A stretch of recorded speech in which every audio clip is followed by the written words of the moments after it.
Right, good evening everybody. Let's just consider that a really long dinner break after yesterday, where I went on dinner break and then noticed the van battery was almost empty, so I had to stop the stream mid dinner break. But now we're back. Battery is a bit fuller, so hopefully we can go on for 4 or 5 hours or so today. Streams of this type work way better in longer sessions with the 1000 times science cost multiplier.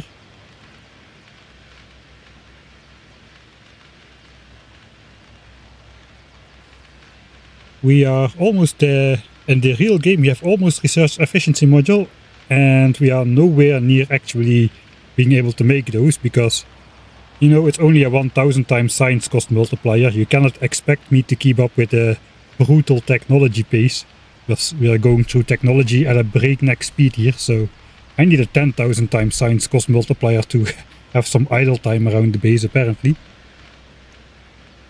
Right, so these are going to be like shorter sessions compared to my normal like 9 to 11 hours of streaming, so I'm not going to dwell too long on the intro.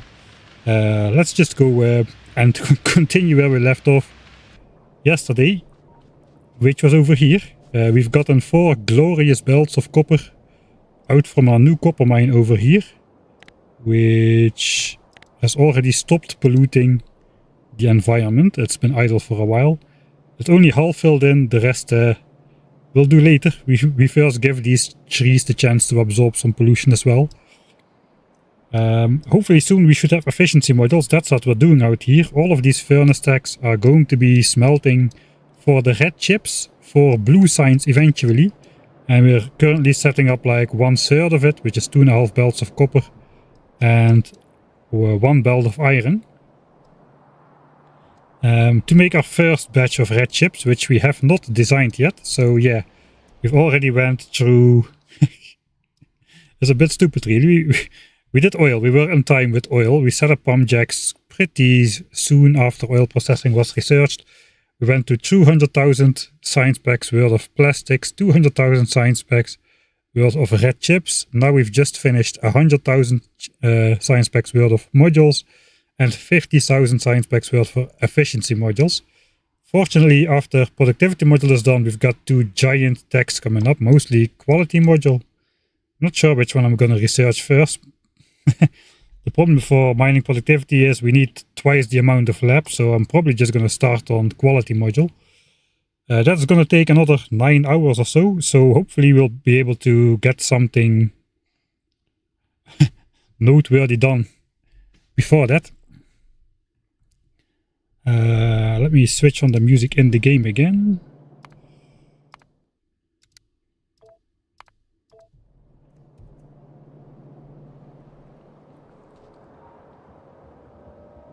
Alright, so I'm gonna reload because, like I said, I just cannot keep up with tech pace no matter how much the multiplier is.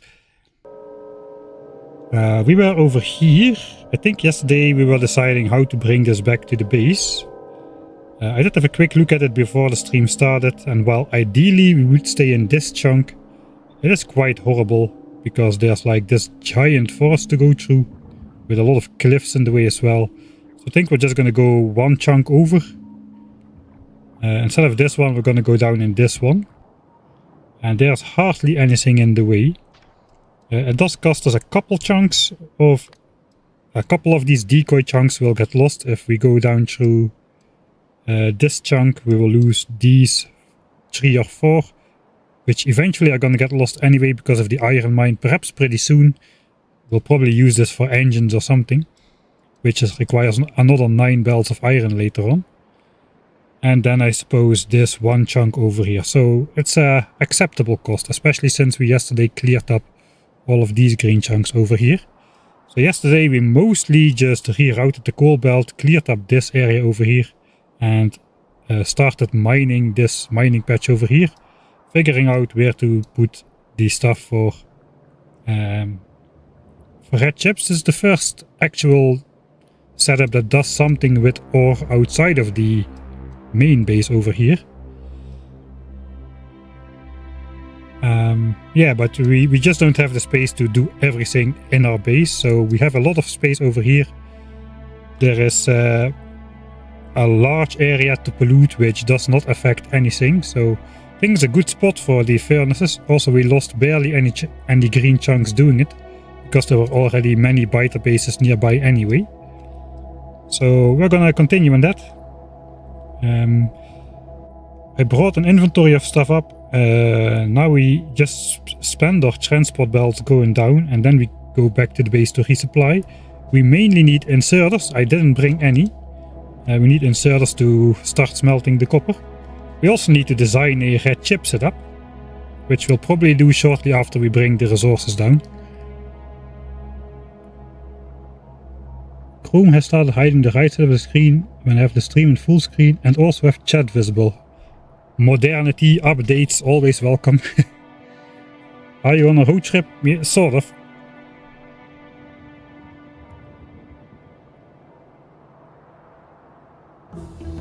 Alright. I didn't do anything yet.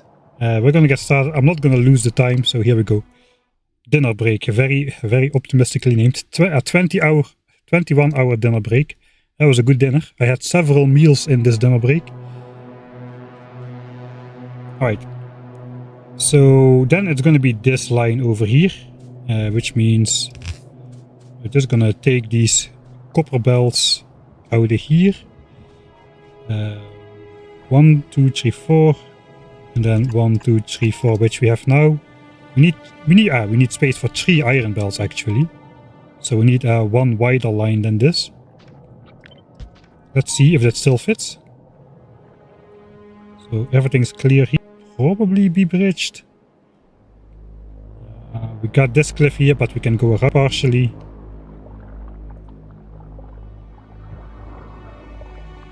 I think here we have a problem. 1, 2, 3, 4, 5, 6, 7, 8, 9, 10. The 11th belt cannot go through.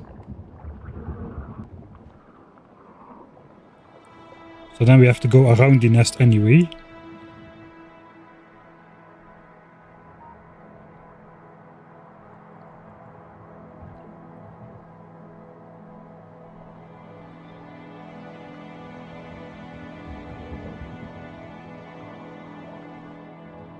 I suppose the iron belts can then go around the nest. We'll just have 8 belts coming on this side. And then the 3 iron belts can go around the nest, meet up again. Right, so that is 8 belts then on this side. We'll keep them separated then, with 3 belts, 1 tile off, and those go around. Just trying to make it look nice. Okay, here we have to move the copper belts over. That's actually exactly okay. Can keep the copper belts on top of the cliff and the iron belts on the bottom. Sort of. And then we just have to rotate them here. This is a horrible forest, but we have to get through it anyway. And we just come down in the base like here somewhere. The copper mine is almost completely run out. 4 and 5k, so we can get rid of this so we can belt the stuff over here. Probably I'm gonna get rid of my wall setup over here. Or like at least half of it. Looks like we're gonna pass the belts through here. So the grenade section is probably not gonna happen right here. Anyway, we don't need any more military signs. We got the magazines here. And the walls, actually no, we have 25k magazines, that is enough for the flamethrower. We should have 50k walls. I think these are switched off then. Ah yeah, these have the 5k limiter on them. So we should just enable these again, like so. I think we're then just gonna get rid of half of this area over here. We're gonna get rid of the grenade chests, the grenade assemblers, and then this is suddenly much wider. We can bring all these belts down here. We still have to bring up some other stuff eventually later. The lab setup is going to have to be doubled. And the red chips is somehow going to have to be designed in this area over here. We're probably gonna move this out of the way as well. Delete the empty miners. Yeah, we've got a lot of work to do. How did you disable the biter spawning on the nest? There's only a couple spaces where biters will spawn around the nest. Let's find a single one. like this one. It's night, it's not really visible. I have one where it is visible. Let's actually use it for once.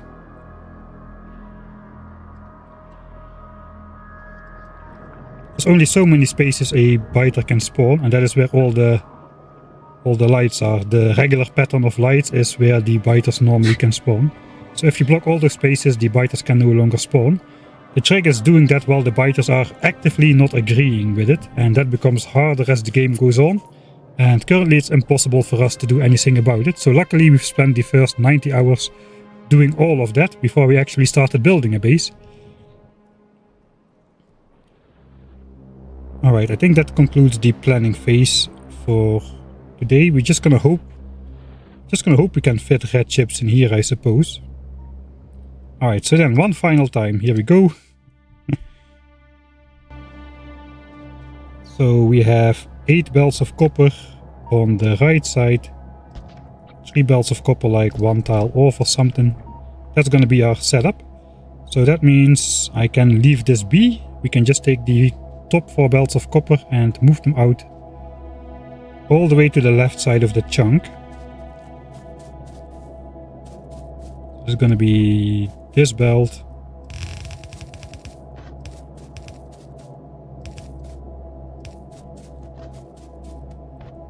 Two, 3, and 4.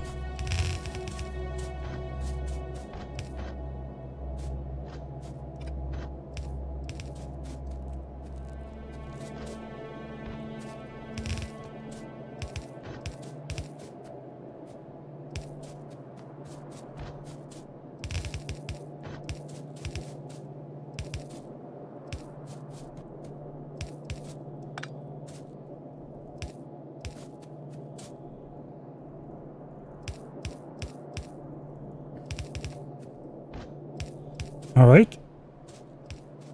So those are the bells we have to actually build.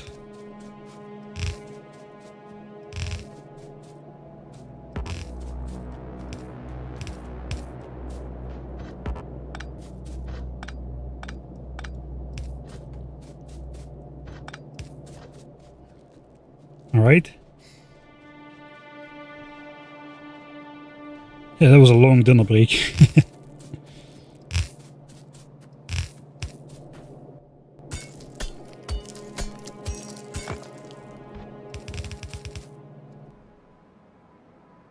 F. Not quite yet. It looks like we have some ups and downs.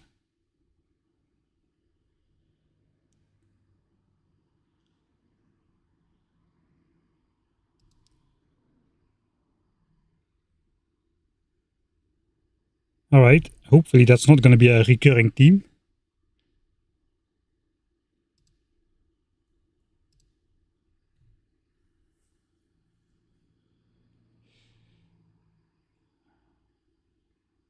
Oh no.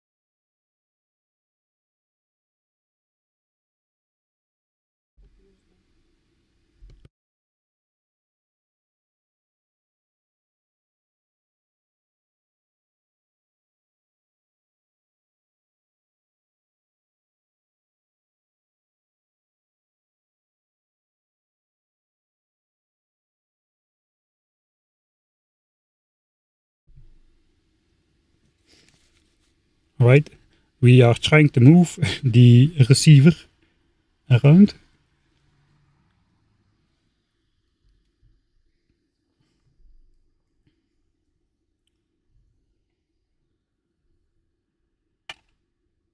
The connection is back, right?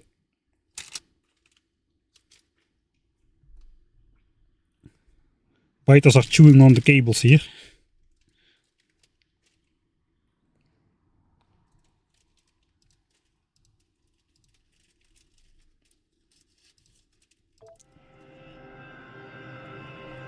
I think we're already in the chunk. Yeah, we need to go down right here.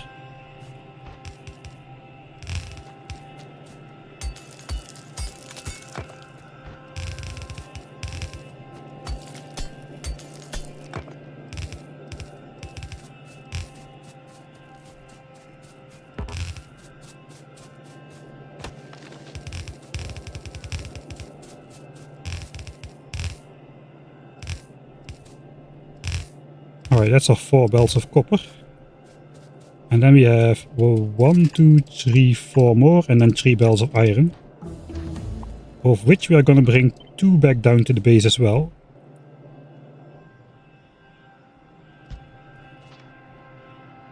Suppose we'll choose the bottom 2, which are going to be on the... or the top 2, which are going to be on the left side.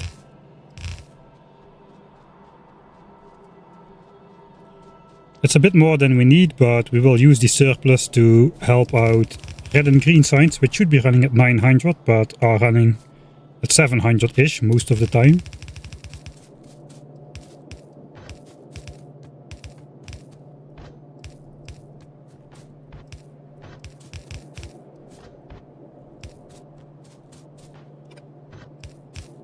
Alright, this one we don't need just yet.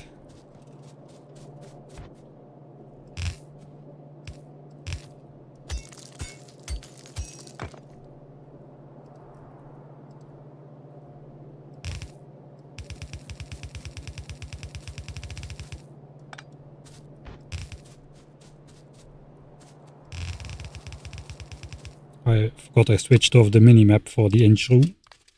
The laps fit better without the minimap. I think here we're not doing anything anti-green chunk, are we?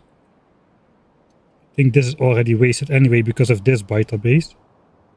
And this is already wasted because of this biter base, so yeah, we are okay.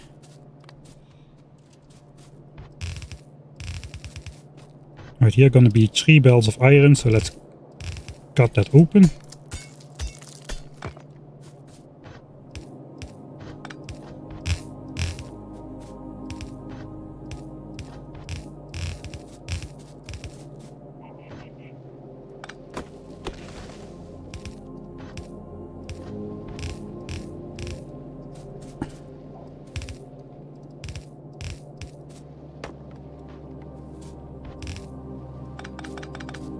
Alright, there is not enough trees to worry about here. Now we just need a bazillion belts to bring everything down. We could do the same trick that we did with the in belts of copper. That's probably a good idea. So yeah, I don't need the 3rd belt just yet. Let's cancel that. We'll just read the belts and hold all belts to get the guardrails. And then we can later see if all the belts are connected all the way up and all the way down through all the forests. So now we'll run out of belts pretty quickly, I presume. Did I leave any chests at the bottom here? No, I didn't. Right.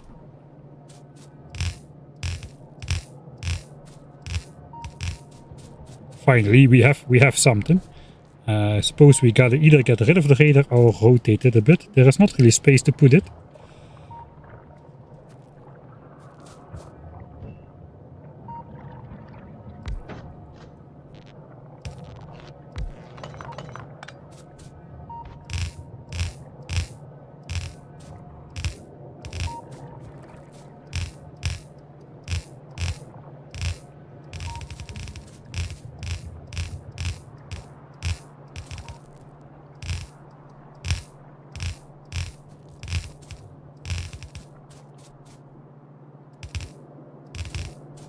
Okay, fortunately that goes.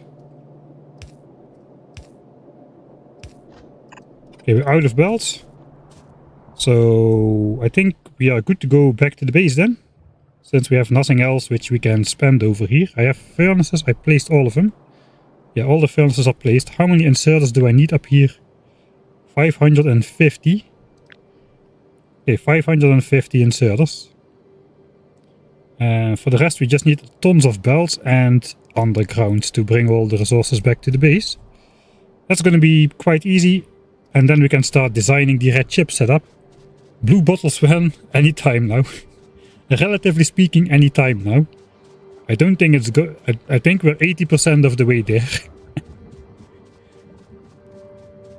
Don't watch the timer. These are bells for red chips, yeah. So I chose to set up red chips, despite being behind on schedule for building stuff. I chose to do red chips properly, like already, so we can use them for blue signs in the right ratios and the right amounts and all that kind of stuff.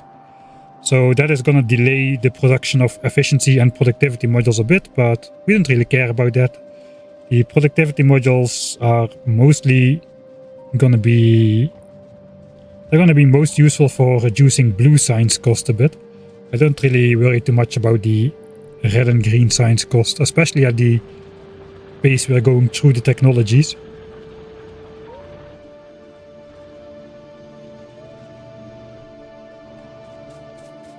Alright, we just listened to this song during the...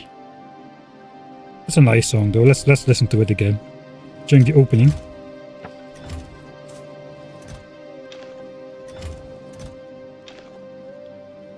Alright. Pipes. So I don't need no more miners. Because before I fill in the rest of this copper patch, we want to have red chip set up. No miners. We can like boost our our very functional copper stack here a bit.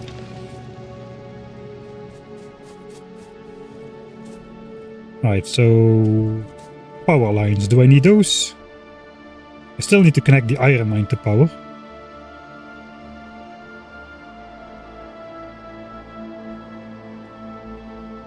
The rest is connected though, so that is going to be just a little bit. Let's bring 2 stacks.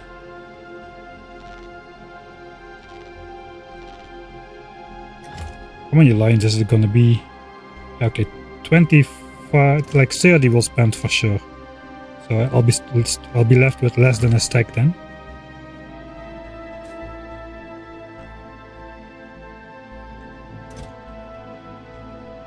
Alright, so I needed 550 inserters. Exactly. Is there a reason to bring more? No. I don't think so.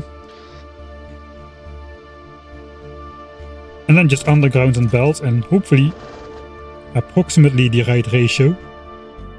I like to think we are going the easy way, so we're gonna take mostly belts.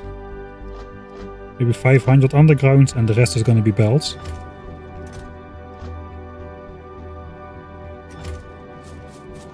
I can take them from my mall.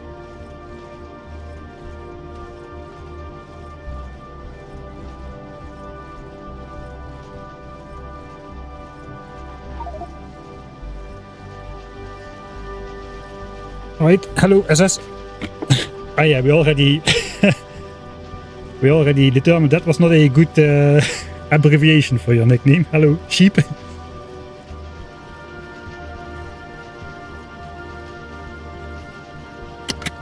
Hydrate completed.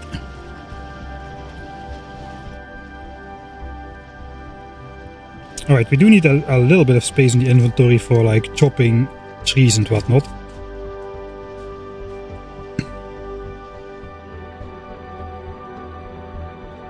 How much time till productivity module? 1 hour and 30 seconds. That was kind of weird. I thought it was 1.5 hours for a little. It's 1 hour and 10 seconds. Very specific. So about an hour.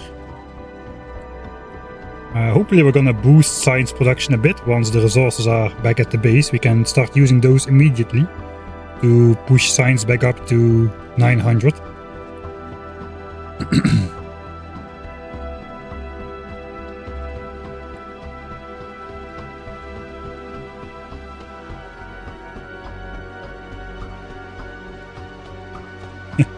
think we are about to reach the shattered planet anytime now. Yeah, way too late for hopping on the bandwagon there. Alright, so first the inserters. I'm not gonna place all of them, I'll just throw the rest in a chest over here. But we do want to place all the coal on the belt, since that's gonna take the longest. Got to put these power lines here then. How did I do that? I think I just extended these to... You know what, those are probably extended to here.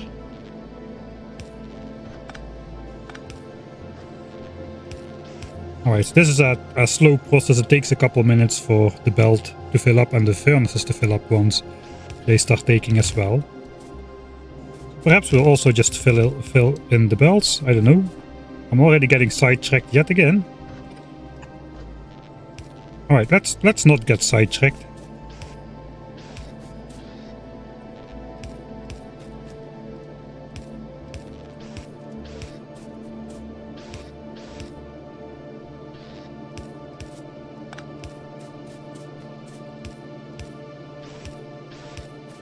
Alright, these bells looks like we're actually doing these.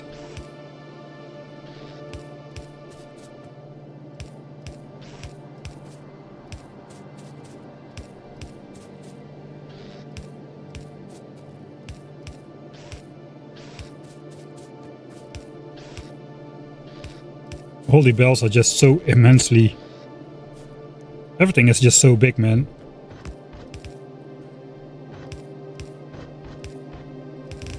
Alright, we're gonna place all the bells. I want to see if all the coal works or not.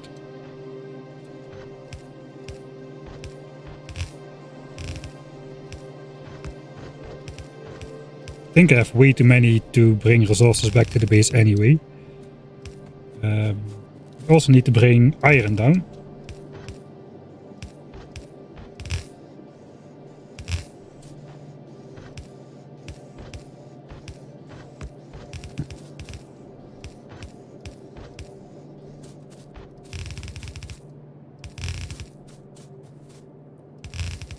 Right, I give up. We're gonna place all the inserters as well. It doesn't really matter. It's not like this is a difficult challenge run or anything. We have plenty of time to get sidetracked into doing unnecessary tasks in the wrong order.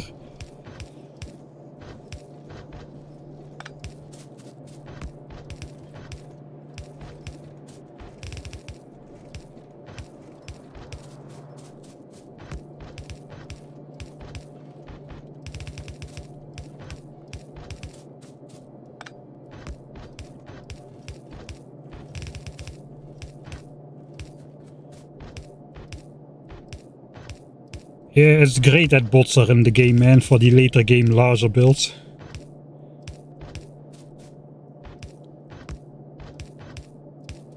Like building, like in normal Factorio, it's always a moment which people like to postpone, is like building an external mine once their starter iron starts running dry. I'm very much prone to this as well. And just keep on postponing it until it's no longer possible to postpone it. Because it's just so much work to set up miners and furnace stacks by hand. Well, yes, it's a lot of work. Right, let it flow. That is what we want to see.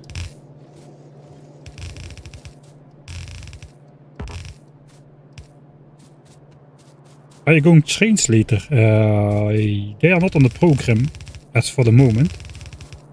Since I know I tend to build in like pretty precise ways compared to I don't know if you saw the 10k SPM playthrough or parts of it, but I always build like with like setups. I like setups with belts, and I just make high precision belt setups usually to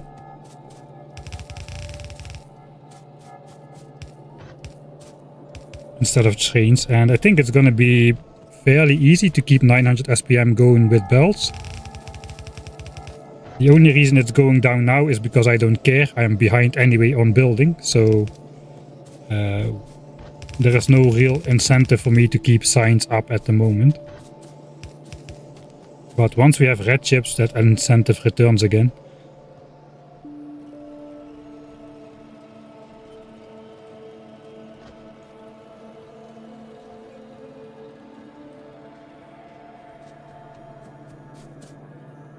Alright, so that's 550 inserters we're gonna place, minus the ones we placed for the coal already. Right, let's just get going. This is gonna be the slowest part probably.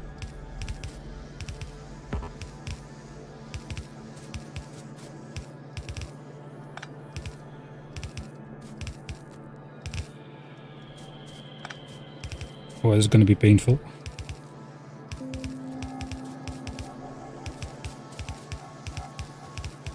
Maybe I can just do the walk method.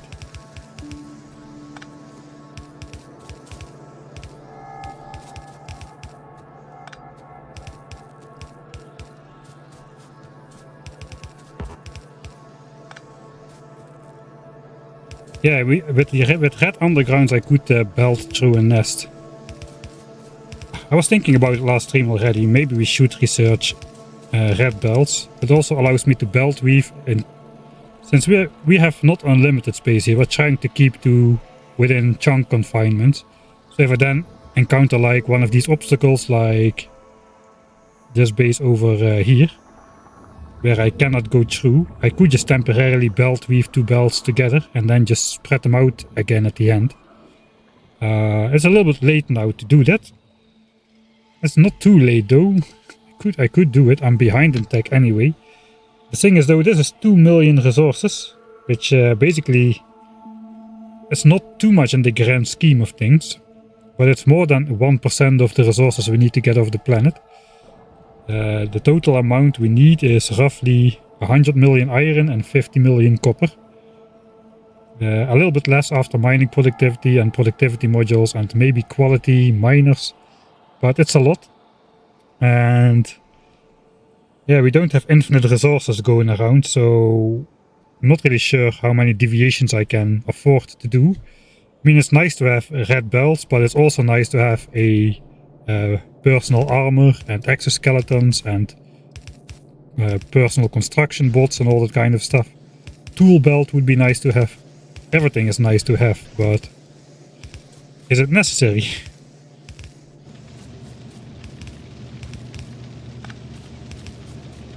And at this moment I think, no, not really. By the time we get personal bots, we won't need them anymore as much.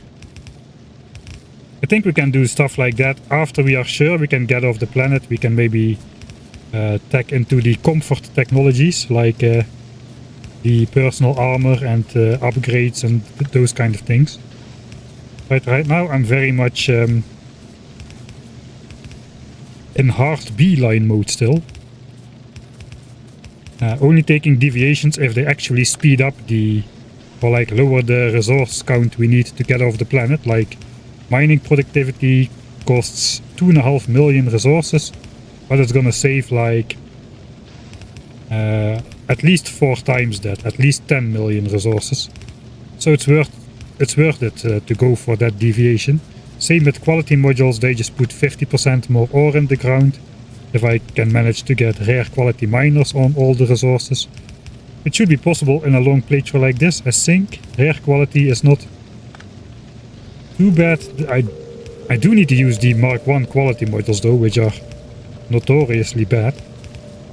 So maybe it will be difficult, I don't know.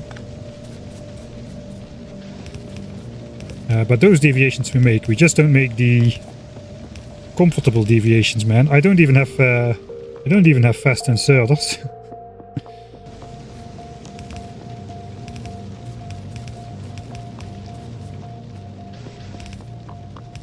Alright, it's not so that I cannot afford fast inserters. That I can afford for sure. It's kind of a nice challenge to play without for once.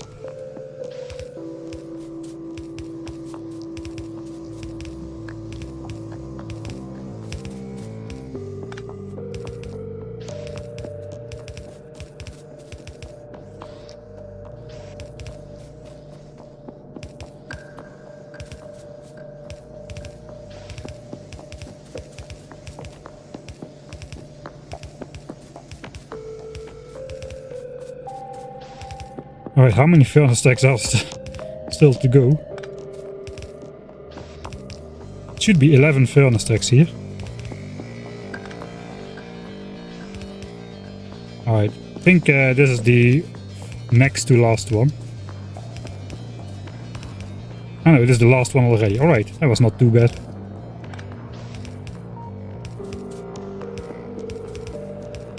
I hope I didn't misplace an inserter, because then I will have not enough, but I do.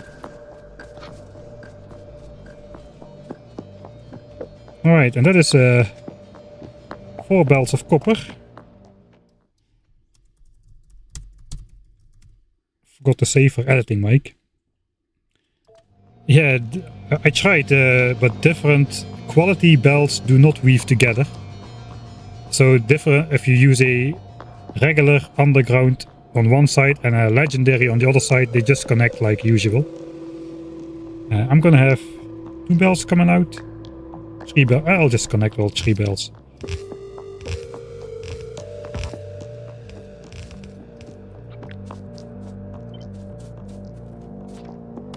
Okay, these trees don't do anything.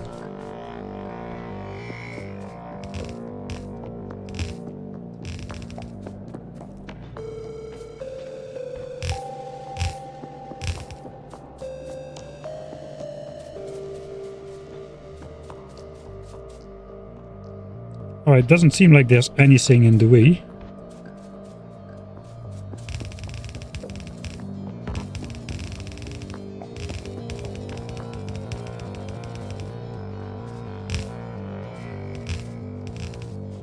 This might be different.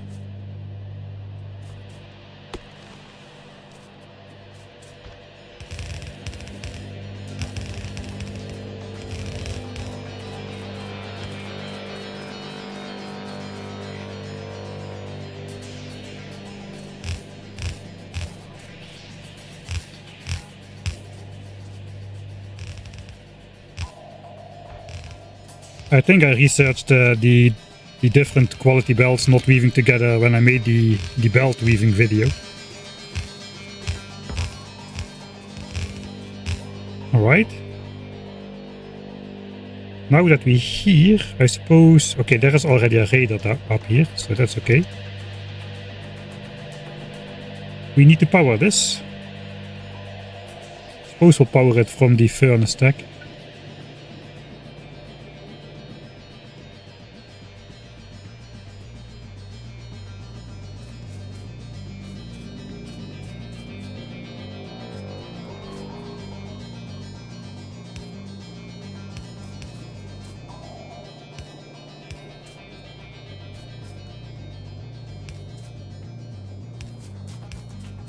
Okay, that is a horrible power line, but oh well. You won't have to look at that too much, it's far outside of the base.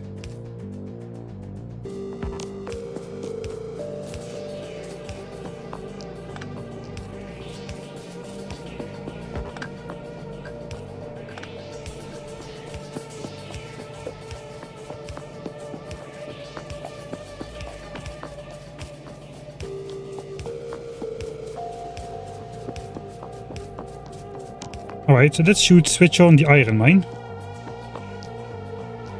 That's gonna create a lot of pollution.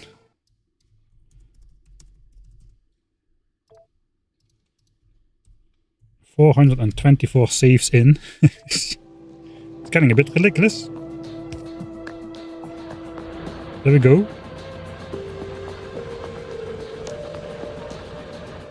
That is gonna pollute a lot. But we have a lot of space. Yeah, the pollution won't get out there even without efficiency modules. We're going to be fine. How about here though? This is now being smelted. It already has stopped being smelted. We got to keep an eye on that once we start producing red chips, man. This is going to go out pretty quickly. What was save 420? Thanks for the Prime subscription. Save 420 was switch on the copper mine. The big one over here. Same as we just switched on the iron mine. So nothing legendary there, unfortunately.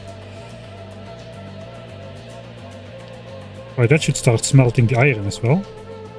As soon as it comes down here. That should automatically go on these belts. Let's bring down the third iron belt as well. To bring down all 4 copper belts, let's also bring all 3 iron belts. Those are all 3 iron belts we will need for red chips eventually.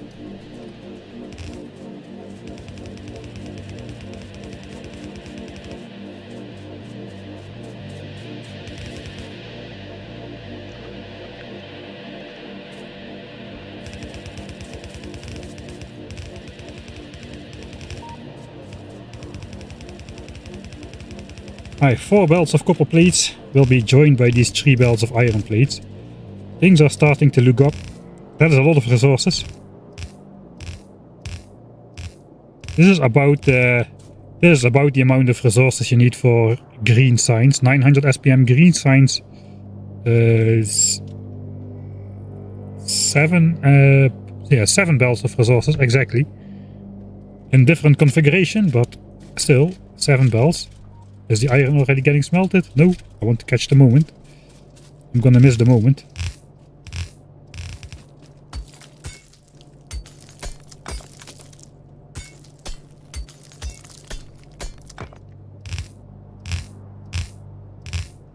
Alright, and then we got 5, 6, 7, 8. These are gonna be in the way. It's gonna be a bit tricky.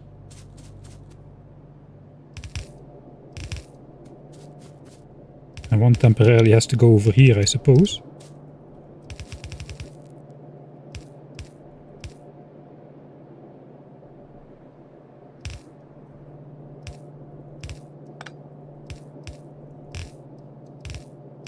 So it's good to leave yourself a little bit of space. Okay, iron is arriving. Plates are coming out as well. Yeah, steel furnaces was a good choice.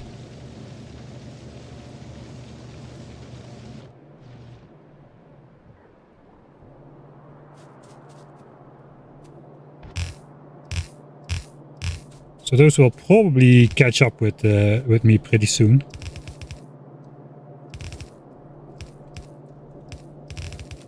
Okay, so we have managed it around this cliff.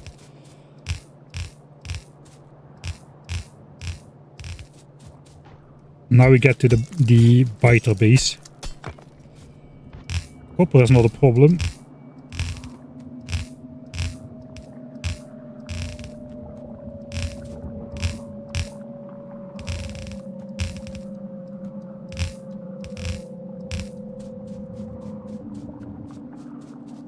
Why are the belt readers on those? They're temporary only.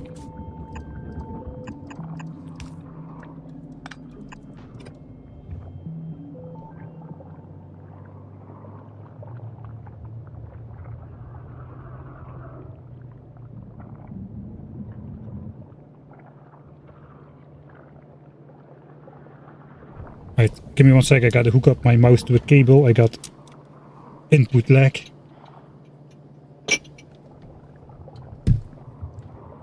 Yeah, the belt reader in combination with the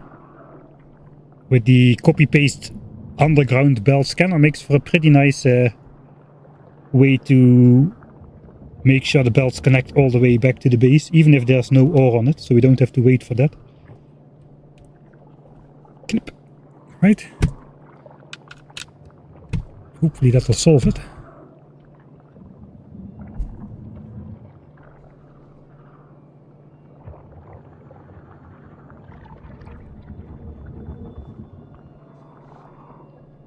Alright, that is better. Okay, so yeah, I just cannot. Is there no way through? Come on, there's gotta be a way through. I can do like 2 half belts. If I make it into 2 half belts, I can probably like squeeze it through. Okay, let's this is a waste of time.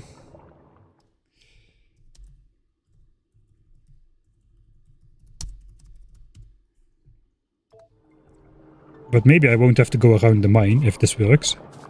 Right, so theoretically I could have an underground coming in on this line. That would work. Look something like this. then to get out of here... we don't have the space. That I can sideload like 2 half bells or something.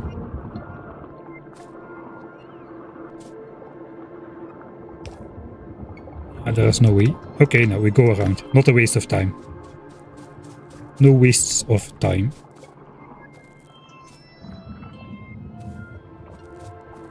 Okay, we don't need to go all the way around. We can still use the biter base a little bit.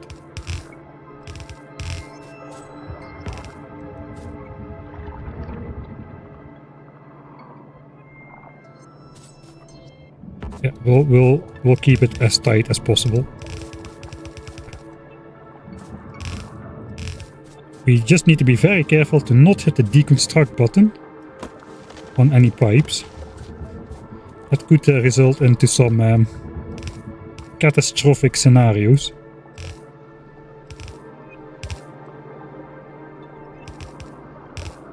I think that should be good. This rock should... It's not part of the pattern. I can run away, but it won't help me, so let's just stay here and face it.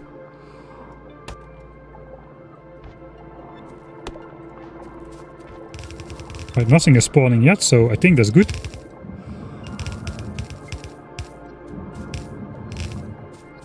And I think we'll just go around here. Actually, yeah, we have the cliff to worry about as well, so...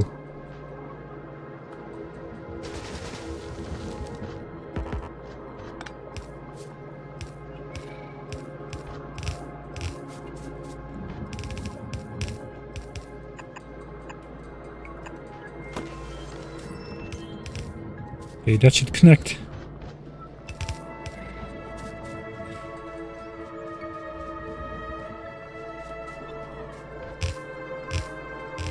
Yeah, if we unleash one, that's gonna be the end. That one's gonna set free the rest as well.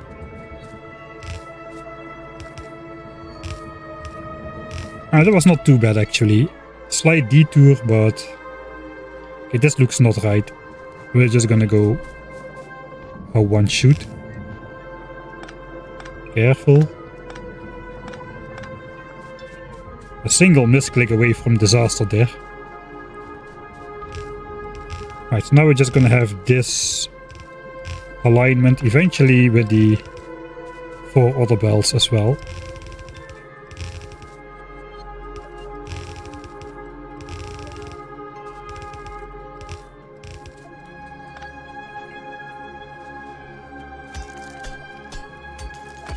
Did you research flamethrower? Yes, but not for the turrets. This is the only playthrough in history of Factorio where we are researching flamethrowers, so we have access to the personal flamethrower, which allows us to hopefully intercept any biter expansion if the system fails.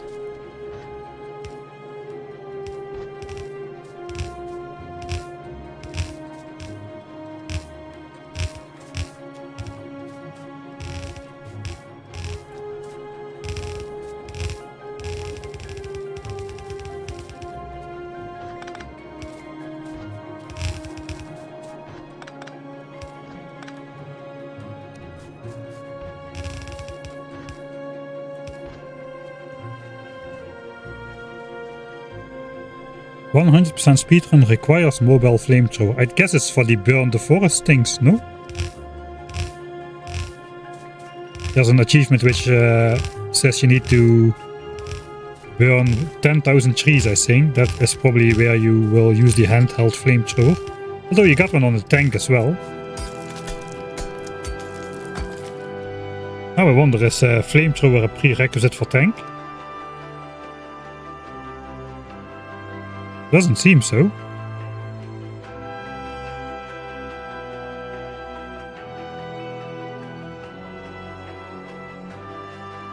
That's interesting.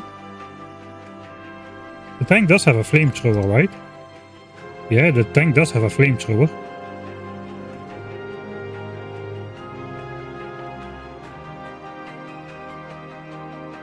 Flamethrower is post-military. There is no... That's an oversight, I think. The flamethrower should be required for the tank if the tank has a flamethrower on board. How else would you make the fuel for the flamethrower?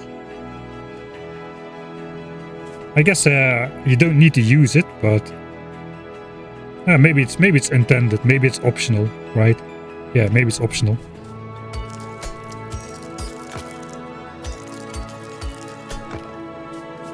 No, flammables is just a prerequisite. It doesn't do anything. It's just a prerequisite technology for flamethrower. Flamethrower gives you the handheld flamethrower as well.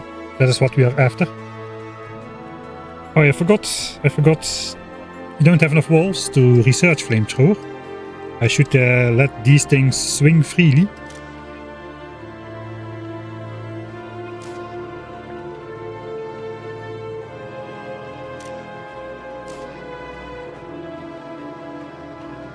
Alright, so it's just the last chests that are not full. Once this is full, we can just get rid of most of this. So we can... Yeah, grenades is gonna have to go somewhere else. That is just how it is. We're gonna need this area for...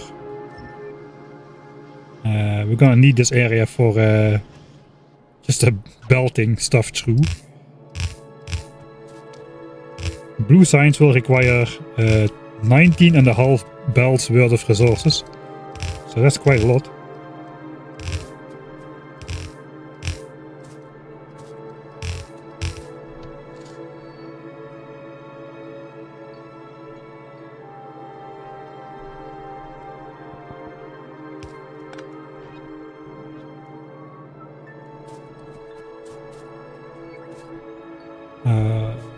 Right, here we gotta move out a bit as well.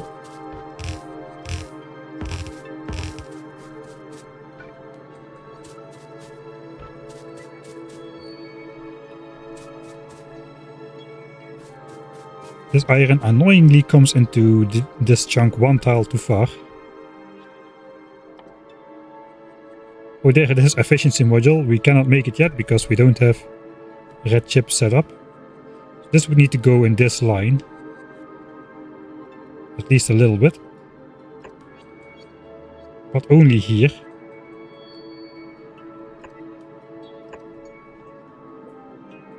So we could do this basically. I think we'll do that. That should allow us access to everything.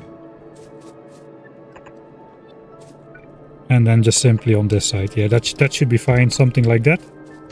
So we can just belt on straight. Thanks Sagittarius 1987 for the full year of subscriptions. Thanks a lot, man.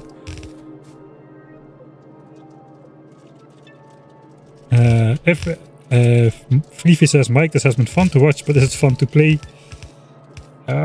Define fun. If you play this for yourself, I would recommend playing this on peaceful settings, where you don't have to worry about the biters, because that really makes this challenge as horrible as it currently is, basically.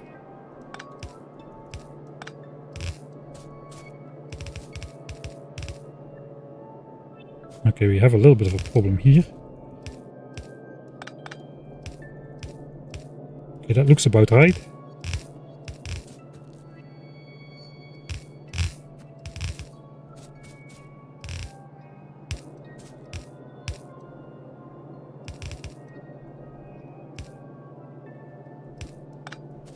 If you play this in peaceful mode, you can really just focus on the factory building aspect of the game. That's really the best part of 1000 times science cost. It would not make for such an interesting challenge run per se, like to share with other people, but for playing it for yourself, I think yeah, peaceful is the way to go.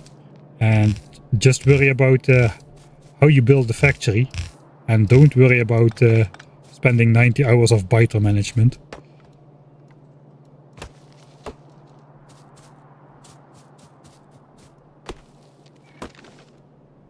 Just chopping some of the more space-taking trees out of the way prematurely.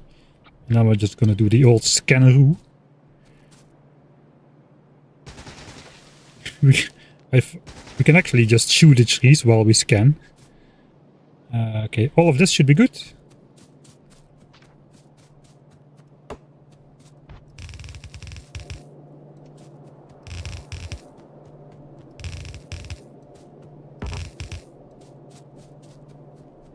How about the iron?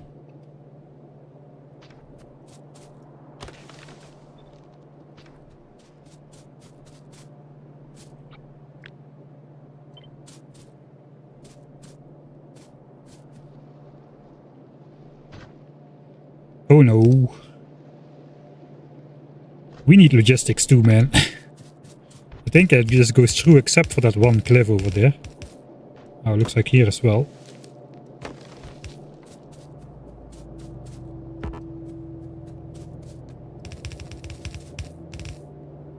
Yeah, this just does not fit. This still should fit actually. Yeah, this one still fits. But this one doesn't fit. The cliff is too large. Here as well. So we need to go here, but here is a future copper space. 1, 2, 3, 4. So we cannot go here. That is the area for copper. So that means we need to go this way instead.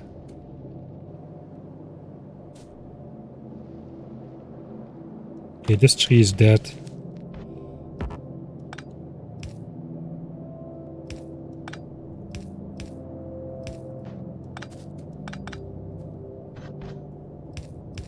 And then just go back, I suppose.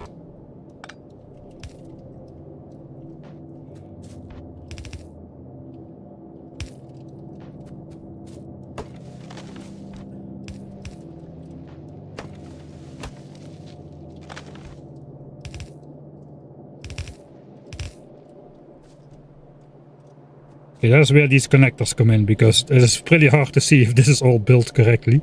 It is not, in fact. Now it is.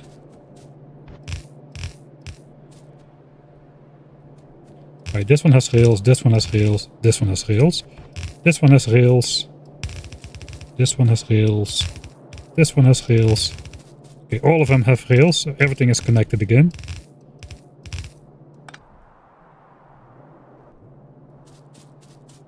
Host pollution, it should be exploding again. It's actually not too bad. I suppose I'm not really producing at full speed just yet because it backs up all the time.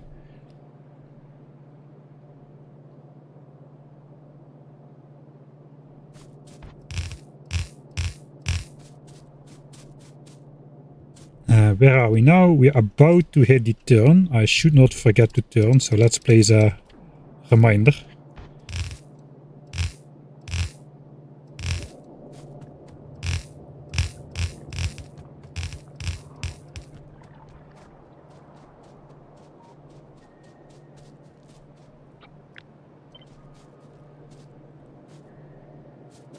I figure I should beat Space Age before attempting this.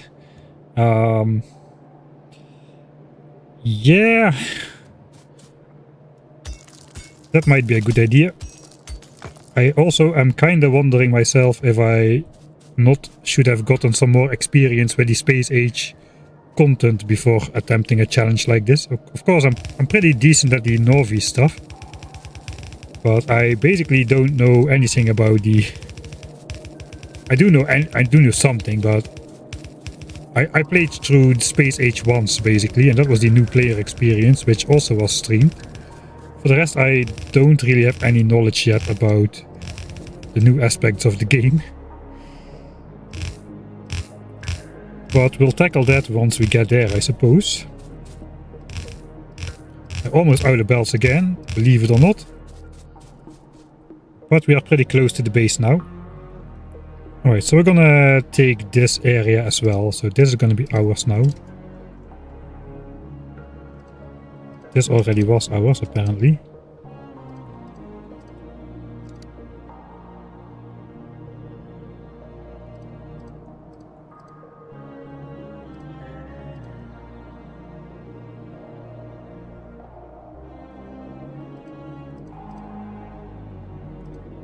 Yeah, I think something like that. That was the idea. Alright, how are we gonna do this though? Let's switch off pollution a bit because we cannot see anything. Oh god, we have this for us to go through. There's no really easy way around unless I sacrifice a whole bunch of green chunks over here. Don't think I want to do that. good news is this forest is already mostly dead, so it's gonna be a bit easier to see what's going on compared to the ones with the full leaves.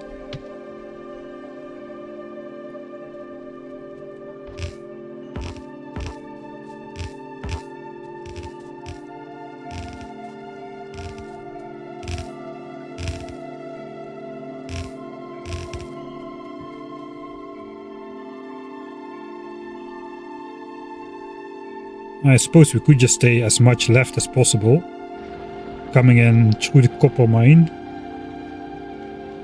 This can all go away as well. These were the old supply lines for the starter iron mine and whatnot.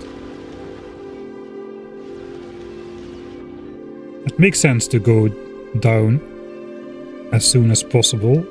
So in that case,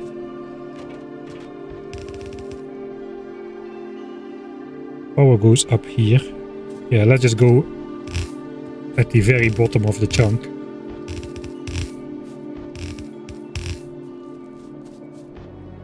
Four more. We'll leave one space open again for iron, as we have been doing that all the way.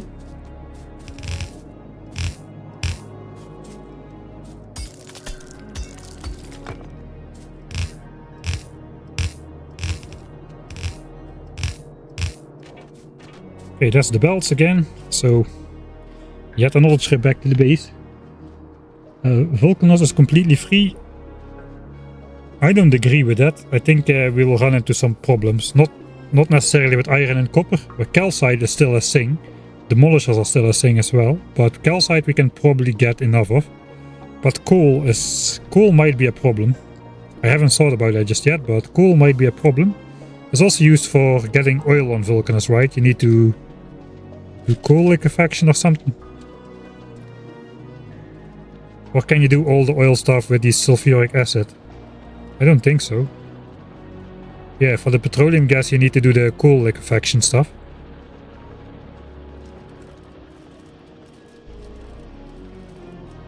Tungsten. Tungsten, yeah. Because I don't know how much. I think you get only like 200k tungsten or so on Vulcanus. Let's sidetrack a bit again, because why not?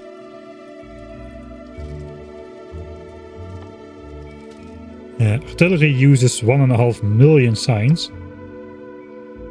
That's probably more than 200k tungsten, right? 3 tungsten carbide and 2 tungsten plate gives 1 science pack.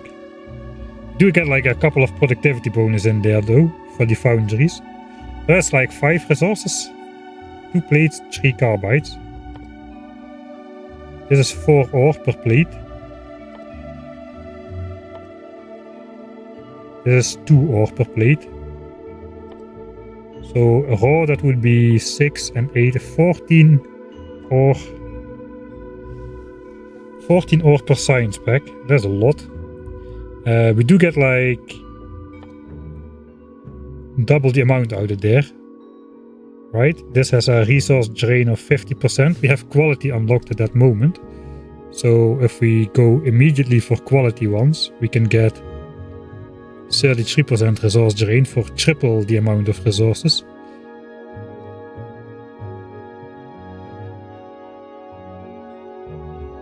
Let's assume normal quality for now, so that's like half it doubles the tungsten in the ground, so we have 400k tungsten in the ground.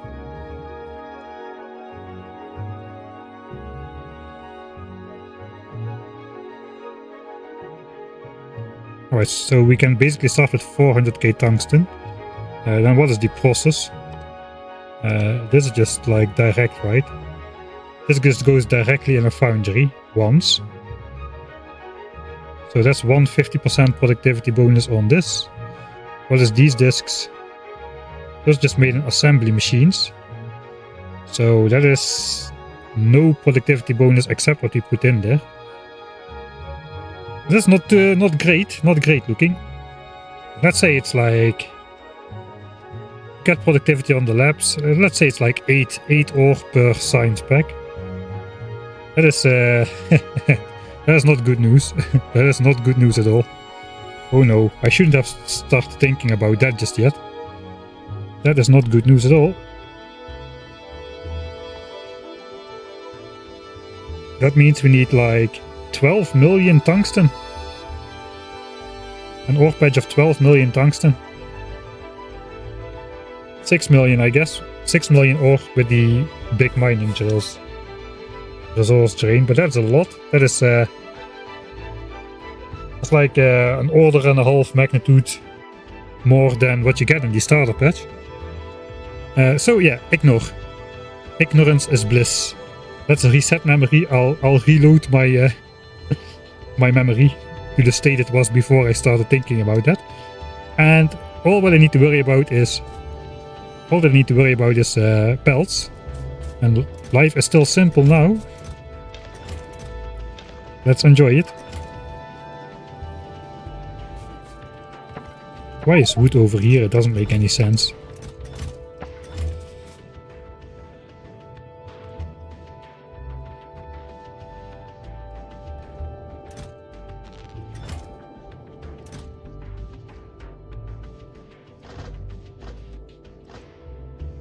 Okay, we'll grab another stack of splitters. We might need it. And then the rest is belts again.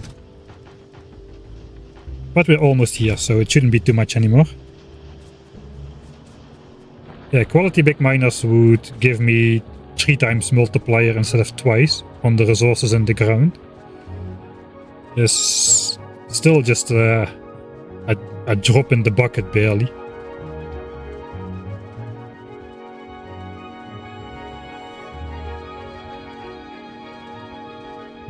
Quality pipes or better biter cages. Let's hope not.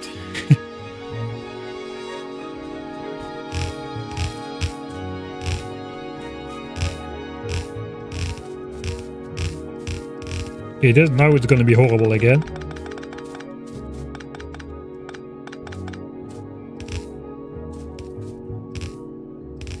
I'm actually going to keep the ore off of the belts in case I need to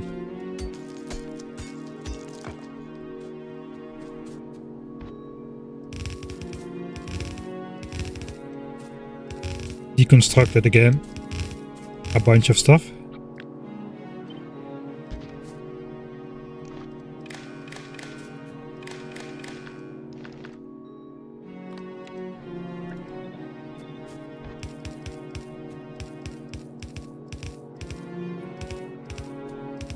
Alright.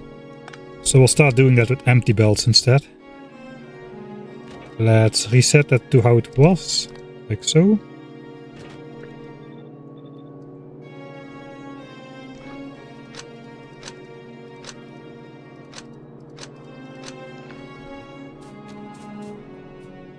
And we'll start by chopping all of the annoying things out of here. We gotta go... Oh, we gotta go pretty far. Okay, we can go down here instead of here.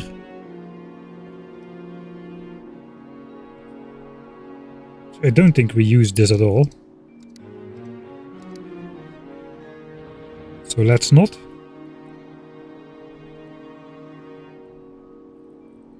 Okay, so maybe I just do want to go straight instead of trying to turn in the forest. That's going to be pretty hard.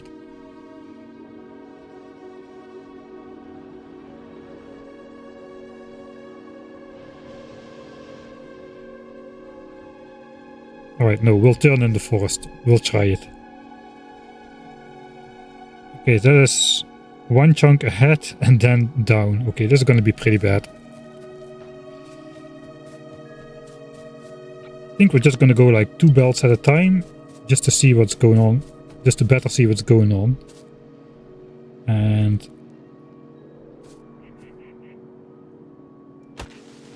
no, let's take all 4.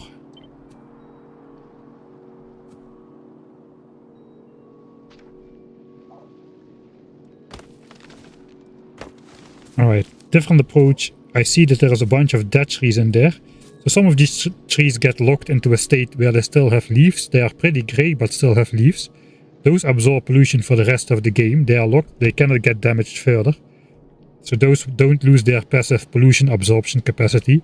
The trees which have deteriorated to be completely without leaves, those have lost their passive pollution absorbing capacity. So I can basically just get rid of those. That will free up the way for my belts to go through a bit easier. If I just selectively chop all of those ones. Stumps, they do something, but like compared to actual trees, not really much.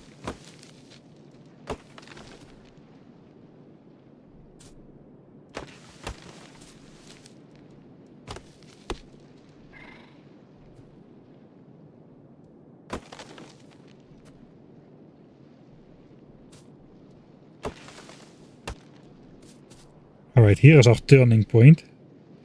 So at the turning point, it's going to be inevitable that we chop a bunch of these.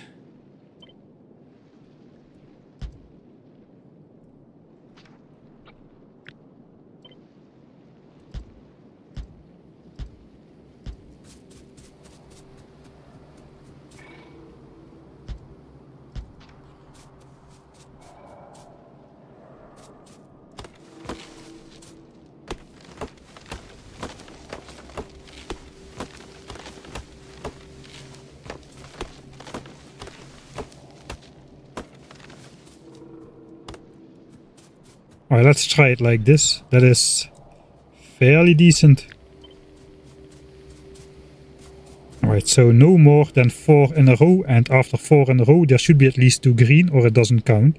So this is 4 in a row, but then this one is in the way, so let's chop that one.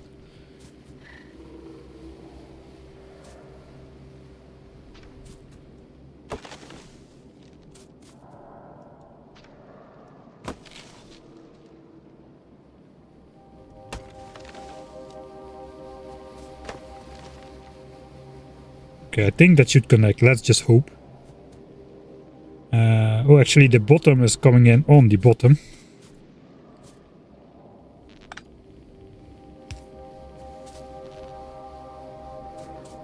So this is misaligned.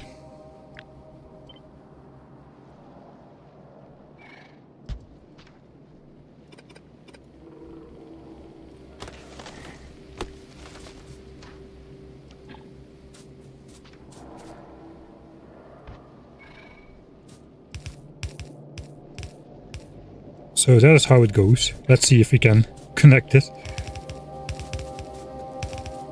Oh god. Doesn't feel like it. But it appears it is connected.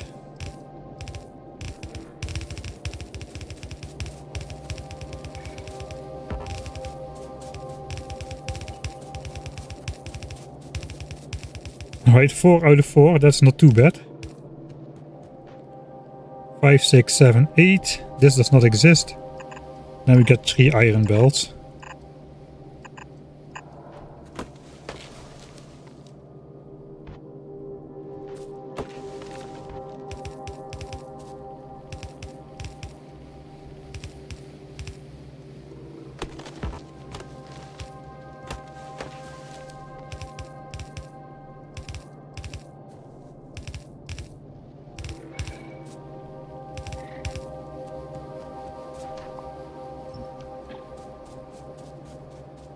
Alright, then let's see it for the iron loop.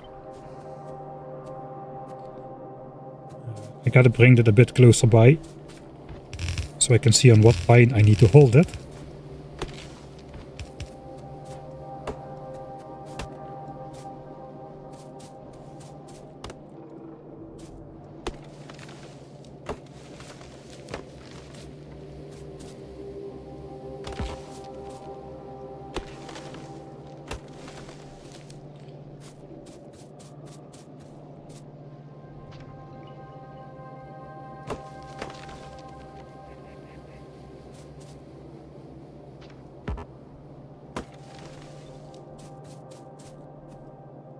That pretty much does it.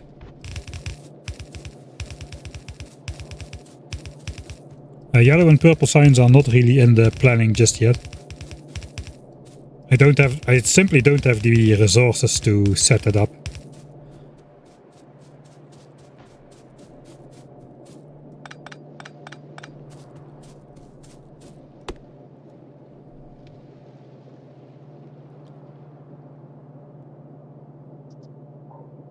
Alright, some people have been calculating the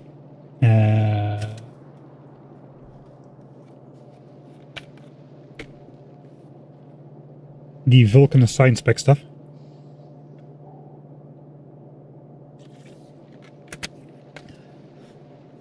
I missed the get up and stretch.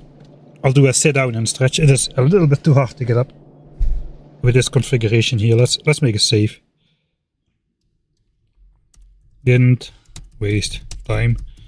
I think Mike is going to be annoyed at me, but oh well. Almost done with productivity module. I think we have to swap out for quality module since mining productivity is going to be pretty slow. I think we should invest in mining productivity first. Probably. I don't know, quality does have a bigger effect, but it will take also a long time before I can actually do something with it. And I'm pretty far off from... And actually, it's not true. I'm not pretty far off from quality. Once I have my red chip set up, I can make quality modules just as easy as the other ones. So yeah, maybe I do want to shift that to the front. Yeah, let's do that. I'll save here. I'll stretch a bit and I'll retro-chat a bit because I missed a bunch. Just leave it on here for people joining in the stream, wondering what the F is going on here. I spent 1,000 days in Factorio. This is probably going to be I spent 10,000 days in Factorio, I have a feeling. Actually, no, probably not. It's day 999. Okay, I see where it's coming from now.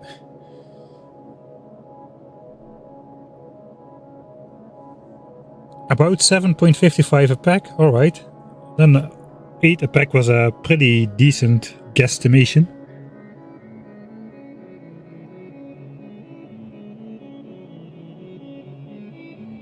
Alright, we could use some extra productivity modules. We should have productivity module Mark II by then. And those have 9% with rare quality, I think, each. So we might be able to get more out of it, but it still means, you know, if we need to take out one medium demolisher to get access to more tungsten carbide, if we can take out one, we can take out 10. So then it won't really be an issue anymore. If we can take out one, we should be good. It doesn't get more difficult the more you take out. That should probably be a game mechanic though. There is no progression in otherwise in the difficulty of enemies. Right, we may have a visitor. Ah no, it's just some guy who... We don't have a visitor, alright.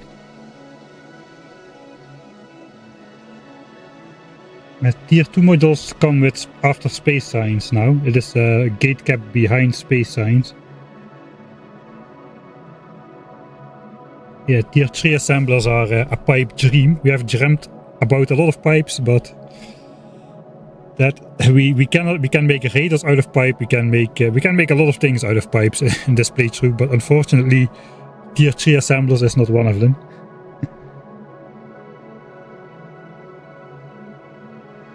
I'm not on the chunk border because the power line is there. It is my radar power line. We could ignore that. It's eventually gonna disappear. I like to imagine. Yeah, let's so then we need to go down one tile earlier everywhere. Right, I'll reload that and we'll continue. Then we can at least do it at night.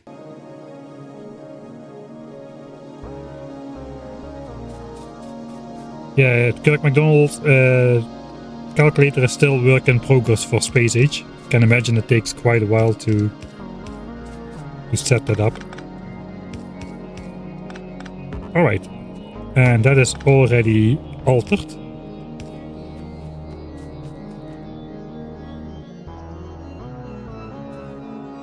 We're gonna have to chop a lot on the first line then. We're gonna have to move the power line out of the way as well.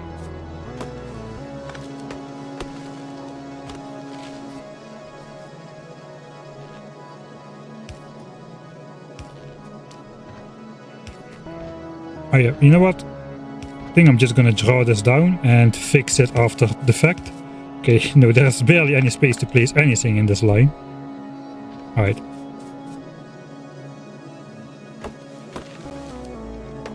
Okay, there's a bunch of those dead ones.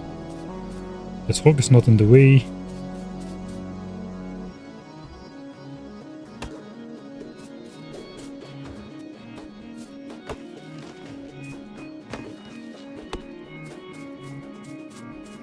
Okay, here it should get better.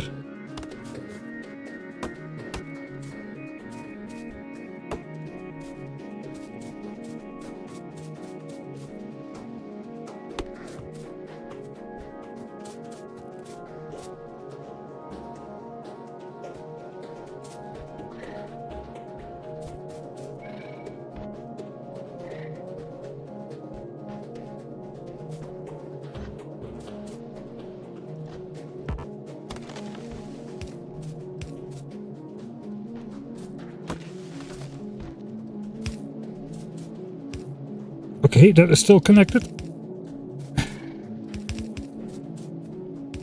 Now we're just hoping.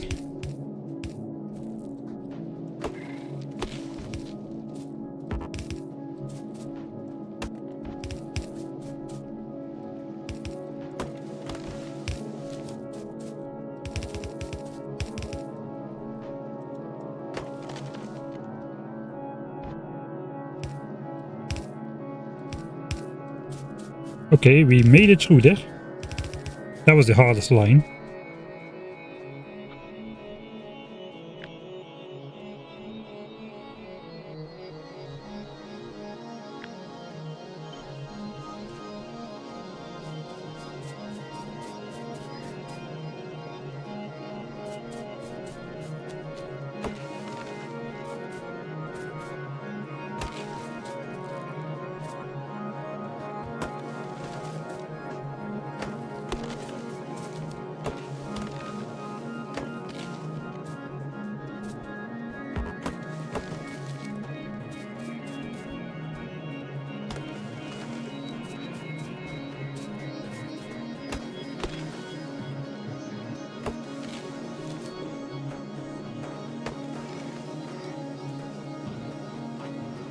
I'm one line off. Okay, I think all of that should connect, so now we can just draw again. Yeah, this forest indeed was properly horrible. It was predicted correctly.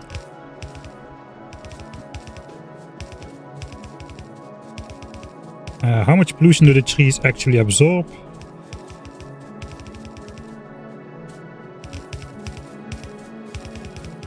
The dead trees, the totally dead trees absorb 0% of their starting pollution. And the other trees do like 1/3 or 2/3, depending on how many leaves they have left. I think we can just look at the values. So this chunk is properly dead. It has been severely polluted for a long time. And the end pollution absorption is 4.7 a minute for this entire chunk, of which 3.5 pollution a minute is dedicated to the trees. If we compare that with a chunk which has not yet died off too much and which is being polluted, I don't think I can I get anything like that? Like this chunk, for instance, has all alive trees. It does 9 pollution a minute. This chunk has more trees though. I think the end pollution is roughly 1/3. The passive pollution absorption is roughly 1/3 of the starting capacity, which is still a lot more than just bare terrain does. I'll probably leave that in there. Did I get my copper belts out? Yes, but that one is not connected.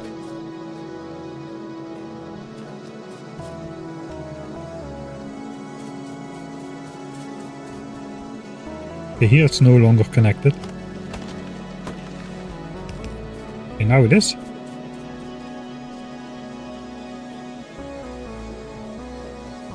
Yeah, tree farming could really help with this, but yeah, Glebber, it's locked behind Glebber. Oh god. I'm just gonna chop some dead trees again, just to start off. Because that is way too much stuff in the way.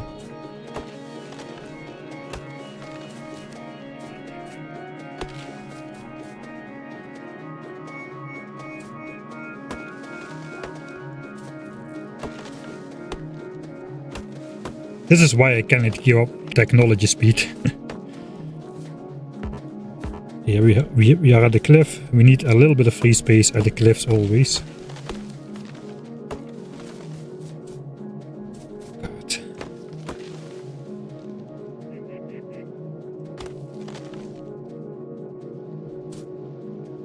All of these trees are actually pretty good, so we'll have to kind of min-max that.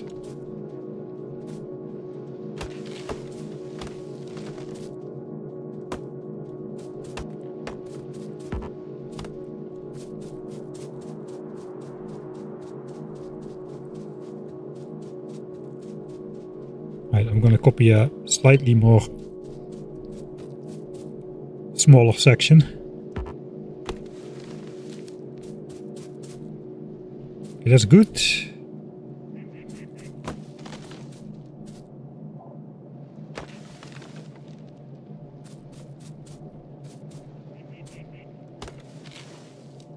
Okay, that should get us to the cliff, I think.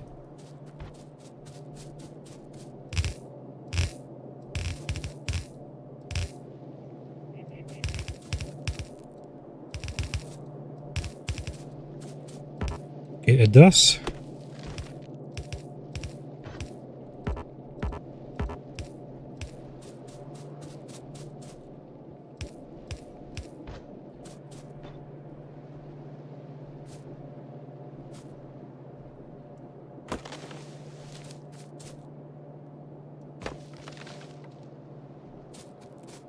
Yeah, I think we're through. We're through this horrible forest.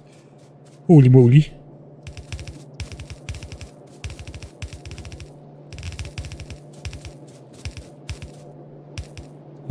No, you cannot highlight the dead trees with the deconstruction planner, as it is just the same tree but in a different state. So while the deconstruction planner does have the different type of trees in there, they don't have the different states of the different trees.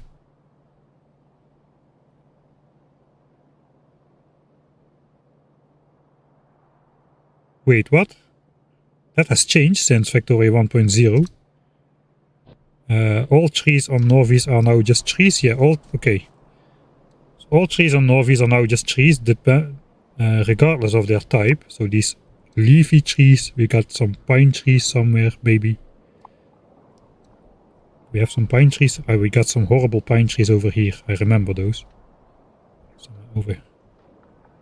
Yeah, I misremember those. There's gotta be some other type of trees. Yeah, these ones. These are other types. Okay, no, we just have 3 then, at the moment. Right, here we go. Officially quality module time. Res quali module. And we're gonna see more than 10 hours on the timer for this one, I'm afraid. Especially at 750 science per minute. That's 11 hours to research this technology. 500 science packs worth of... And 5 million resources goes into that. That's quite a deviation. 5 million resources. And we need 150 million resources in total. So it better be worth it. I guess we're stuck now. Let's get those resources on the belt through the horrible forest.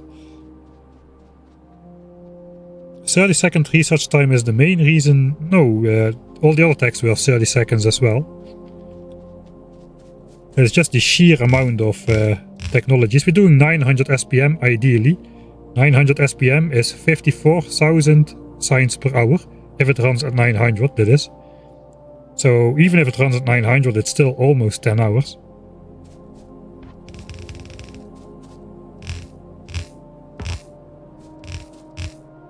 Alright, we made it back to the base. Hallelujah. Okay, now it should go quickly though. We should be able to start making red chips anytime now.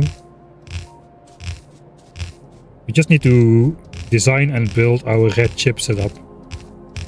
Plastics should be easy. How is it going actually with oil? 17k out of 25k. And this thing is full. This is the amount of petroleum gas we need to research advanced oil processing at 1000 times science cost. That's why I have exactly 120 tanks right here. So by the time we're going to research advanced oil processing, I'll just switch off this pump and use this up, and then we can do all the other oil processing with the over twice as efficient advanced oil processing. But we're also going to use this for making modules, so we're going to keep that topped off at all times until we actually start researching advanced oil processing. That's the plan.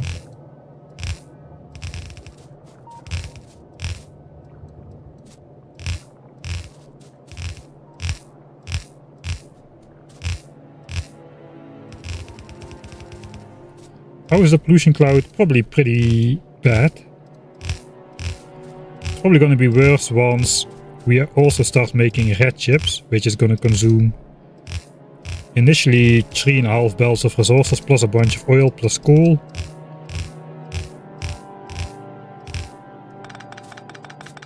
Is it still far? Oh, there's not a forest. Why not?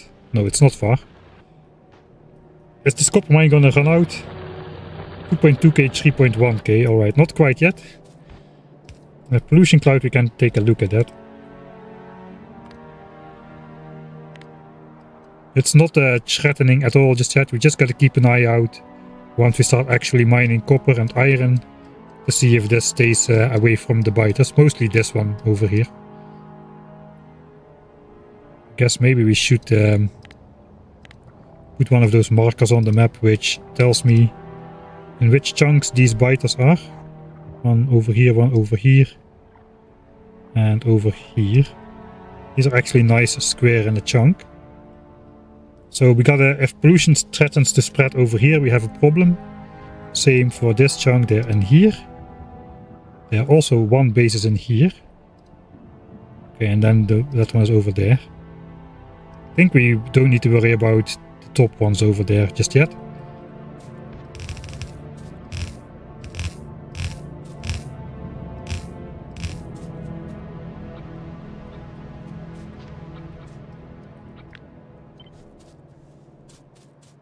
Okay, this forest is not really a problem.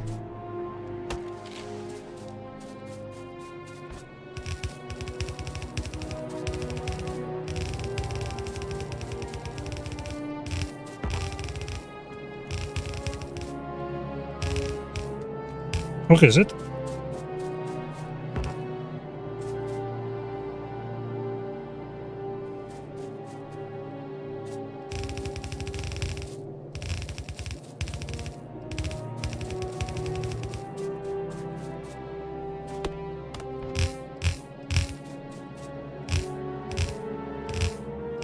Alright.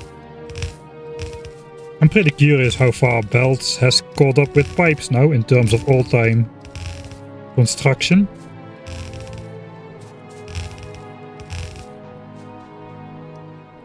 Yeah, we're here. We're at our base with the Belts.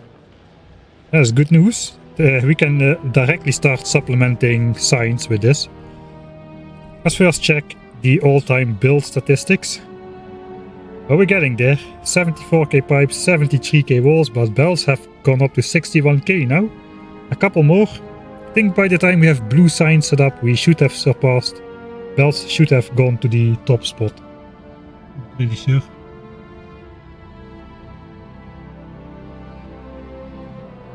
One second.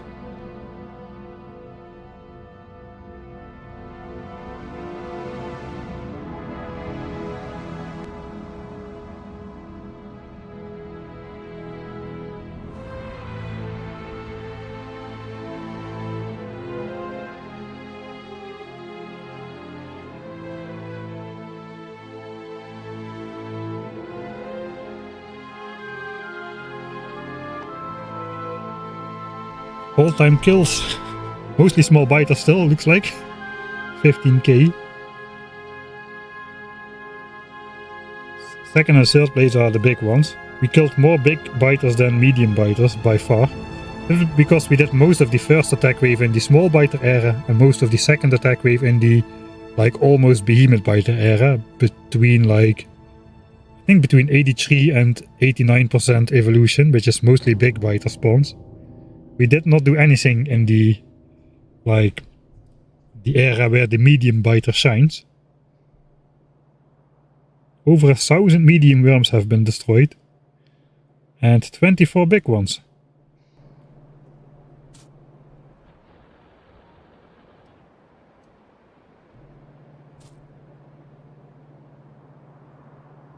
I crafted 100k miners to get 240 rare ones.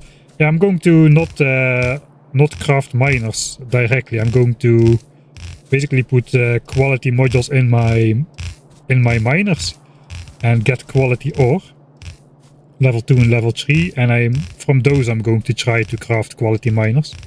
So I don't get any quality 1 miners, and I have like how much percent chance? Probably not a great chance.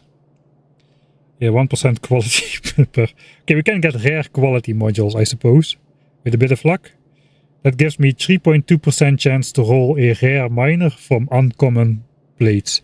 Unfortunately, I cannot smelt... I cannot put quality modules in the smelters because, well, we have access to steel furnaces only. This is a blue science. So steel furnaces don't take modules. Right, we have the resources in our base. I suppose the first thing we'll do is... yeah, let's first like stopgap the science situation here. So right now I'm using some of the extra copper which should go into solar panels and green chips over here. Barely any of that is getting on this belt. All of it is being used for red science. So that's the first things I want to fix, is just use one of these belts flat out for red science. I only need one belt of copper for red science. So yeah, I just basically need to hook that in here, and that's all.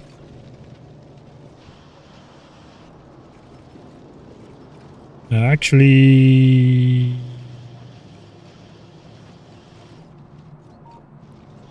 I do need to keep the priority on this part for as long as there's ore in here. 5k ore, I can stash that in chests realistically. Yeah, alright, let's not worry about that then.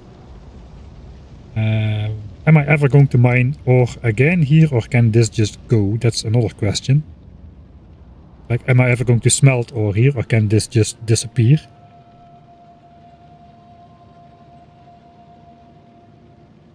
Because it would be maybe easier to just bring in a belt of gears and copper from another external setup somewhere.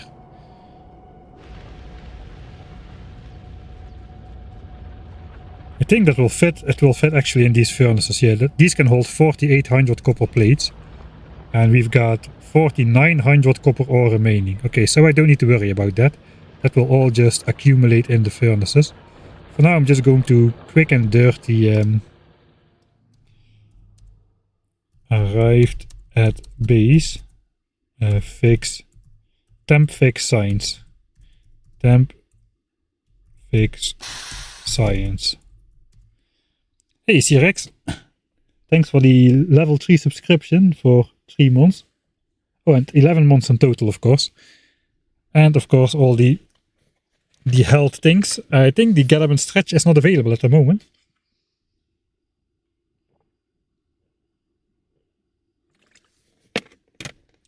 I don't know if you can see the cooldown timer on that.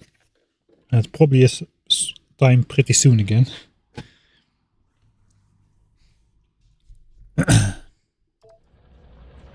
Right, so stopgap.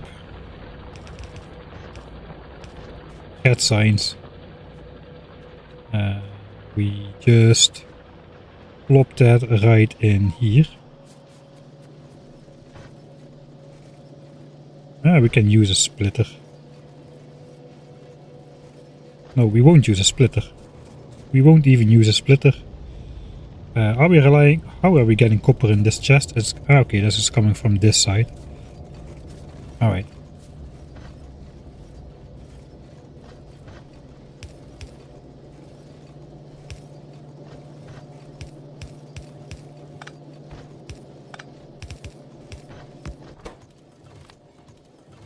And we'll just input priority that from the new mine.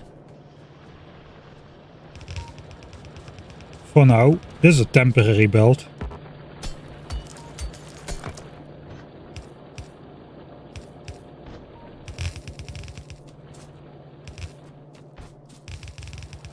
Alright, that should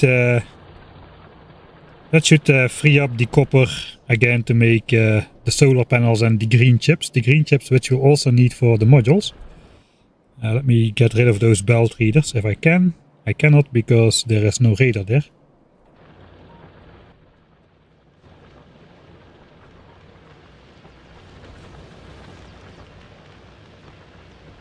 I think we're just gonna start ripping apart the place here. Maybe I should start designing... Yeah, maybe I should just start designing some red chips and just see how it all lines up first. Before I bring it down here. Because if it doesn't fit down here, we might go for some different solution. Alright, let's see it. So this belt should now stop. We're gonna fill up these copper chests if they are not full. I think most of them are full.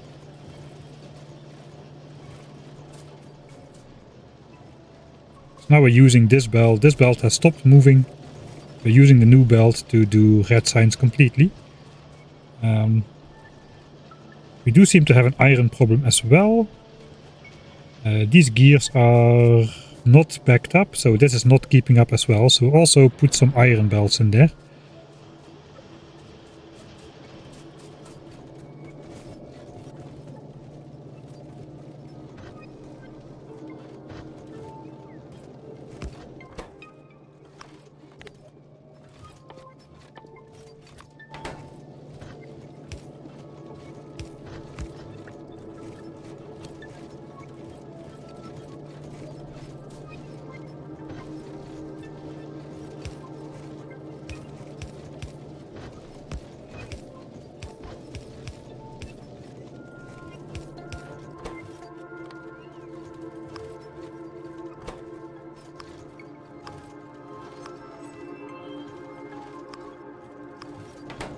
Okay, something like that, I think. So we keep input priority on...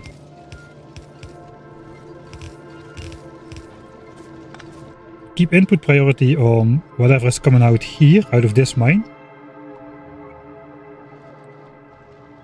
How am I supplementing this? I'm supplementing this with this belt of iron currently. And this belt of iron is supposed to... Well, it's supposed to make ammo. I don't think it's supposed to do anything else. So we could possibly like try to supplement this belt of iron instead to fix up the green signs.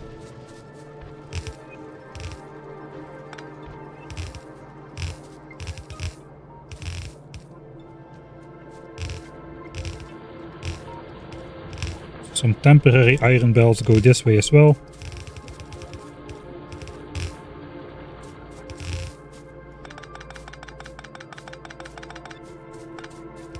Do I need two?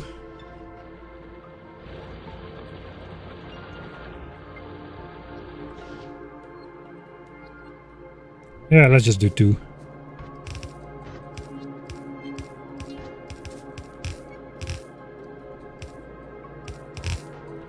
Okay, now I can probably access the readers. No, still no. I got no radar there in general. Alright. And I'll just have to go over there, I suppose.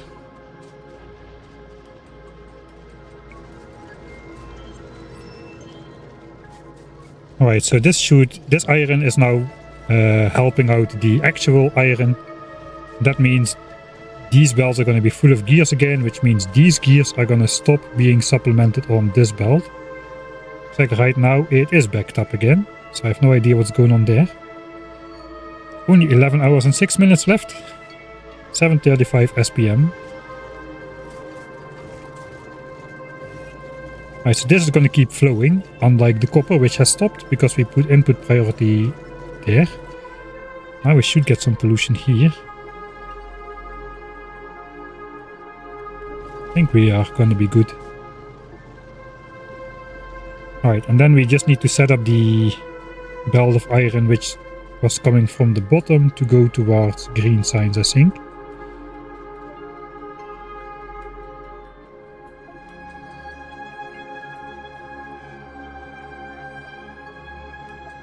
Just like we are helping out the copper here.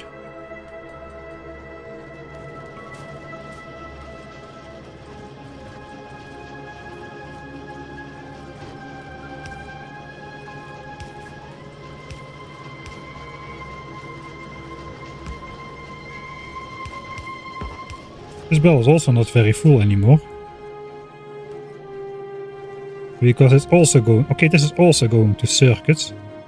So it means 1/3 of... or like 2/3 of the iron is already going to be spent on the circuits there.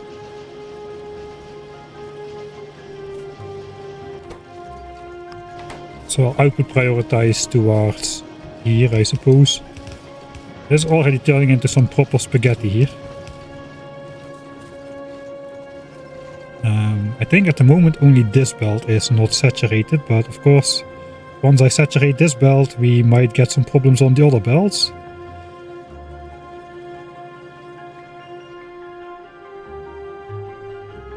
You know, maybe I should just solve this differently.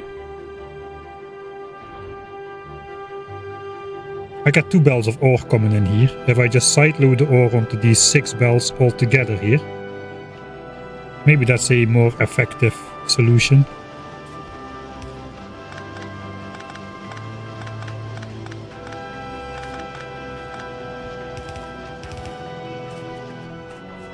Let's go do that. I have the splitters, I do have undergrounds. Yeah, I think I'm good. Oh, hello Johnnies.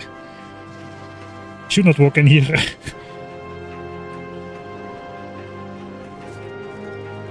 Alright, this is still going this way. Why though?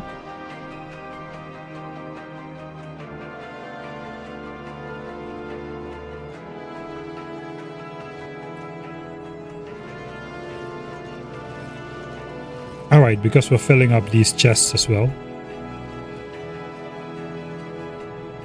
And this is only on one side. Right, that's fine. We can do output priority left, perhaps.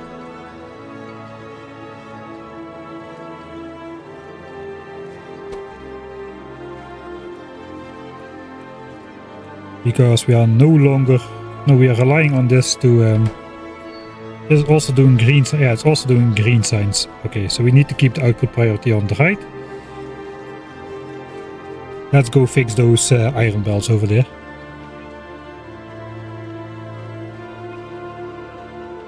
Are we still ultimately pollution limited? I'm not sure actually.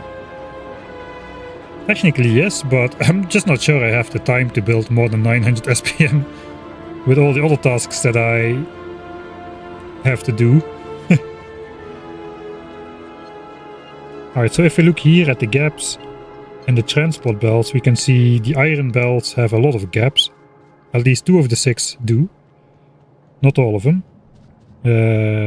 I'm just going to build like something that side loads these 2 belts of ore onto these 6 belts of ore, while keeping the priority going straight, I suppose. So let's just try to design that. So we got like this thing coming up here.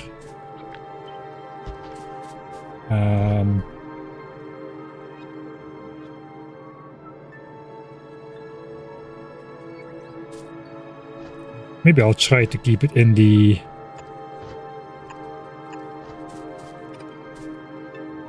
correct area here. Alright, so what I need is we need a belt to... We need to supplement this belt with ore from over here. So something like that. We keep input priority on the actual belt, of course.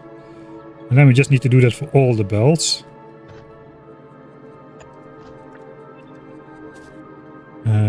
But this belt then needs to go all the way there.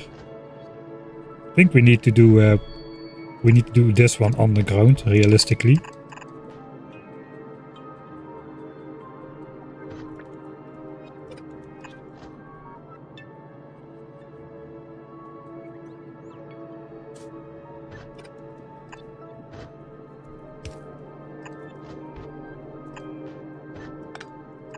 Something like that.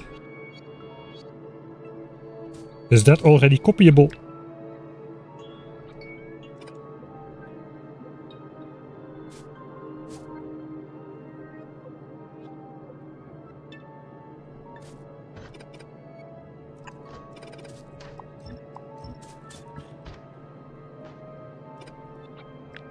I'm not sure. Let's just do it manually. It's only 6 belts.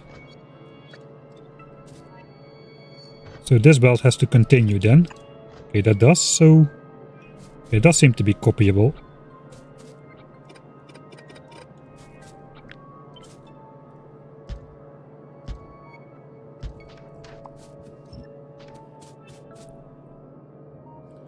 Okay, this one goes here and then goes straight. This one goes here, goes straight, gets off from here. This one goes under, this one goes on. I think that'll do it.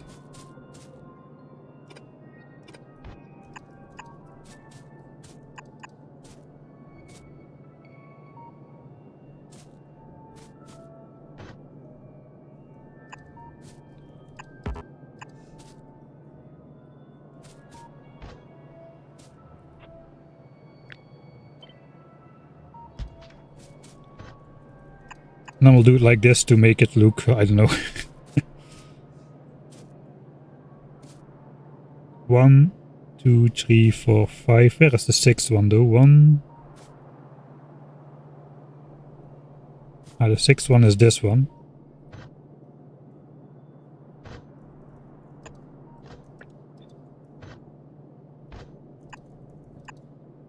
Alright, so we won't do that.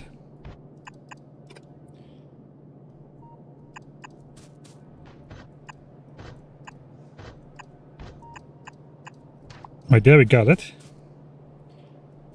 That is the great side loader. Now we just gotta build that in here without disturbing the iron too much. Ideally. Suppose this can just go here. And that means this can basically... Okay, let's not care about it. I can do this.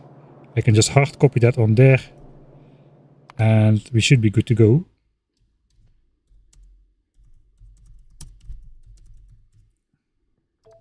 So there is no reason I couldn't have done this before. Before starting on red chips, mining and smelting.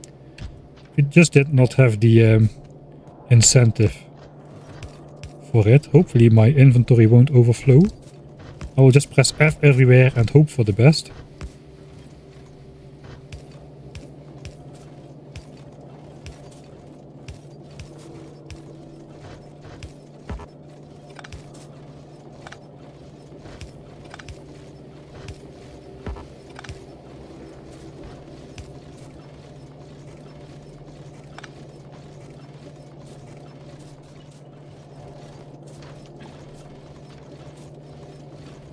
Right, everything kind of seems to be flowing.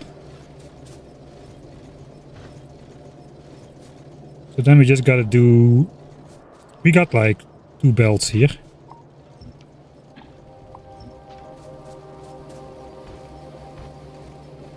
Has it gotta become 6 belts.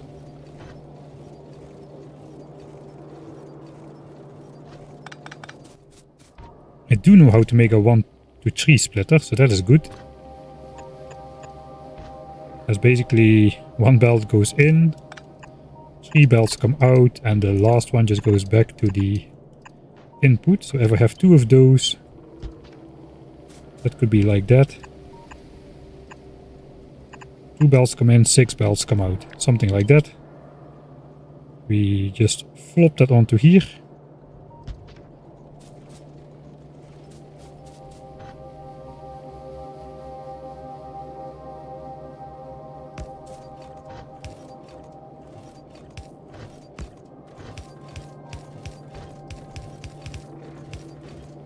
We output priority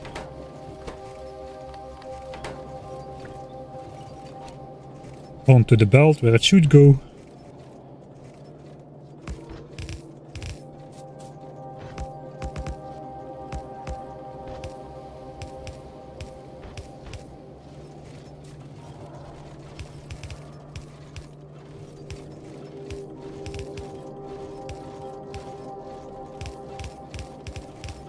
That should work. And by doing this, we also balance out those 2 belts.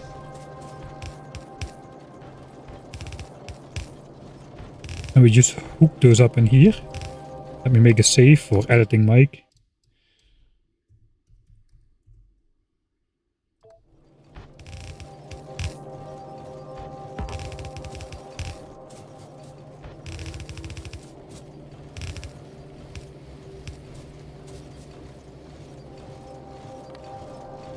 Let's see if the gaps go away.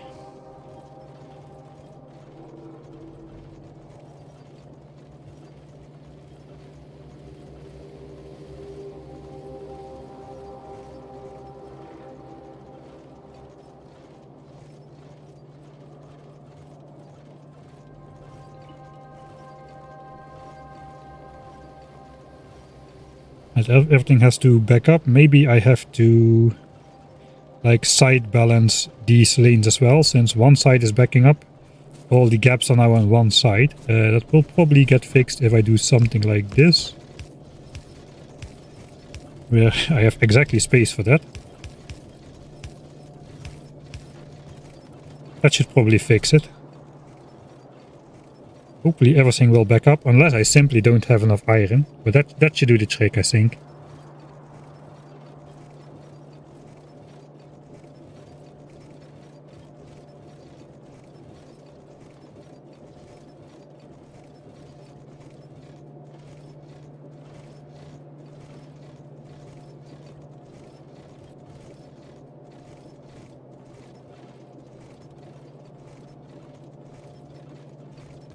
I think I simply don't have enough iron, because these belts seem to be moving all the time. No, they don't. All of the iron that comes in here potentially can go there. Okay, no, now everything is properly backed up. Yeah, okay, I think that is the last of it.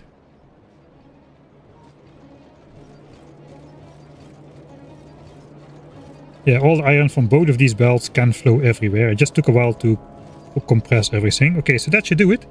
Pretty soon we should go see signs per minute going back to 900, I think, with this solution. So let's call that hopefully back to 900 SPM.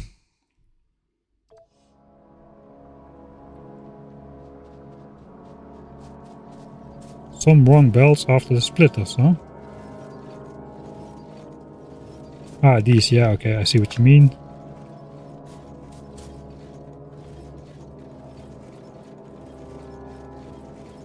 Some like leftover belts.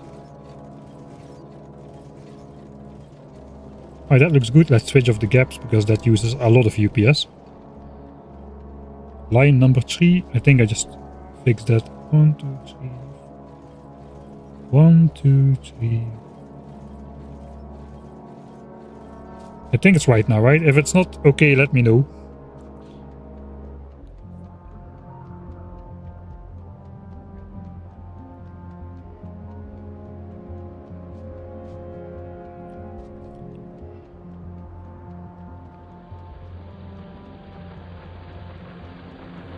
Yeah, I do have a belt balancer book in Factoria 1.1. I never got it for Space Age just yet. I might need to get that. It's not absolutely required, but it does make things a lot easier.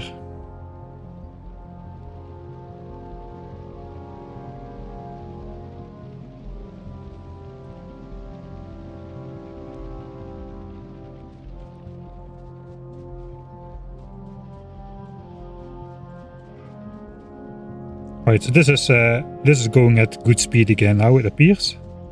We are making the rest of the solar panels. How many solar panels? 6.1k, we're getting up to 7k. If we have 7k, we can build 10,000 solar panels for 600 megawatts. Now we have 180 and 180 in steam, during the day at least.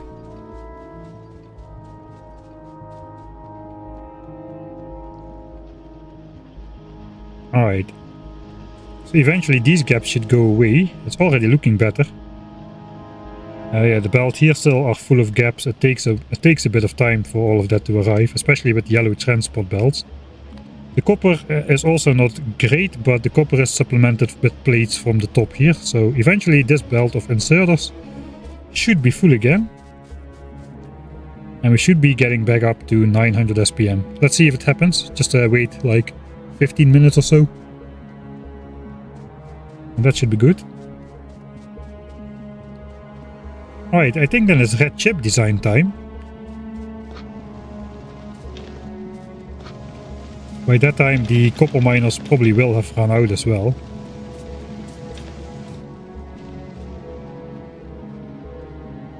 $1.3 and 2.2k. I could just mine that faster. Do I need to? No, I can just ignore. I can even underground under a miner and a belt. That's 4 tiles. I can underground that easy. Right. So am I going to deconstruct all of this? Is there a need to? Maybe there's no need to. We've got like this width of belts coming through. Does fit. It does not leave me much space though for other stuff. Like, I don't know, blue science packs for instance. So I think I'm just gonna get rid of the left half of this. But first we design red chips. Let's not get ahead of ourselves. Maybe we don't need to. Let's do things in order for once. Right.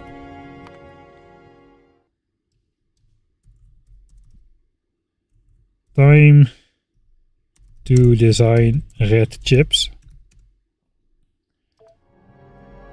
Alright, so now for blue science, 2 blue science packs require 3 advanced chips, which means for 900 SPM in blues we need 1350 advanced circuits, is 1.5 belt. 1 belt of blue science, 1.5 belt of red circuits. We're gonna build half a belt right now. That is 450 circuits a minute.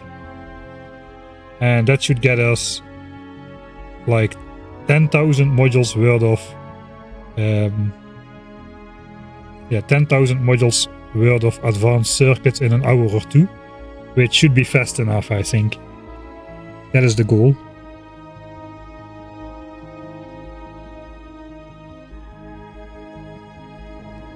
Not getting sidetracked between 2 things, that is indeed something unique.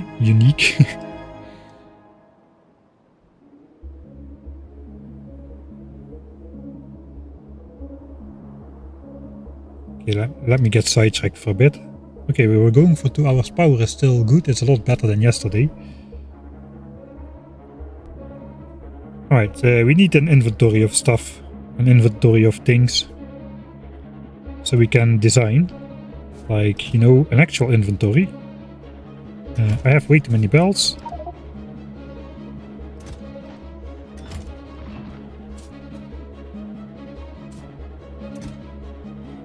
I should probably just like have a stack of landfill on me, to be honest.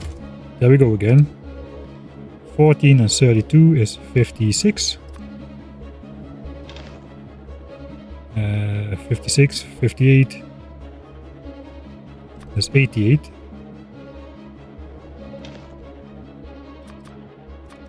Alright, that nicely gets rid of all the excess stone there.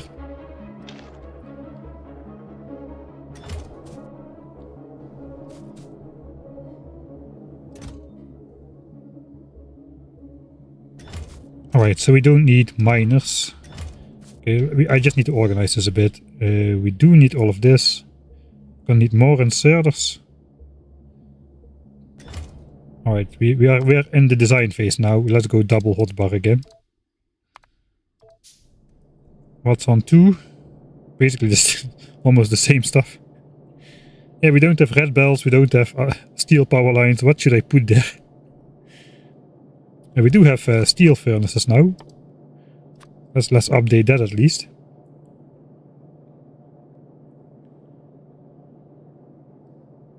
Alright. It looks like I only need 1 hot belt. I'm not yet at that professional level where I need 2, let alone.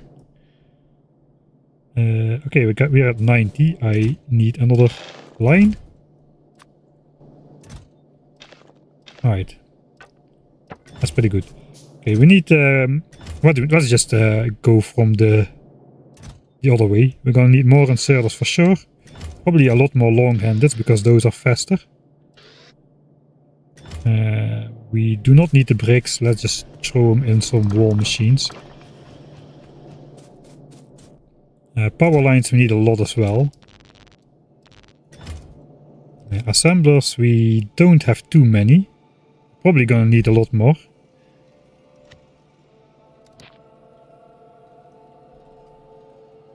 And then it's just belts, undergrounds and splitters. Yeah, I think we are pretty much good to go. Actually, we need some chemical plants for the plastics. I think we need another, we're gonna need another crafting session here.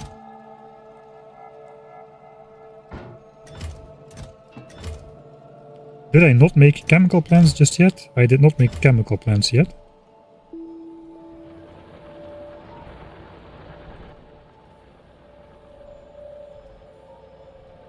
No, chemical plants not made yet. I just made like 10 oil refineries. Yeah, only 10 oil refineries have been made. I suppose then it's time to look what we actually need for red chips. So let's go do that first. I'll override this here. We're gonna go to the calculator. Hopefully that goes to the right window. It does, alright. That's good. Alright, so we got here all the sciences. We are only interested in red chips now. So I have a tab open with red chips. This is for all blue signs, 1.5 bells. We'll divide it by 3. We'll get to 450. That is what we're interested in. I think we're gonna at least make like all the assemblers we need for the full Serlian 50 though, but this is what we actually need. So at a minimum 60, 70, 89, 95 assemblers at the minimum for 450 red chips a minute. So we're gonna need 300 assemblers for sure. Looks like 8 chemical plants.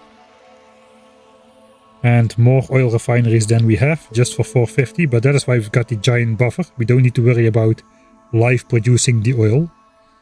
Okay, that's not too bad. So we basically have to make like 300 assemblers or so, and we're good to go. We need 60 assemblers for red chips. It gives us half belt of red chips. It consumes a belt of green chips, a belt of plastic, and 2 belts of copper wire. If we ignore the requirements for all of that, we can see it 1, 1 and 2. That is what we need to feed red chips. Alright, I think that's actually not too bad. We can go back already.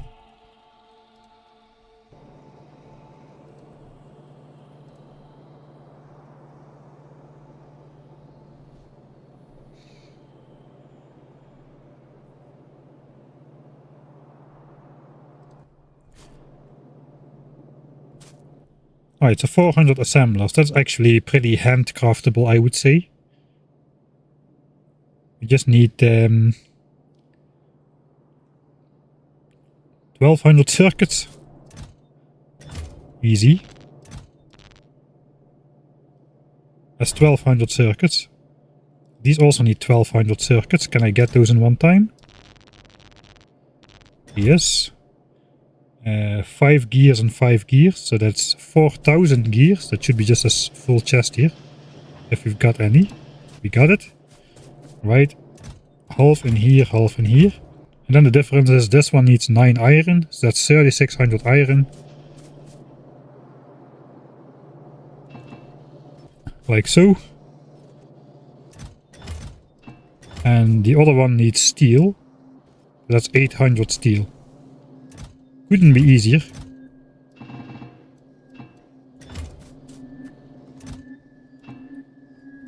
I think if I just take half twice, that fits in my inventory, that's 200.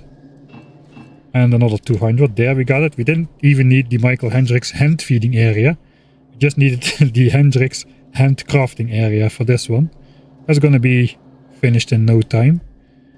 And the rest of the stuff we got, I think, just the chemical plants. We need like a handful of chemical plants only, but for blue signs we'll need some more.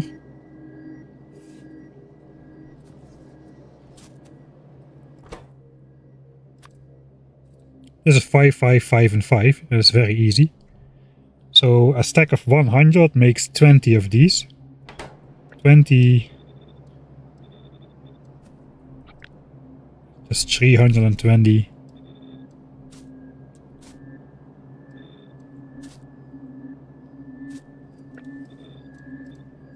400. Let's go 400. They stack to 10, so they will nicely fit in a single chest then. Okay, that convinces me that is nice enough. That's 20 stacks of this. 20 stacks of this. 20 stacks of pipes, which I should have. Yeah, I do.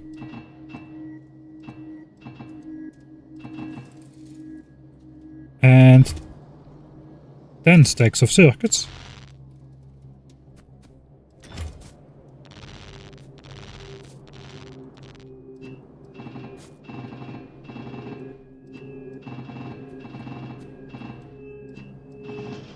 And that's gonna give me 400 chemical plants, more than I'll need for a very long time, I think.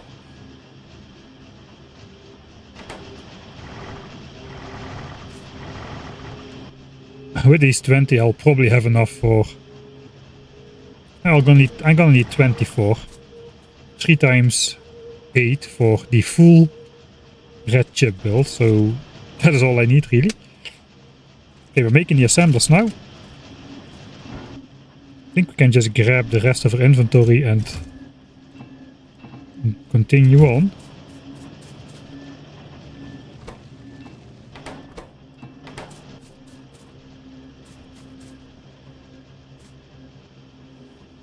Right, then we're ready to actually start designing, I think.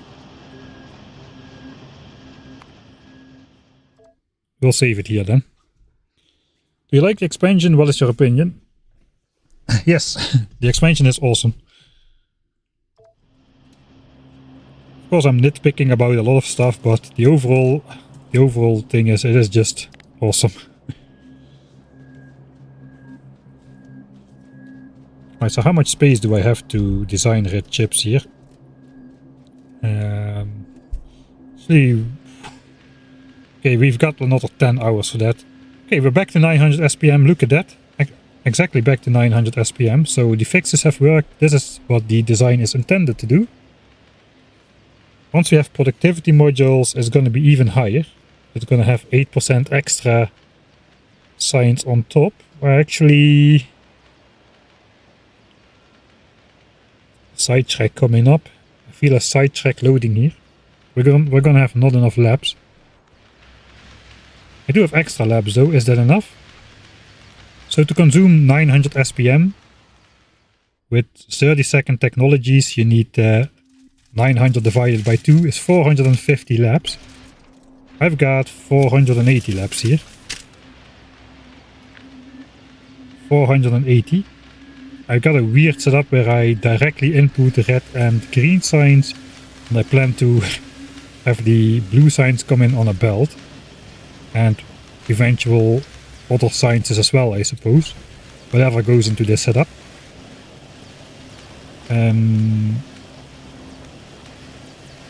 But if I put productivity modules in here, the machines are going to be slower. I forgot about that. So it's going to give me 4% productivity and minus 5% speed, which basically almost cancels each other out.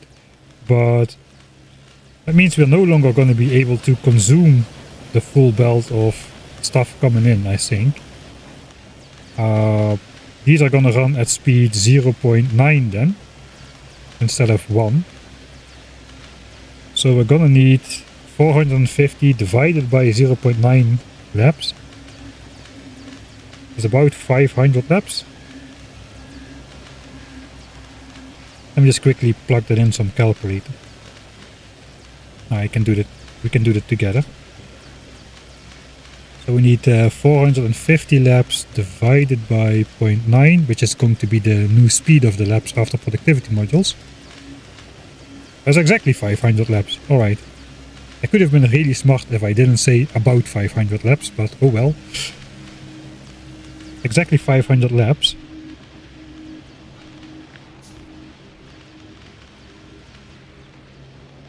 I got 480, so I basically need to add 2.5 lines of this. I think I'll just add 3 lines to the end if I can. I'm gonna need to get rid of this then. Does that even fit?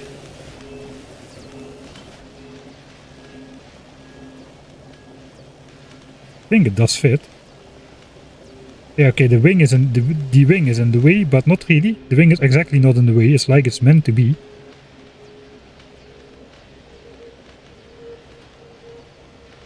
Alright. So the copper mine has got to move, but yeah, this is going to be 3 assemblers wider in the end. Productivity module 2 is going to slow it down even further, but by that time we're in space. So probably I'm not going to worry too much about that. Especially if we can get quality module 1s in there. It's going to give me 6% if we can get it. This is going to be pretty expensive to get rare ones out of, I think, because this is an expensive recipe with 4 productivity modules plus additional red and blue chips.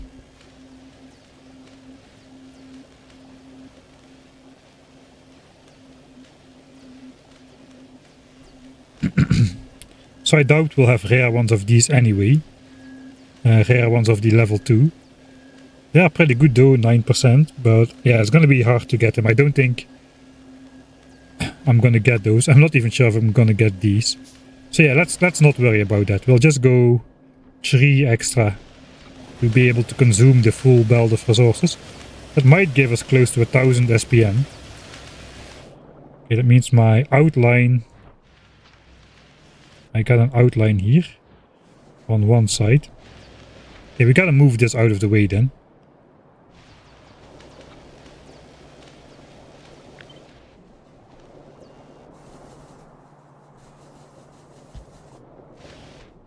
Where is it? It's over here.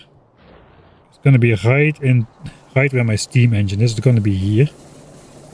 Okay, so I'll mark this with a green belt. There we go. Let's do a blue belt.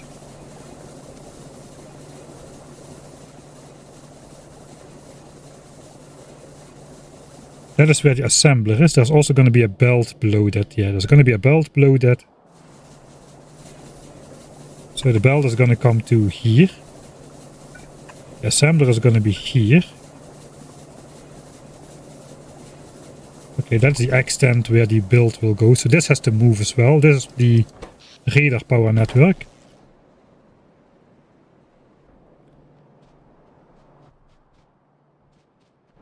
Okay, I'm getting sidetracked properly again.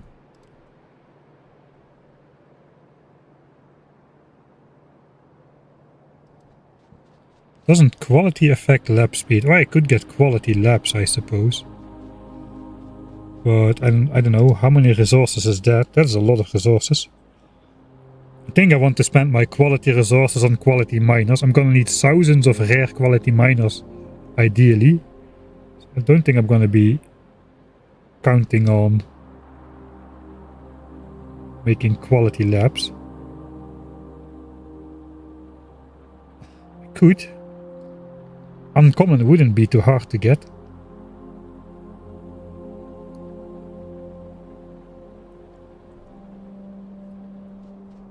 Okay, let's do an experiment. Very important. Does it fit on the screen? It kind of nicely fills up the screen, I think.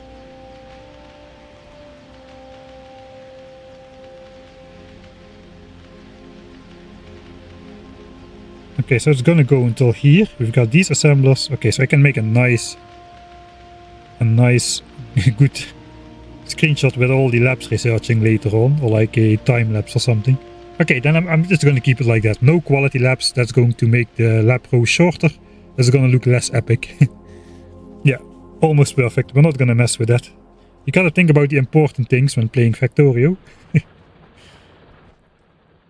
I suppose... should I just get rid of the miners now? They're in the way. Let's do some design work first, just to see what we are dealing with. Alright, so the design work actually begins now. Red chips. We needed 60 of these, right? Let me just check myself real quickly in the calculator. Wait, I'm not still on the calculator, am I? No, okay, I'm in the game. Yeah, 60 assemblers for half a belt. That's a lot of assemblers.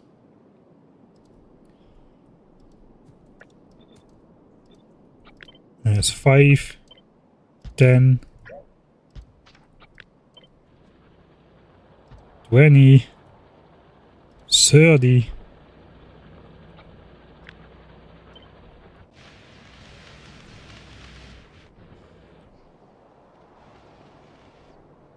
I don't have space to lay that out.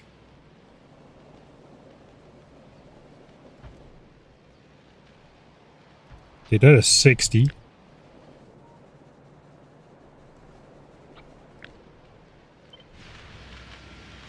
That is exactly as long as my science producer, except we just decided it's going to be 3 longer. I could just pop a few uncommon labs in there to make it just about fast enough to keep up. On the other hand, we also could just do a red chip setup like this. Something like that. With 60 assemblers facing back to back. We're gonna need 3 copies of that, so it would be good if we can keep... Yeah. Right. So it's half a belt of red chips, right? For 60 assemblers.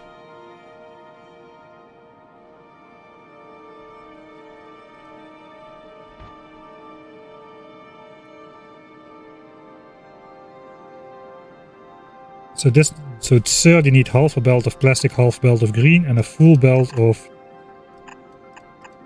chips. So that's all inputs. This is going to be slow, and red chips are slow enough that we can get away with slower assemblers like this. We also need outputs. We could also do that on this all on the same side.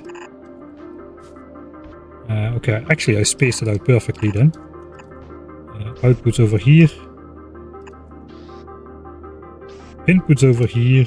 Inputs over here. Okay, so we got these input belts. Power eyes. I only have small power lines. Will this work? I think it still will work. We gotta do the power lines next to each other thing again, which people so seem to love. But that theoretically works.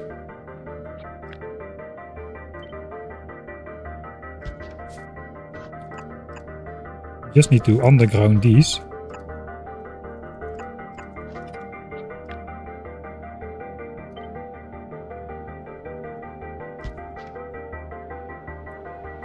I think that's a red chip setup.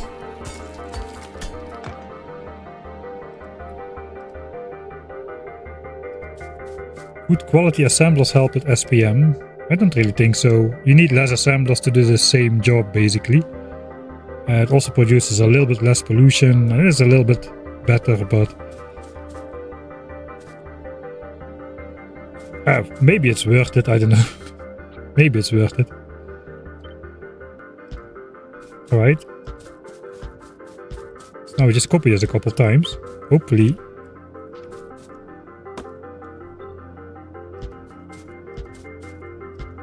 How long is this setup?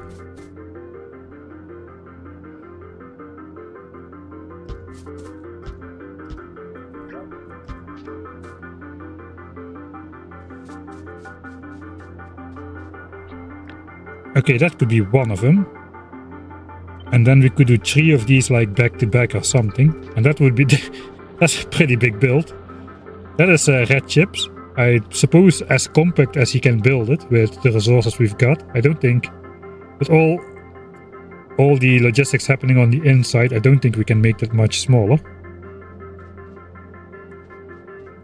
This is my full green chip build. Let's compare the size. That's actually only a little bit bigger. This is way less, this is built way less compact though, the green chips.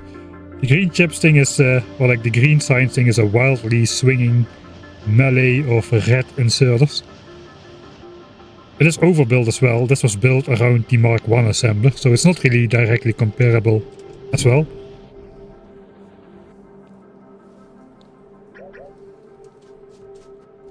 Right, I got to fix the power lines though.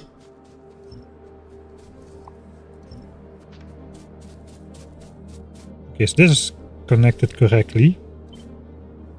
If I do this, then this does not connect how I want it to. That seems better. Right, and now I can copy paste it, right? Yeah, it does appear so.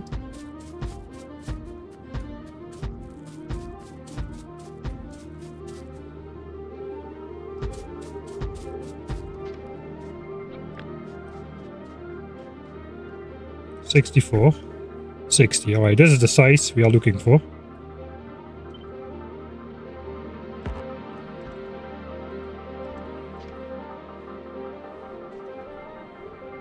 Alright, that's ultimately going to be the red chip build. I think we just have to sacrifice all of these trees here. It is no longer doable to keep all of this around. Especially the lab area is going to come in this area over here. We need that lab area before the next technology. That's a 60 seconds per science spec technology. So we need twice the labs by that point to consume the 900 SPM we will be producing.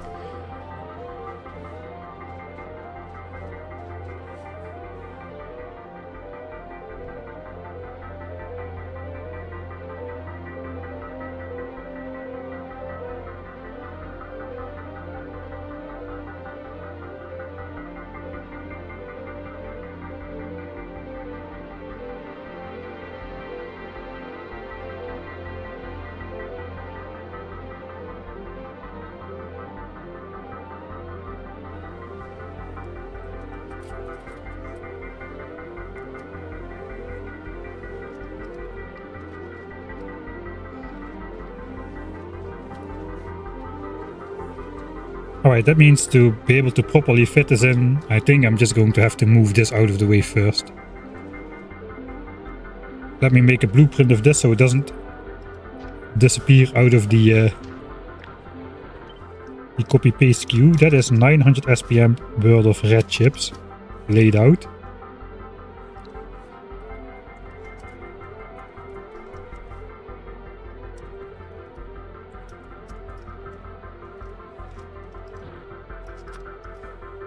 Store that in the queue. And then we're gonna just rip apart the old base, I suppose. That is probably gonna overflow my inventory. So let's just stash it randomly in some chests over here. And hope for the best.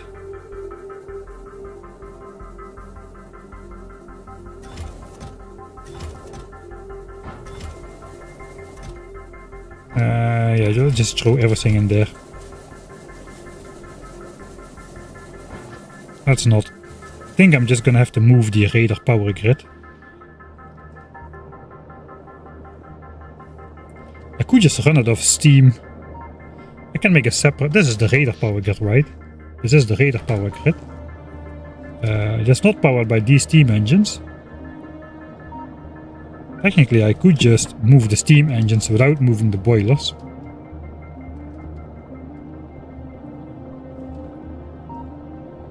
I could move the boilers as well, actually. Just how do I get water in there, though?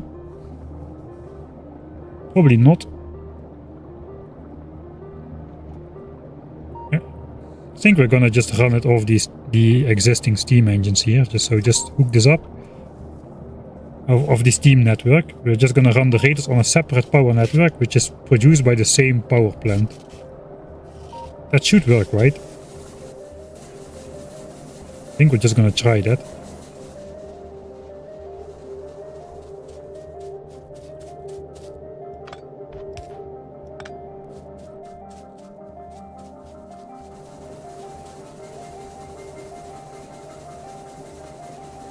Yeah, let's just grab it.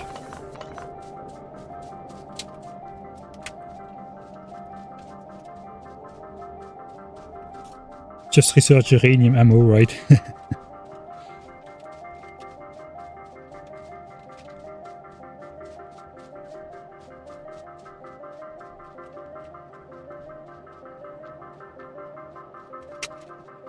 Quality lab's not really worth it, says Avadi. I think so too. Just saves a bit of space. Saves a bit of power as well though, because they do it at the same power cost, but I'm probably going to be spending all my quality resources on trying to haul rare miners. That's what really matters. Alright, so if I do this, the radar network should be moved. Still 3.6 megawatts because I got 4 steam engines. And the coal is going to be grabbed. This is going to be produced into steam by the main power plant, which is now switched off. This is a confusing power plant, because this is currently running on solar panels. I gotta keep in mind though, now I can no longer produce 180 megawatts for the real base, since I'm stealing 3.6 megawatts of power for the radar network. But at least we keep having the vision.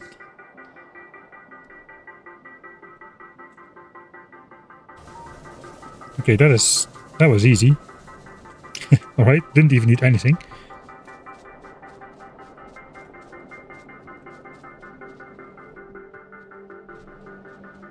Alright, so we gotta rip apart this old mine.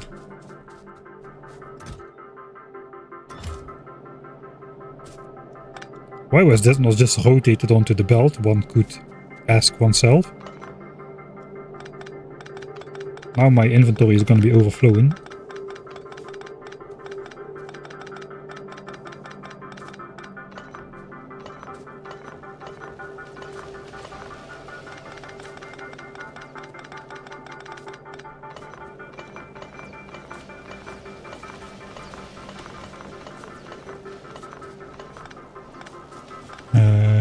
Power is okay. I can just grab all of this without disconnecting anything, I think, yeah.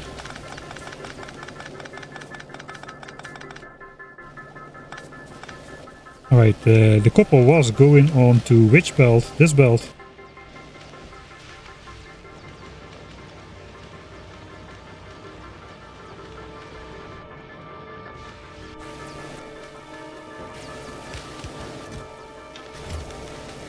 Right, I forgot I have long-handed inserters. I'll just quickly move that copper on that belt then.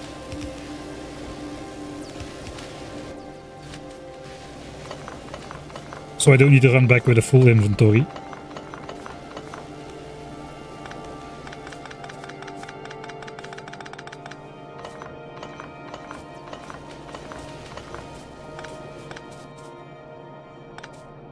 Yeah, I know. I'm 117 hours in and I still don't have bots. Noob confirmed. Right, we can grab that in a second over there. This water line is going only to this power plant, so we can pick that up as well. This old coal plant can go. Yes, this radar network, powered by the coal mine and later the external coal, has done a good job. It has provided us with vision throughout the base for quite a while. Like almost 100 hours, I think.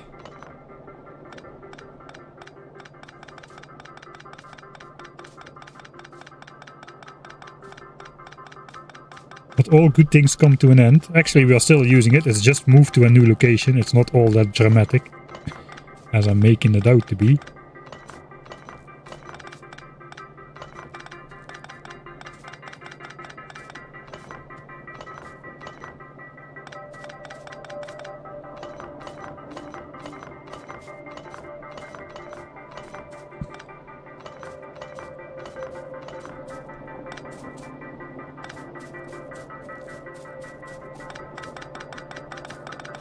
Alright, it's gonna clear stuff up nicely. This is where the assembler was gonna go, the red science assembler. That was the very edge of the science build. So this is the radar power network. So now it basically still is the same. It just is powered from the main power plant now. Still separate though, so the radars don't draw too much power and they don't spend our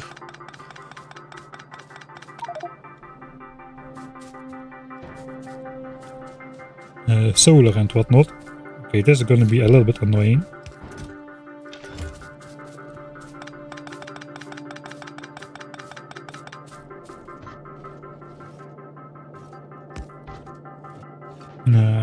We can build in this chunk.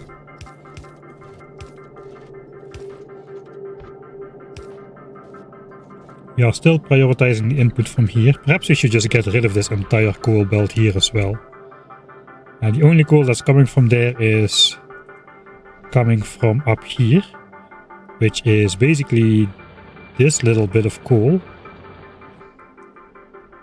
This coal is already disconnected. We're just using this for this smelting now, so that's decentralized. So the only thing that this belt does is help out with coal for the power plant, which it doesn't really need to do. I think we can just get rid of that, or maybe just reroute it down here and feed it into here instead, out of the way. So let's actually switch that off. We'll just cut that right here.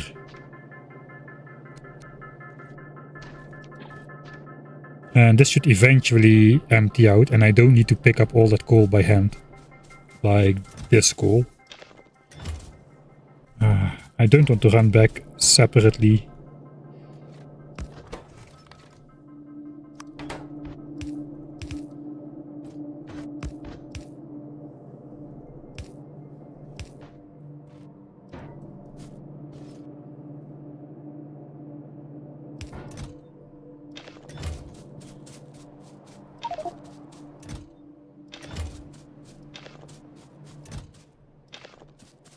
So we'll also just feed this into here.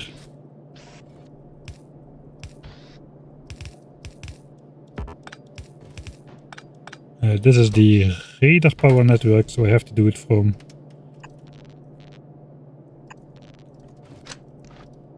this side. This is the actual base power network. Alright.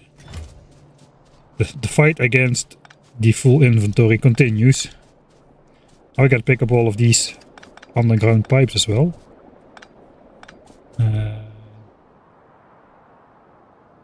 This has to move out of the way as well. All of this has to move out of the way as well, actually. If we're gonna build this tree longer,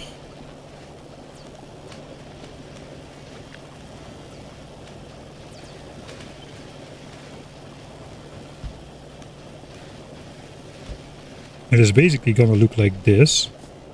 Suppose we can move this inserter over there then. The power lines are gonna be here. And here. So one closer by.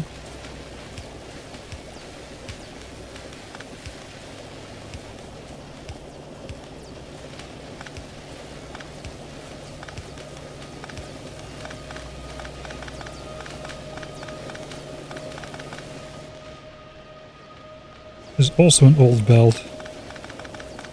We're gonna lose the fight against the full inventory here, I'm pretty sure.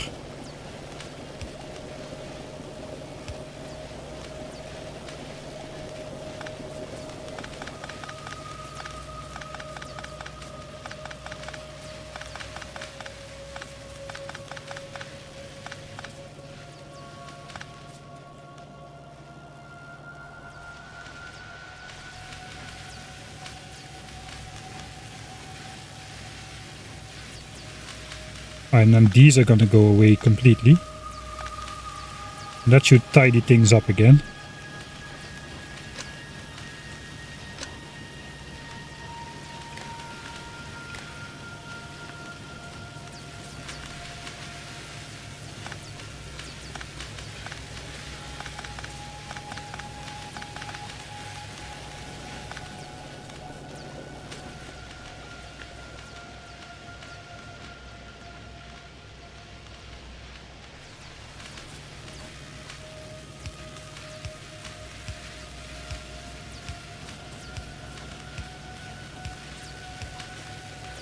Somebody mentioned something about getting sidetracked.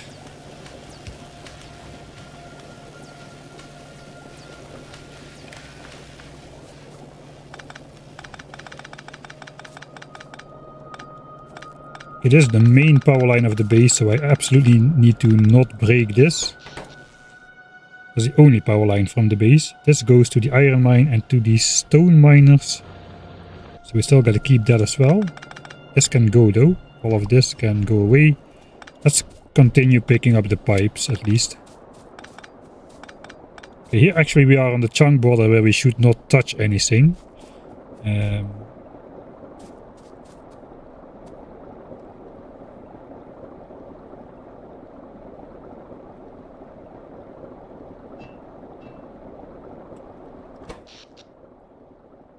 Okay, that's a raider. So we can simply do this then. And we don't need all of these power lines anymore. And this can look normal.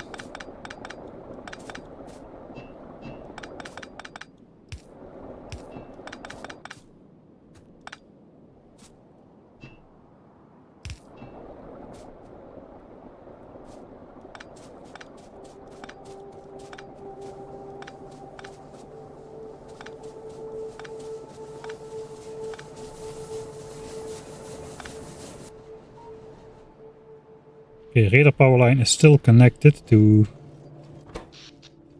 all the radars, I think. Yeah. 1 hour later, still not building red chips. Hey. This wasn't... We'll get rid of this later. That is not in the way.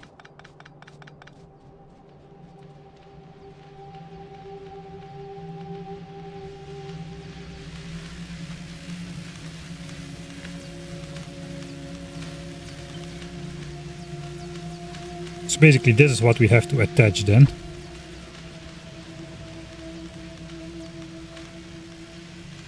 Looks like here it's flipped. That's fine, I suppose.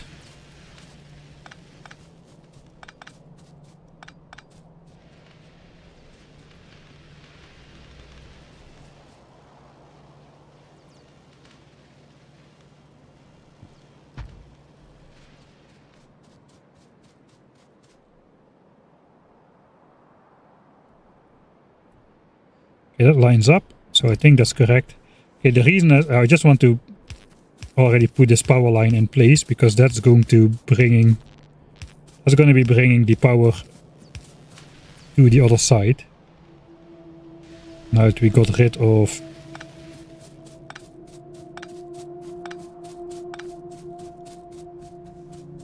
okay, and I still cut off the entire base from power. No, I didn't. Okay, I got a backup line here. Alright, I didn't need to be so careful at all. Oh well.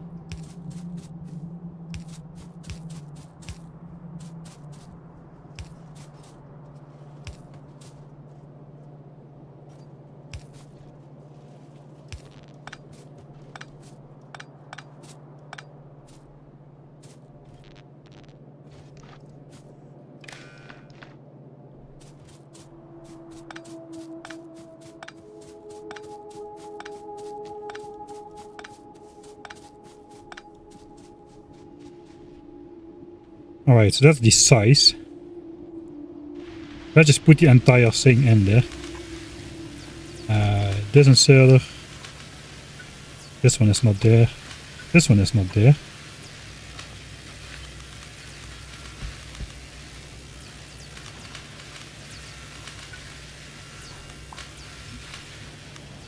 I think I'm just gonna get rid of those belts for now.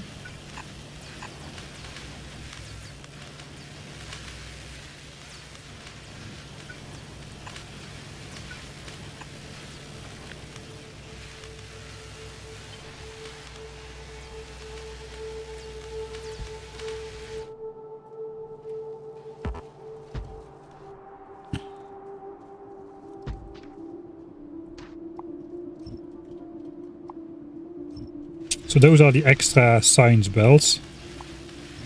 Not sure yet how these are going to come in, but I think I'm just going to delete these from the picture for now.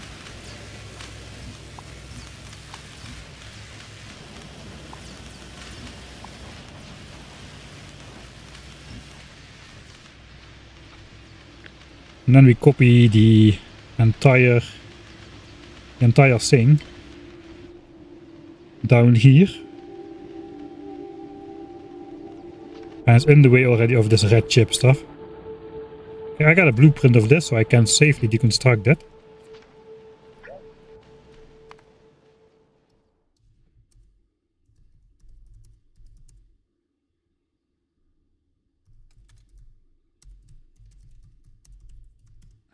That is a horrible save game name.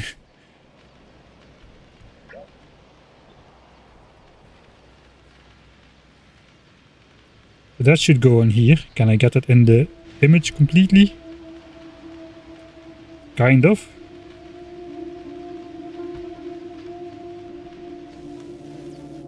Okay, that did not mess anything up just yet.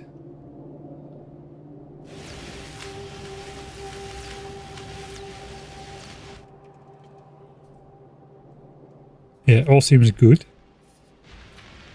Yes, this is going to be the size of the lab area. 1,000 labs for 1,000 signs a minute, I suppose. Major spoilers for the YouTube series, yeah. That is definitely the case. But also not really. If you just join in every now and then, you're not gonna get that many spoilers. Except that the run is not dead yet. The series is much more about explaining all the stuff that's going on instead of actually building it and all the grindy work. So it's kind of a different perspective on the whole. Alright, so I failed to notice I also need to make another 252 assemblers or so. So we need to make even more assemblers, but as you just saw, making 400 assemblers not a big deal. Making 500 labs though, that is a bit slower. But we were doing red chips, but we first needed to know how much space we had for red chips. And it turns out I wanted to align this with the science build if I can. If we do have enough space, alright. That is surprising. But then this power line is still in the way. Okay, we can get rid of this. We got a spare one. I didn't notice that before, but we do. This is gone. So with a bit of luck, now actually these bells will start to get emptied out.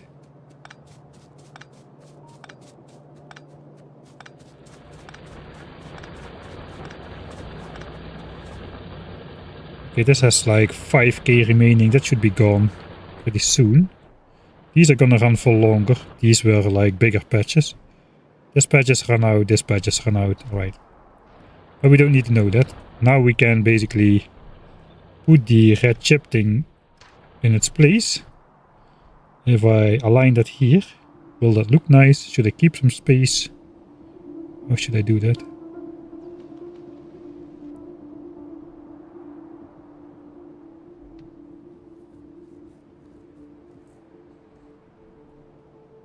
I do have space to keep space.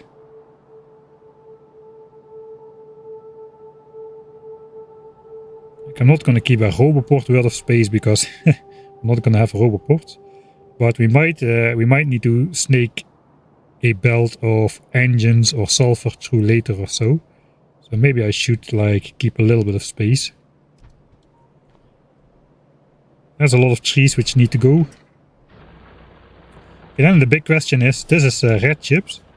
Can we get all of the red chip requirements in here? That is going to be copper cable, green circuits. I think plastics will do somewhere else. We got petroleum gas over here. And we've got a bunch of coal coming in over here. I think we'll just maybe build plastics in this area right here, since this is not likely to be used for anything else anyway. And like some plastic setup could be quite small. Let's have a quick look on how that fits. I think we need like 8 of these to make plastic. We need to grab some coal, we need to output some plastics. We need to get enough inserters on there. 2 a second, okay, that's a lot per second. So that's 1 input inserter, 2 output inserters. That should be good. Yeah, that's easy. That's just 2 outputs and one input. Probably the input belt is going to be far away. So that's like coal input. We just split it off like right here. And then the output can be like so.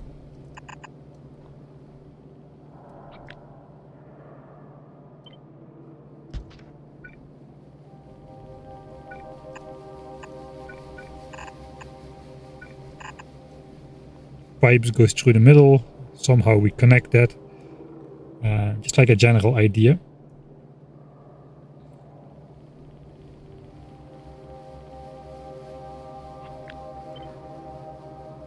Maybe we'll do it the other way.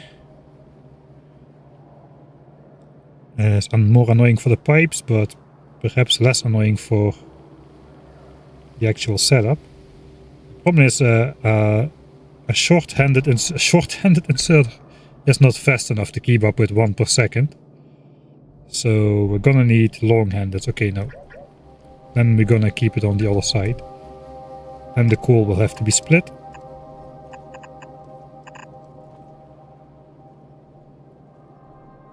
So we have another part of coal coming in here, another plastics going out here.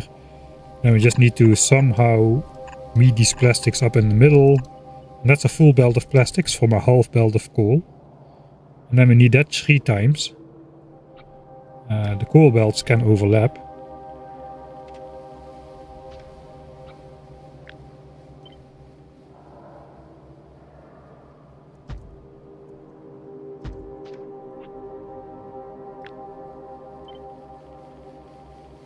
So technically we can fit that like something like so.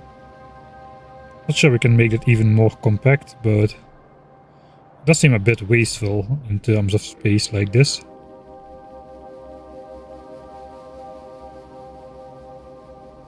We need, yeah, fast inserters would solve it, of course.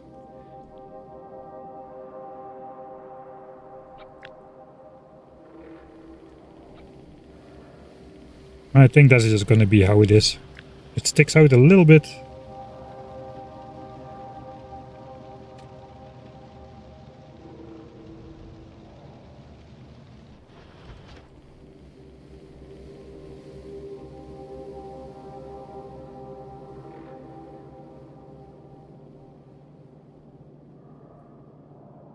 Pretend you have fast inserters and upgrade them later. Should I just research fast inserters? I'm doing this run without a sort of an added challenge. Yeah, let's just do this. It's fine. We've got space.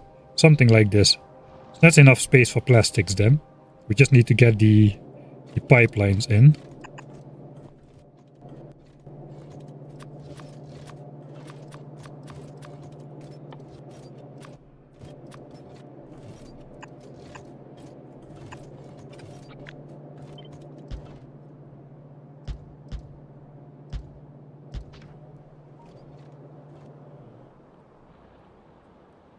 Probably the oil pipe has to follow the same path as the belts, but we can actually belt and pipe weave in a single line by just creating underground belts under the pipe, so that should fit regardless. If it comes in over here, then we probably just want to connect this as soon as possible. Something like that. Now, does that stretch? No, not quite.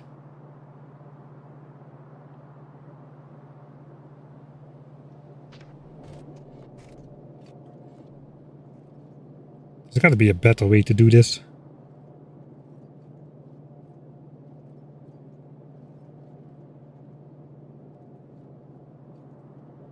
I think there is a better way to do this. Hold on. I got a epiphany. This is the current thing. What if the coal comes in over here, but on an underground belt? We cannot belt weave, but maybe we don't need to. We can then output over here.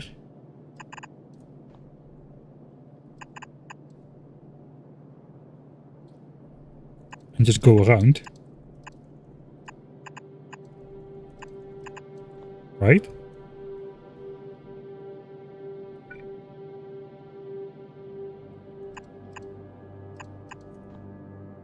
Another nice horrible power connection. So coal comes in here, plastic goes here, We still just meet up in the middle. I'm so glad we can flip these things nowadays. Yeah, that works.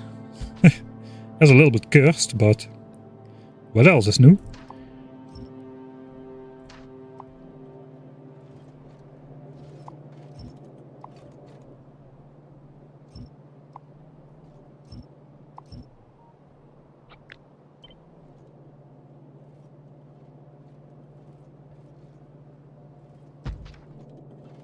I'm not sure it can be this tight against the cool. It still does not connect. Oh no, it does connect. Does it connect? It does not connect. Because now we do need the double belt for... I can just... Oh wait, no, I got a problem. We got a problem with this. With this one as well. The problem is...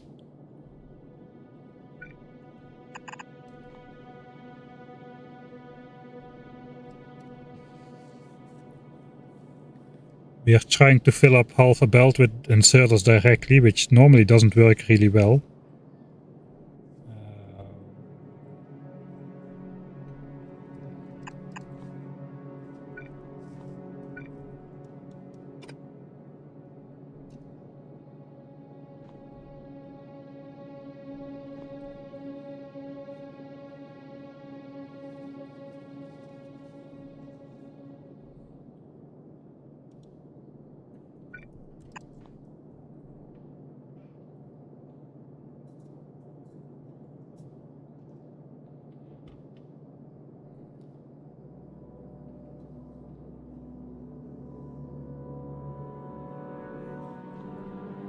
There should be a better way. Let me actually build that. Makes it a bit more visible. Alright. Okay, we don't really care about the pipe side. We care about this side. So coal comes in over here. Okay, we have to have at least 4 tiles for the coal. What if the coal comes in over here instead?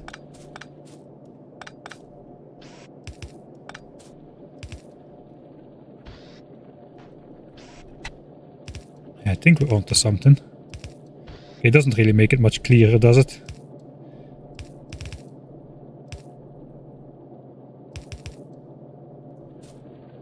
I think we can do something.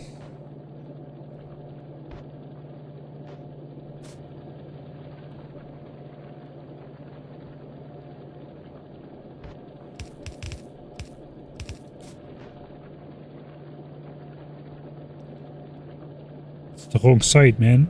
And maybe here?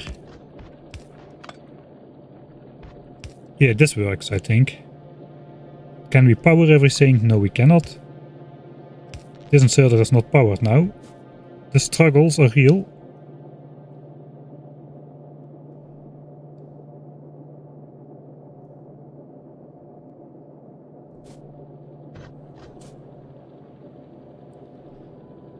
So what it does is it basically distributes the half belt of plastic over both sides of the belt. So when I later join it up, we're gonna have like this backfilling. The inserters will always have space to output, which is not the case if you directly output on the belt, not always.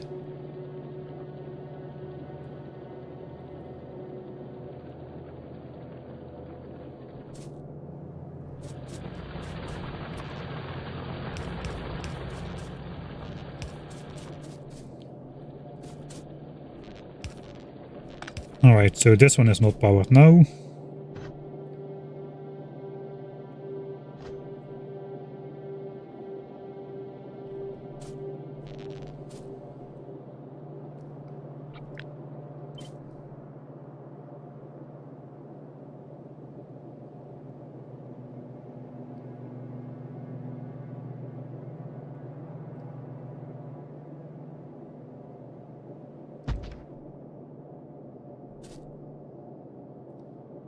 If coal needs to be there anyway, we might have some extra space.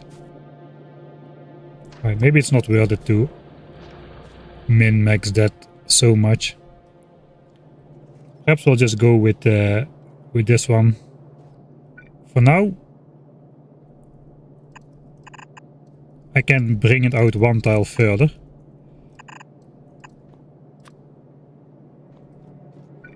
Yeah, I can actually do this. I can sideload this and then have additional outserters here. Those will always have space to outsert.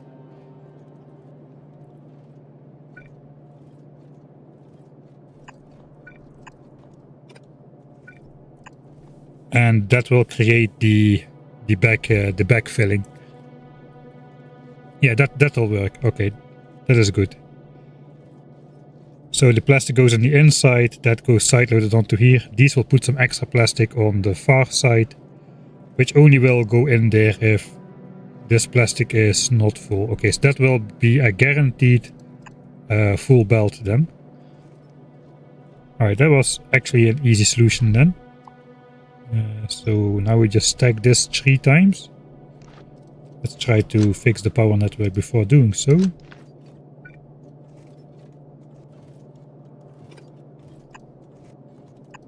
We gotta keep it away from this one though. That's the radar line again.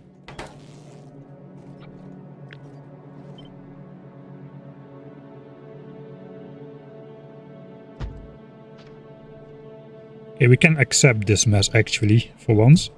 That looks like a good mess. This is one pipe too far, so we'll just do that. And that should do it.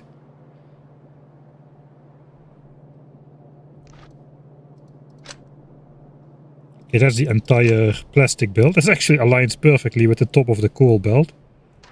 Like it's meant to be again. Okay, that deals with the plastic then. One ingredient is done.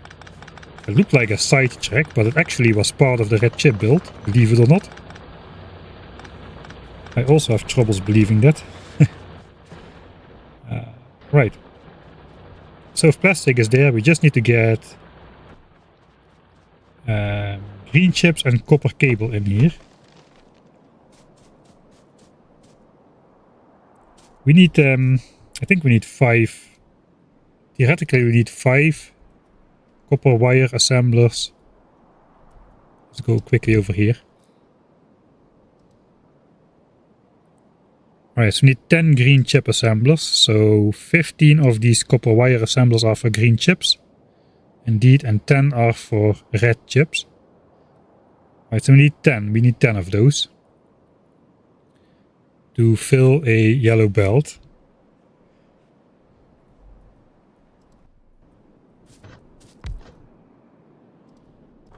So 10 of these. These produce 3 a second and need to be fed 1.5 copper a second though. That is not great.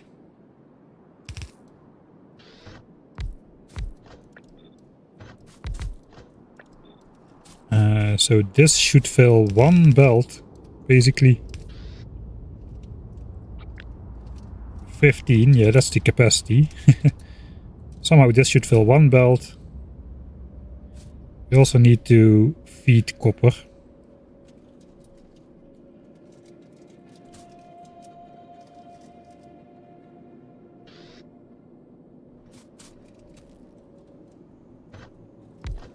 I think I should maybe do 1 more just to be safe. Can I do something like this? I should really design it in ghost builds. If I can, I want the entire setup to be this wide. Let's design it in ghost builds instead. Alright, so this is the top. Copper cable goes out here. It needs to be on both sides. So ideally we have one of those. With output priority on the right. We got the same problem here though.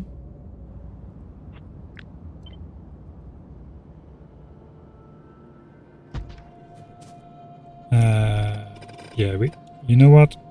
Let's stretch that apart. Ideally we would be doing something like this and this, meeting that up in the middle.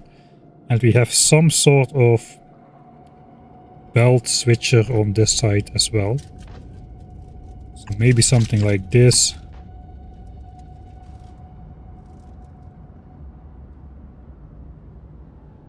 Or maybe just a splitter. If I do 6 of these actually, we don't need all of them to be working all at a time. We need 5 to be working at all times. So probably I can do this.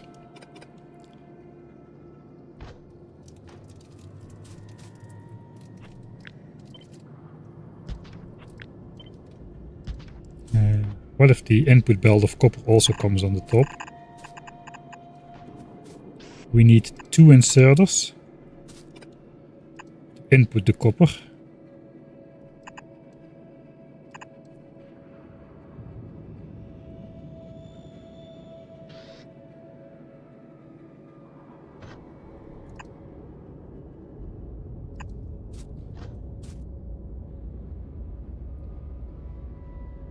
So we can do this over here then. Output priority to the left. That gets all of the copper wire on both sides. And probably just mirror it on this side.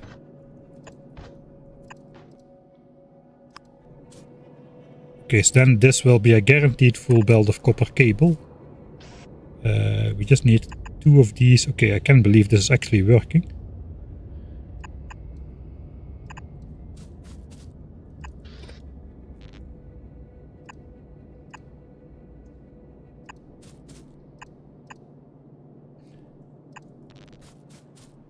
That is probably copper cable.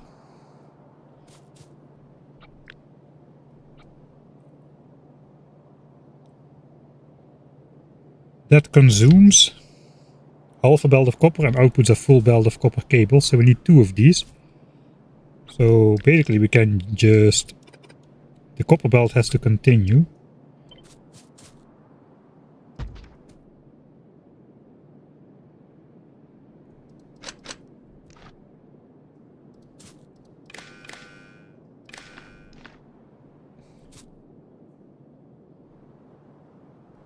I think that's it.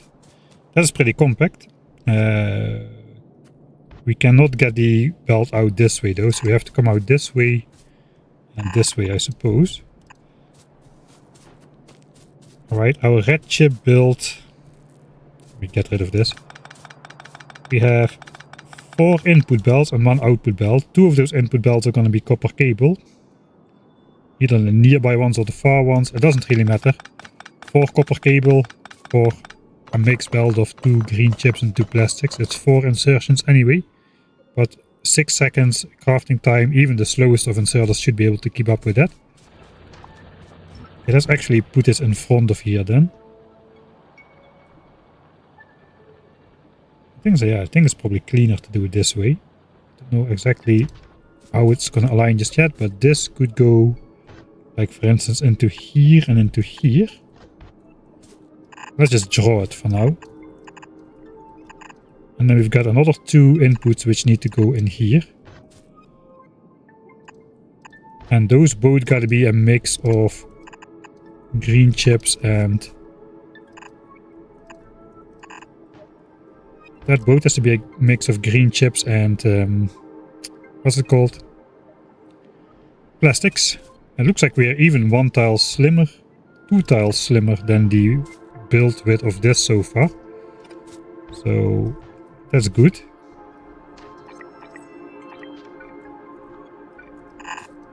That's the line, the bottom line.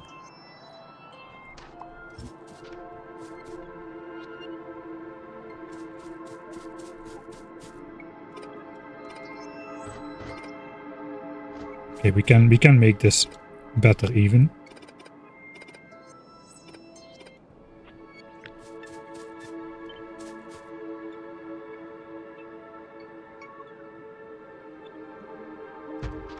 I think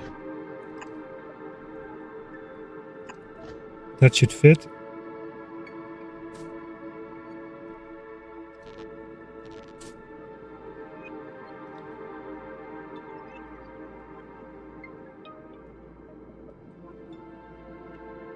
That's about as compact as we can make that, I think. Alright, that is that is copper cable directly. Then we still need green chips. We need a belt of green chips, which is like 5 sets usually of this thing.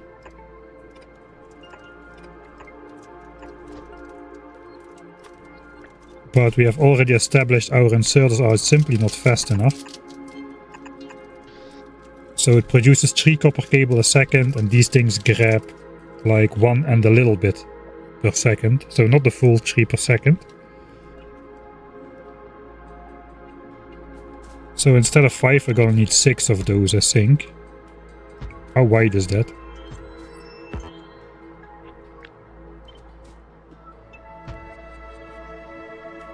It might fit. Problem is we need a belt and a half of copper. 1.5 belt of copper and a belt of iron. It does fit in the width though. We already have something like this set up earlier, like here. Though we are not really caring about how wide the setup was here. This is too wide, I think. Yeah, that's like 2 tiles too wide, so we gotta make it 2 tiles slimmer than this one.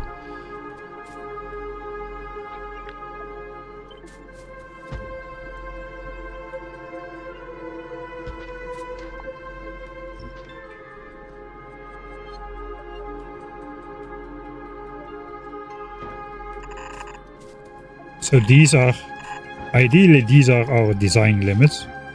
We gotta fit it a bit in here. Probably the answer is again to have most of the resources come down the middle. Output 1.5 a second.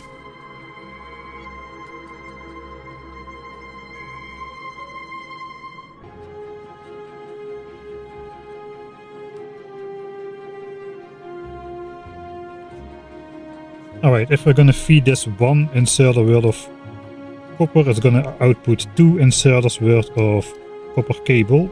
So it's gonna produce 1 inserter worth of output on the green chip side as well. Not a full 1.5 a second. How much do we get out of here? 432 degrees a second. We're gonna go to light mode again. So 432 divided by 360 degrees is approximately 1.2 a second. If we have... oh, we might not have enough with even 6 of those then.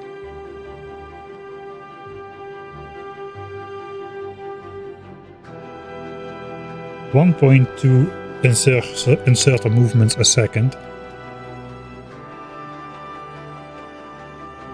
15 divided by 1.2. 12.5 outserters. Okay, that's not fast enough then, because we will only have 12 outserters.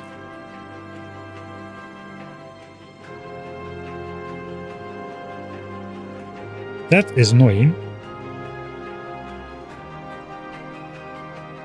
So we're gonna be a couple percentage short.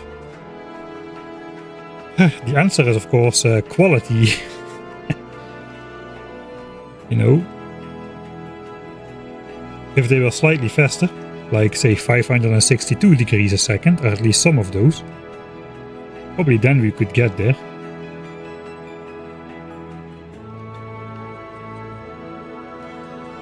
Use to yellow adjustable inserters.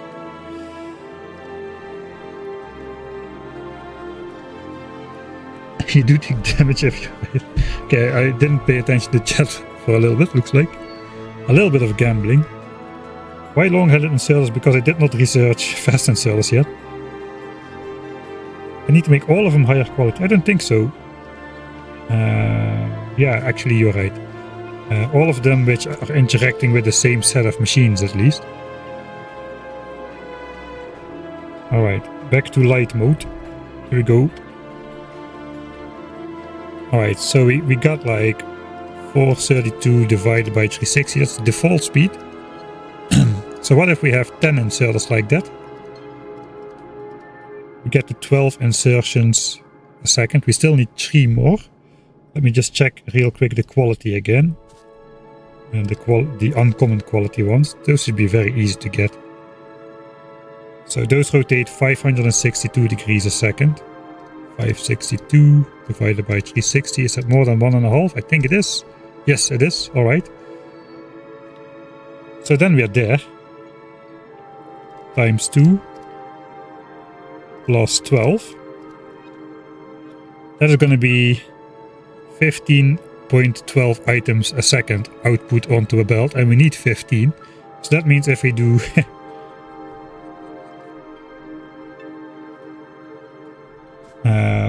if we do 5 of these like so, and 1 of these with uncommon inserters. Oh god, here it starts, the pain. Oh, I cannot even select quality yet, right? Oh, that is annoying. I don't think I can select quality yet before researching it. That's not annoying. That is not annoying. Yeah, I cannot. There's no quality stuff yet. I cannot upgrade these either.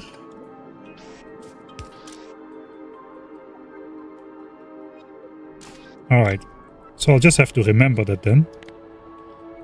5 greens use normal long-handed. 1 green uses uncommon for 15.12 items outserted. Outserting is a word now. Per second. So I'm just gonna put that up somewhere out of the way over here. Give it the symbol. Can I put quality on there as well? I think I can. Yeah, here we go. Alright, yeah, that's good. Then I'll remember. I think I can. For now, we can just put it with normal inserters. We just have to remember it has got to be long-handed ones eventually. So probably I want to just stretch these assemblers apart as far as they will go. This will have to go like this. Ideally, we would be like grabbing. We can output on one side.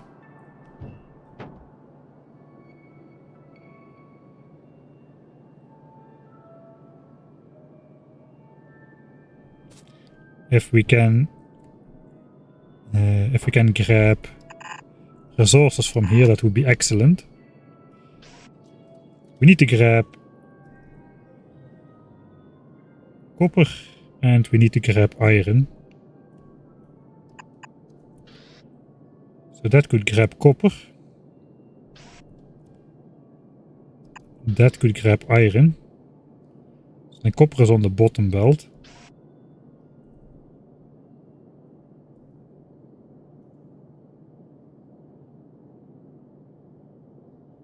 That could grab iron. That could grab copper. We need only 1 per second, so this fits. Symmetrically, I would like to do this, but then the underground belt cannot stretch. So it looks like it's gonna be this. We're gonna have probably power cables like so.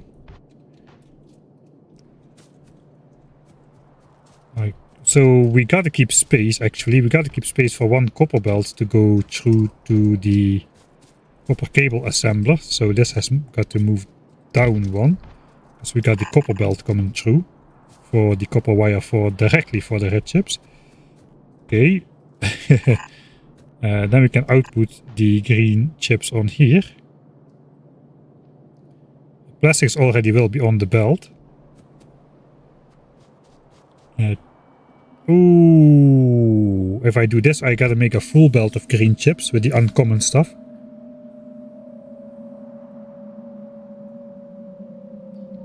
And not 2 sets of 3, that will not work.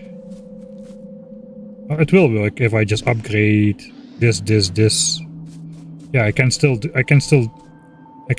2 sets of 3 instead of 1 set of 6 and then redivide it.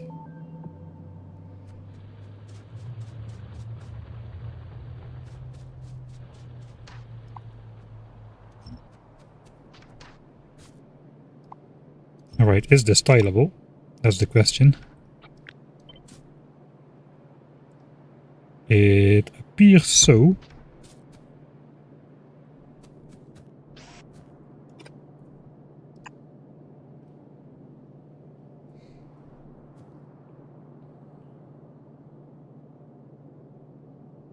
Now we're again fighting a little bit with filling the gaps on the belt. So are we really? Yeah, I think we are.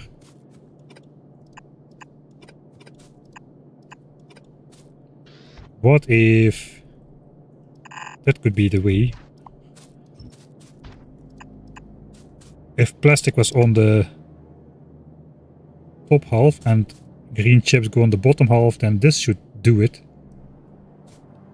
To keep the belt compressed. Just a little bit of backlogging. How far does this output?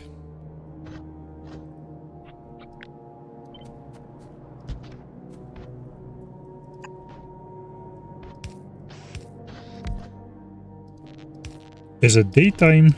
It is.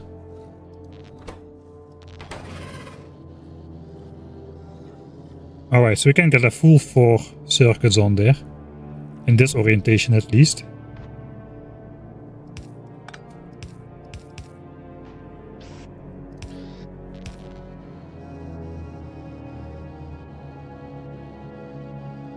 Oh, in that orientation as well. Okay, so it doesn't matter. So this will put 4 circuits on there. Yeah, that's gonna create enough back pressure to keep the belts full, I think. Okay, so this is okay. I think we're even gonna have space left over.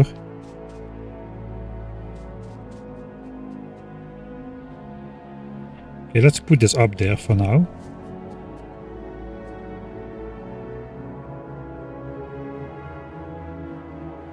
So this aligns like this then.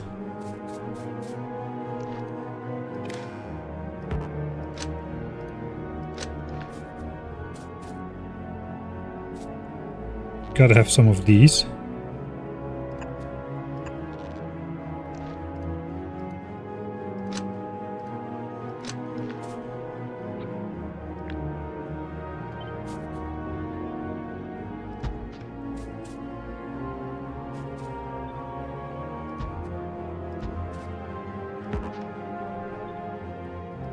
Okay, the issue is now here we got a switch.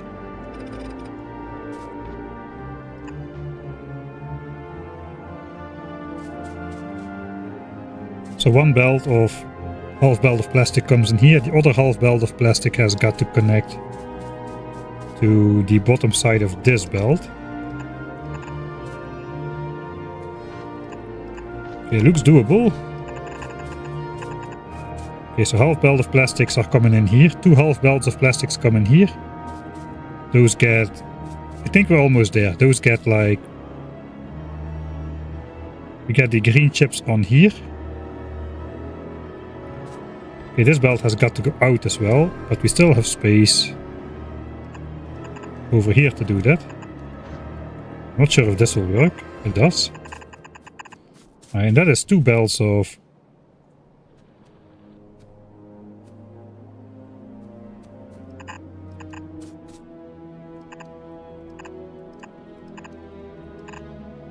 that's 2 belts of green chips and plastics mixed coming out of there. Think we're done. Think we have the design.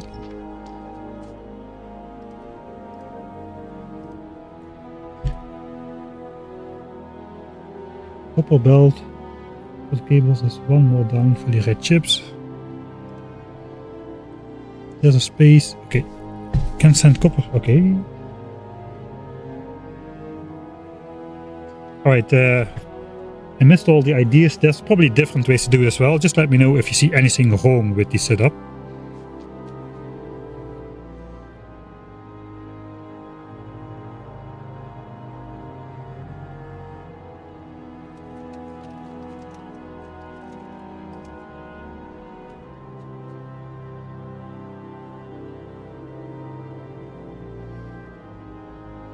I think we're just gonna test it. Anyway, we will build one now.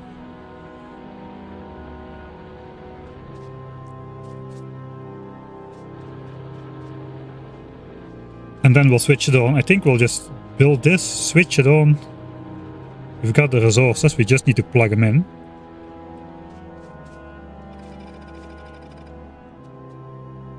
Yeah, the copper, the trees will have to go. Does the copper input to the cables match up? And no, you're right. It doesn't. I messed that up. How many outsiders do I need here, really? I also overbuilt this, didn't I?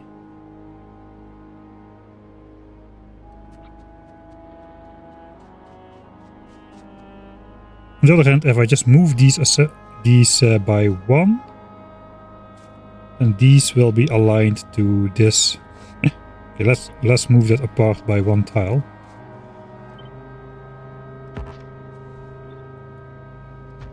That should still fit, and this one can then go in here, where it should go. Yeah, I think that's it. That is indeed was a small flaw.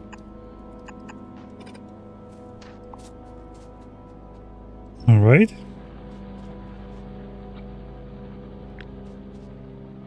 And then this should simply fit like it exactly fits as. Does it fit? It should fit.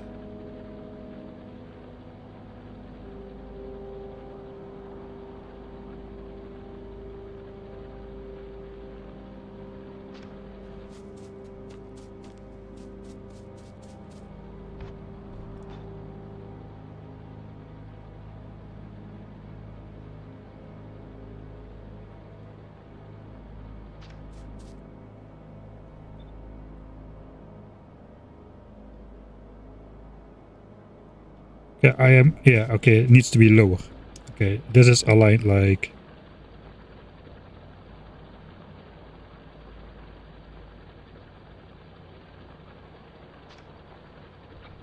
I think I just did not copy the last tile. Let's copy it including 2 red chip assemblers.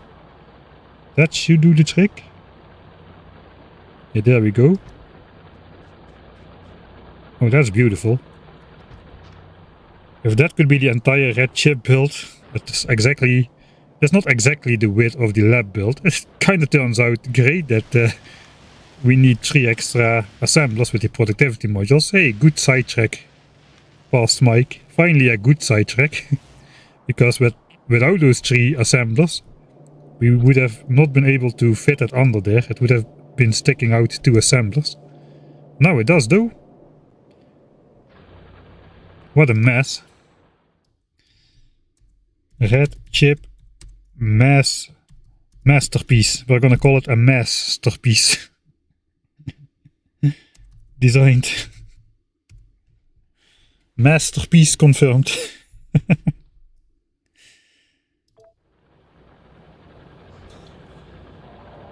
Oh, how many copper input belts do you need? Eventually 7.5. But for the first part only 1.5. Thanks DQM Sam for the Prime subscription. I'm not gonna chop all of these trees though, I think. We're gonna use the grenades. I think it's time to get rid of all of these trees in general. So yeah, now we're gonna build this, we're gonna switch it on. Then we're gonna build the lab area. We have to make the labs, we have to make the assemblers for that. And and maybe inserters as well. Once we got that done, we should have the first batch of red chips ready. We can see if this works properly. We will be in the neighborhood.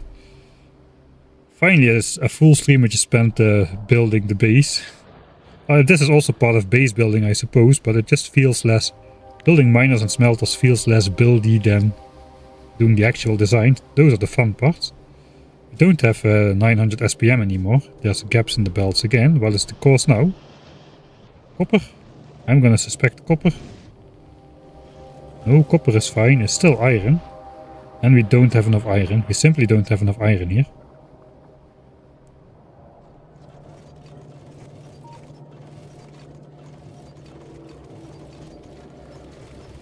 Okay, why do I have input priority on this side? That is to... I'm making red I'm making green chips out of those mostly. I'm also using this for... Yeah, I'm also using it for here, but I got 2 belts over there. Right, so let's just input priority to science, and then green chips can be made with the leftovers. So we'll flip both of those around. That should fix it again. Another quick fix, which will get us back up to 900 SPM, I think.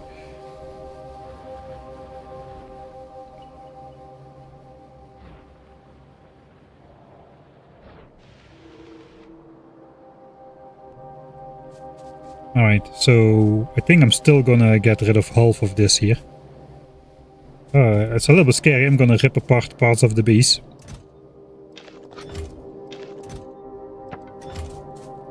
Okay, how many assemblers do I need? I'm just gonna build the first part at the moment. 100 or so, right? 102. Right, 102 assemblers. I'm gonna take exactly 102 then. And I know if it will be correct. 8 of those. I suppose we can build all 24. Just put them in place. The boilers can go in the obsolete chest. I suppose that's fine. Miners, no thank you. Furnaces, no thank you. It's probably good to keep some furnaces on you to smelt some ore, because just when you know, out on the job on a remote site and you need some copper to make power lines, it's easy if you can just smelt some. Right, what else is in there?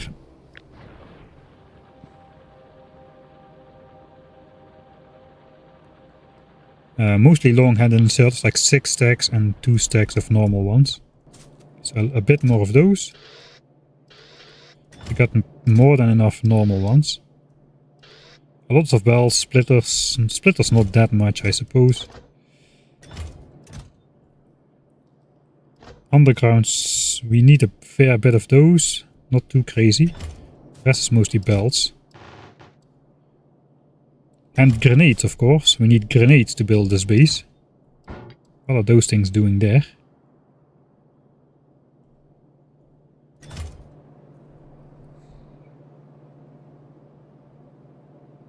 Watching too long already, time for Jeff Bezos money.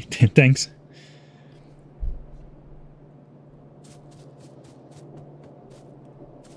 Why is there 2 40 red science packs and obsolete chest? That was back at the time when I was still being perfectionistic. You know, a long time ago.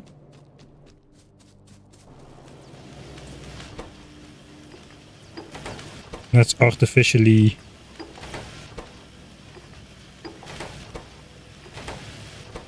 put those in there.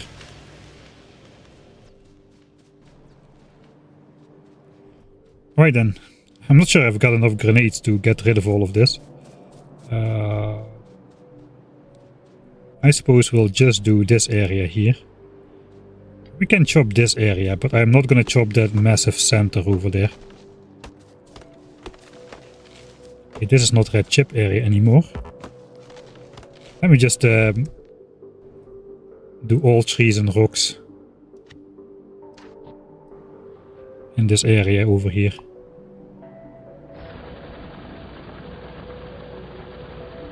Yeah, those as well.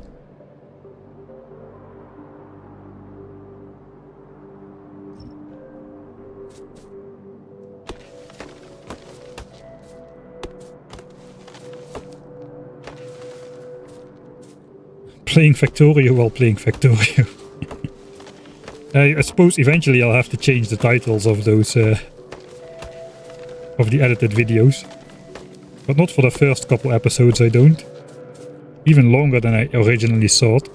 As we had when I started this entire series, I did not know yet about the red ammo stage. I thought I was just gonna claim enough ground initially with yellow ammo and call it a day. Then explore a whole bunch of land. Like I did in the 100% evolution series, where I just explored so many green chunks worth of biter expansions that they couldn't possibly settle at all. The problem with this playthrough is it's much longer, and eventually they will settle it all, and then they will settle my base, and then the playthrough is over after 200 hours, and there's nothing I can do about it.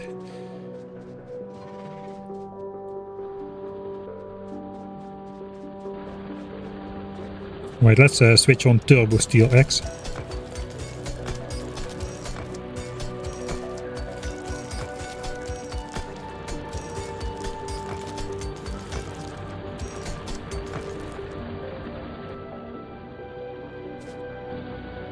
Alright, and these trees are all gonna get blown up. The good old the walk by. That's the first time I'm gonna be doing that.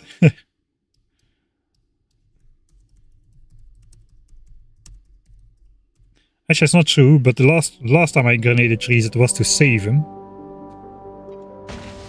Which... this hurts a little.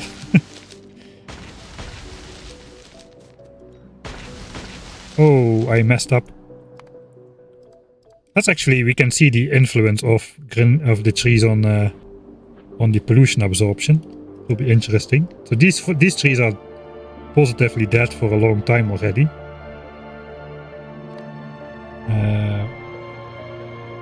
So this chunk is like a normal grass chunk without any trees, absorbs 1.11 pollution a minute. This one with the dead forest on top does 3.63. So we're gonna lose a total of 2.5 pollution a minute absorption by grenading these trees in this chunk over here. Let's try that. So we have 3.63, 3.14, 2.65,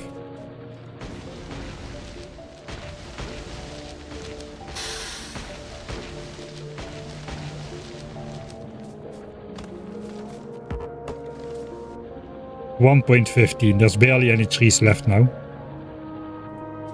So it cost us 2.5 pollution a minute. So blowing up this entire forest cost me pollution absorption of 10 per minute. And maybe I'm taking this whole save the trees thing a bit too far. Because it looks like we are producing 4, 5, 6.5, 7.5, between 7 and 8k pollution a minute. And we are losing 10. That's like 8k pollution and we're losing 10. That's like 0.12% or something. 0.12% less pollution absorption. The trouble is if I do this like 60 times or so, it all adds up, right? So I think in general the way forward is still to keep doing what we've been doing with things like this. Basically we just have to keep doing that, because blowing all of this up for every single belt which needs to transport something anywhere in the base, that's gonna add up, right? You know, now that we experimented with that, let's actually be smart and only grenade the first row of red chips over here.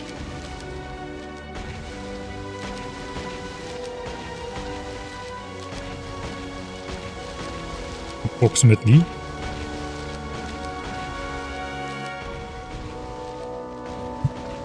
Because that is what we need to build right now.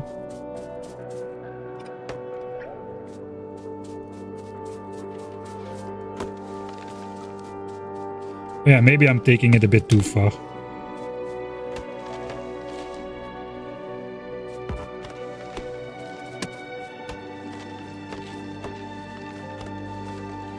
I've been streaming on Twitch for about a year, so much less long than I have been making videos.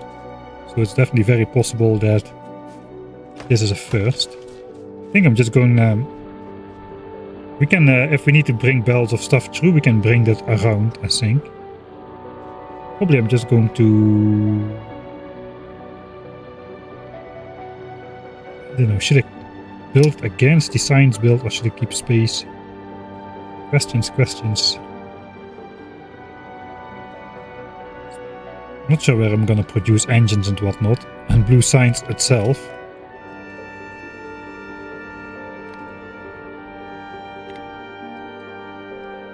This is the size of red chip build.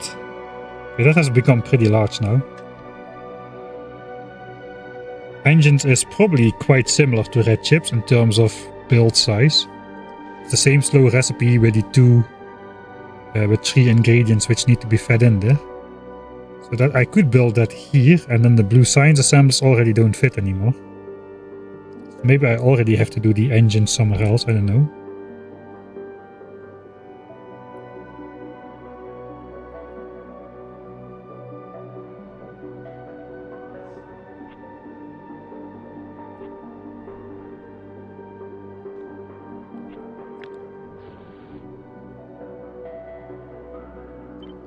Kinda tempted to just plop it against there.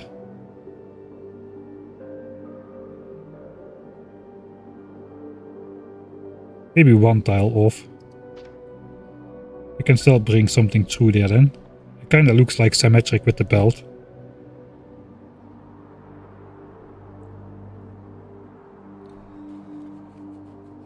Alright, help me please. What?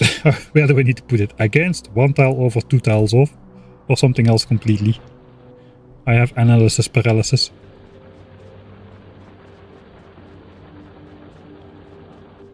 Alright, I'm gonna get started on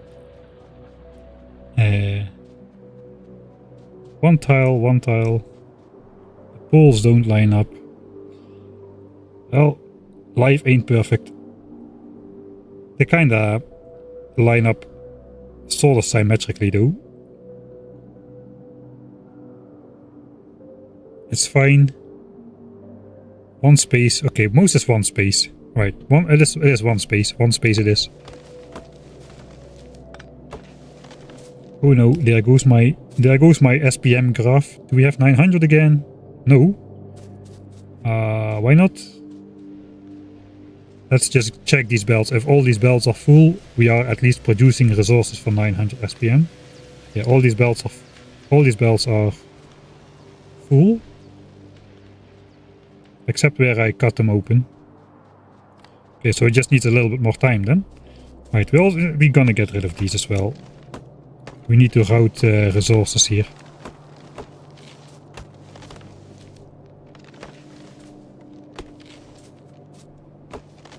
And since we've disturbed the science gods already anyway, let's do this. Grenades? No, that's not gonna be here. We're gonna have to do grenades somewhere else. When am I gonna research the flamethrower? I keep postponing that.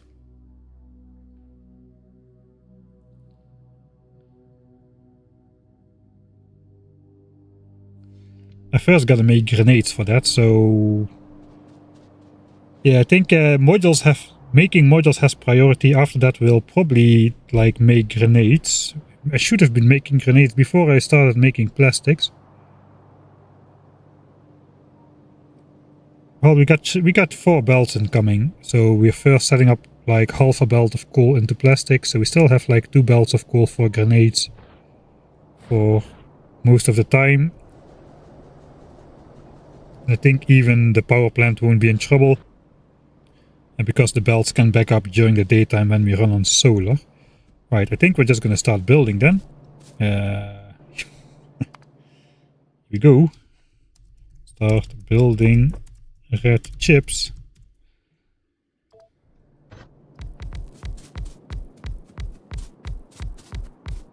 And now we just hope that it works, as we think it does.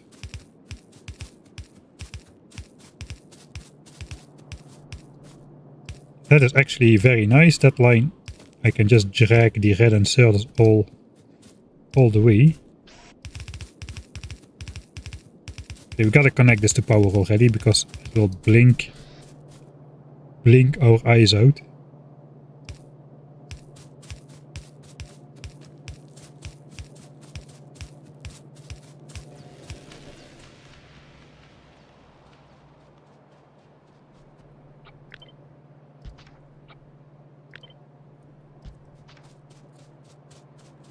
Two hours later, building begins. Well, you gotta design it right before you build it, because I don't have bots.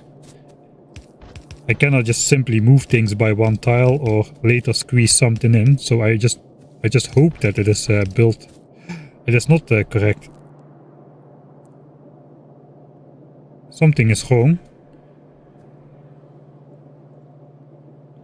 Something is very wrong.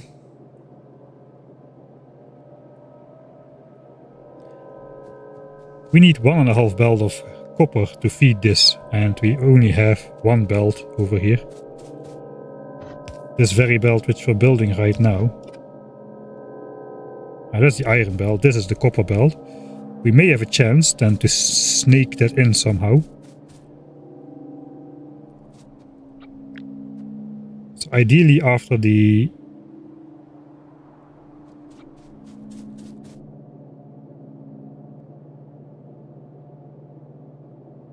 Yeah, it's gonna be hard. Instead of like taking from the near side as well, we could like side load. We could just like bring in another half belt and just keep side loading all of these things at every station. Do I have space for that though? I think I do. Ooh, that was a good catch. That could have been very bad. Ooh, this belt. Oh no, no, no. No, no, no. This is not good. This belt also has to... Okay. This belt has to bring in plastics. What if we just... What if we just put all green chips? We have space here to mix plastics and green chips.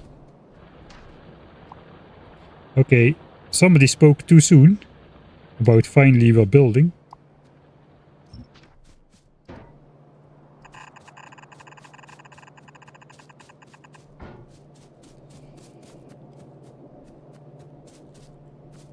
Okay, let me just copy this separately. So we have to get first of all, this belt has got to have something. And we've got to have... Oh yeah, plastics are coming from here. We put... Okay, no, this is okay. This is okay. The plastics are coming in. Okay, then we have a chance. This is already going to have plastics and green chips, so I cannot do an ugly splitteroo. We can have copper coming in here, the extra half belt of copper. It's just half a belt of copper which we need extra. So technically the problem is the near side of the belt preference of inserters. They're gonna draw from the near side first, leave all the copper on the far side, and I can... Actually, I can put it on the near side, right? I can do that with inserters, even with slow ones. So just have the copper roll up, and then it will always be put on the belt. I think that may be the way to do it. Alright, so this is not quite gonna eat up 1/3 of the chips, because one of them has to have quality stuff. We can do quality in the front. If we do quality in the front, it should work. The quality red-handed inserters. Red-handed inserters? Okay, we gotta get some stuff in here. This is plastics. I'm losing track myself. I cannot imagine how it must feel like for you. This is also plastic.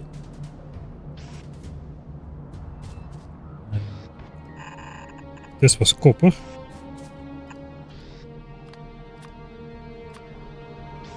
This one is iron.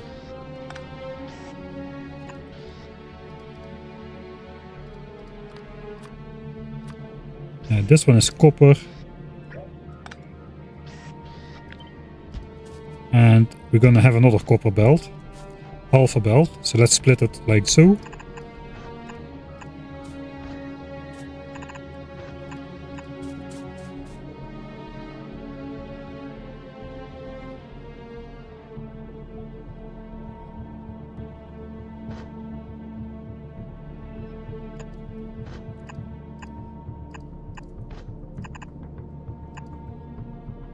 And we're gonna have a slight problem over here.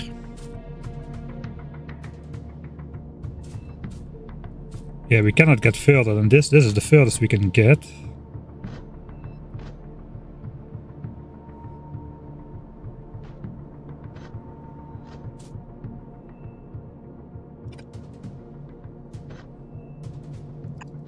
Okay, we just gotta make sure plastics is on the far side then we can move this out one tile further. This is gonna all turn out to be just barely possible, I think.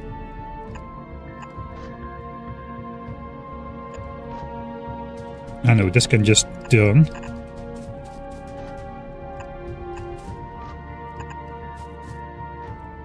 Okay, half belt of copper is 7 a second. I'm gonna need to do this here as well. Just to be able to empty it all.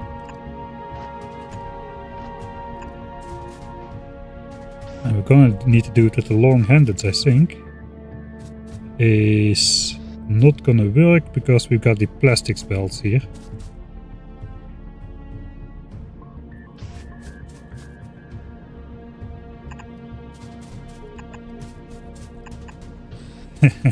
Six.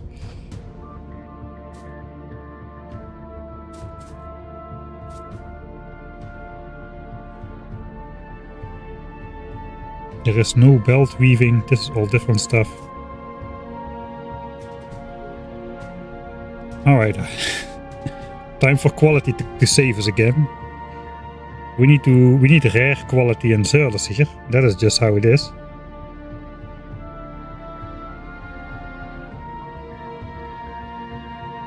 To put 7 to put 7.5 copper a second onto this belt, we're gonna need fast inserters, one way or the other.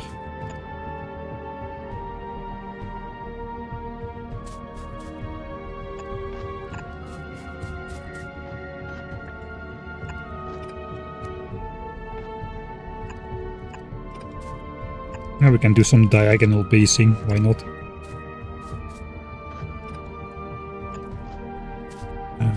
Actually, long-handeds can fit here. Oh, we can do it with long-handeds. Yeah, we can. What am I talking about? We don't need quality inserters. We're fine. We don't even need that.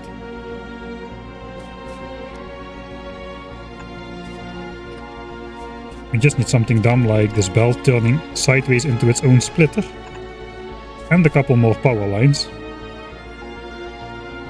Which are going to be a bit annoying to wire up, but we'll do that by hand. I think that fixes the problem.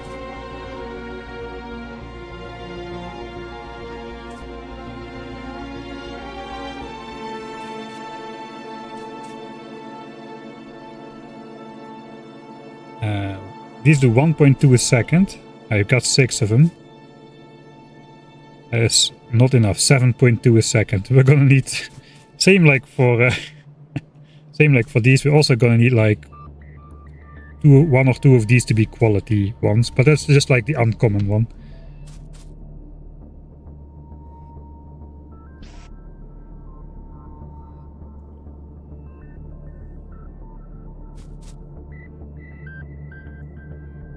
No, wait, we can do it.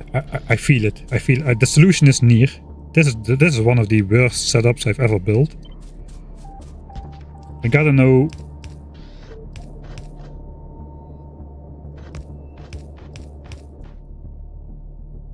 It's probably not the daytime. And this is how it's gonna work. Half belt of copper is coming in. These are gonna grab that and put it on these belts, but these also could grab that. Put it on these belts. One of these is gonna put it on the correct side of the belt. It is this one. This one goes in there, so this one is not necessary. Copper plate is lying there. But this one does it right, so we can put the power line here then. Then we have enough inserters without quality.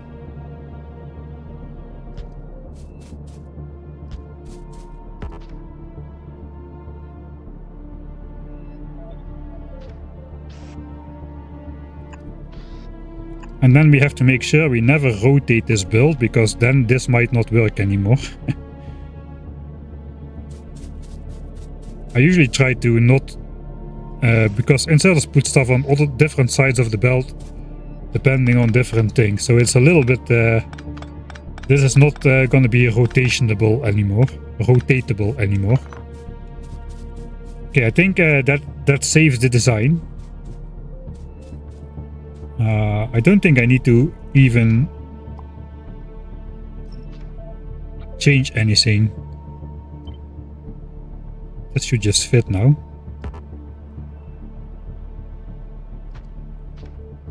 Except for the iron marker. When did you last stretch and hydrate? It's been a while. Alright, we did this. This is fixed now. Weird design got weirder. Alright.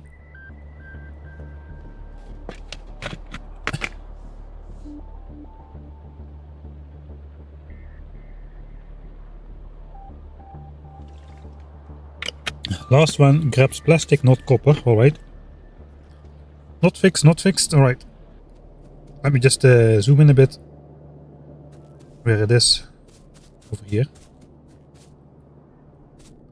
Ah yeah, that one grabs plastic.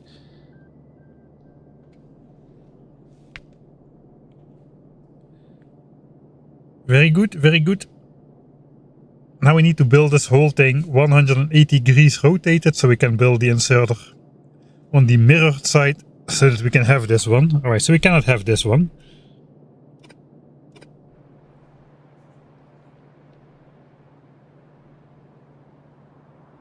Okay, I'm doing the stretching in the meantime.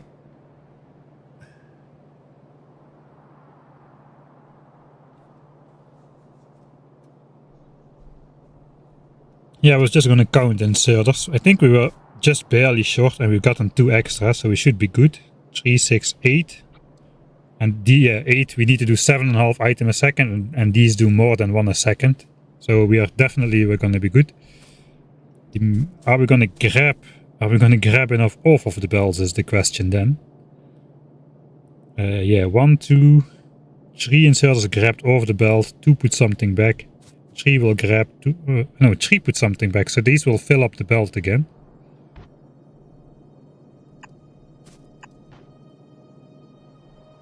Yeah, those will fill up the belt again. 3 of them grab, 3 put back. So even though it might not be super continuous, I think we're still going to be good.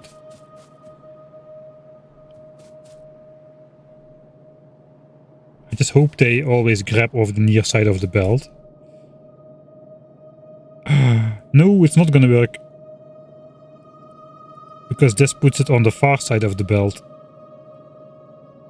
Oh, it's probably not going to work.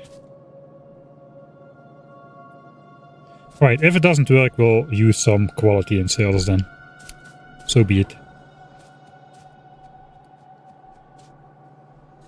Alright, so this one grabs the plastics. We should not use that one.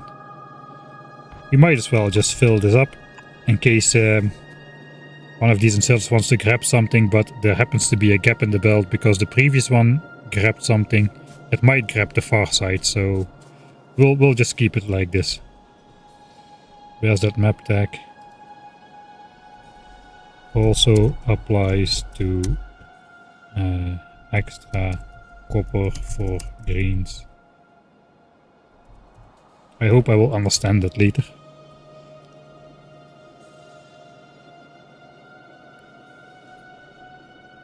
Test it in the editor. No, it's not important enough.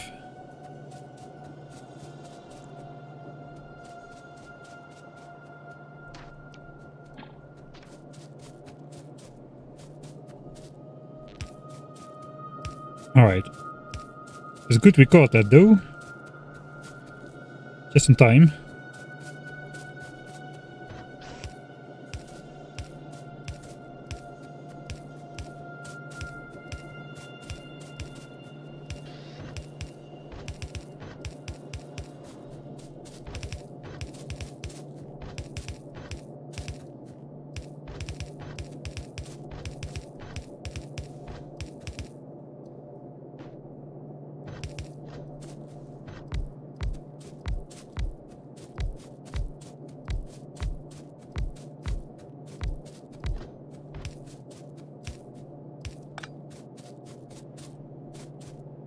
Okay, and here is just going to be these. This is the copper belt for copper wire for red chips directly, which we'll build in a second. Now we just got to fill in these.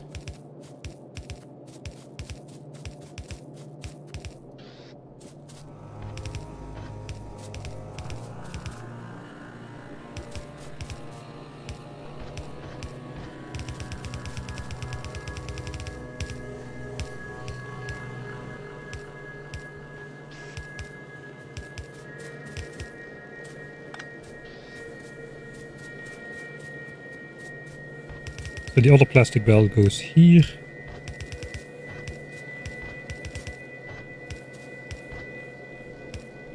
We can also do that same thing then.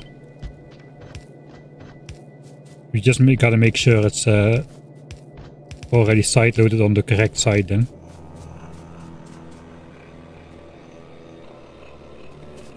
Alright. All of these.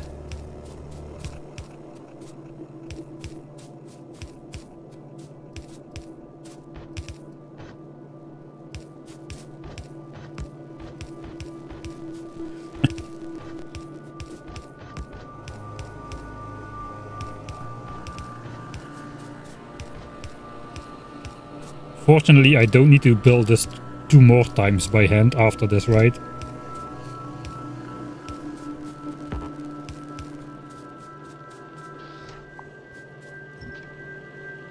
Alright, we have a special blueprint to see if I've missed anything. Doesn't appear so.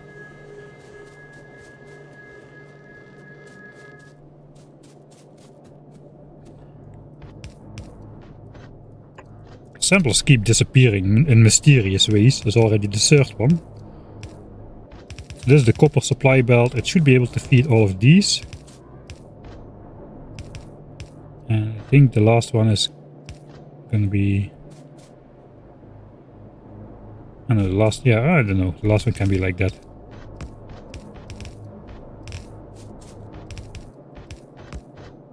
Okay, we gotta be careful here. This goes this way, this goes this way. How cursed can it be?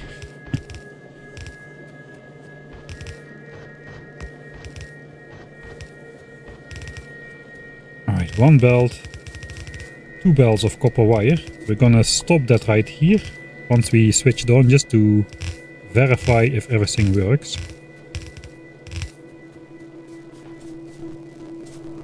And this also should be pretty easy to build.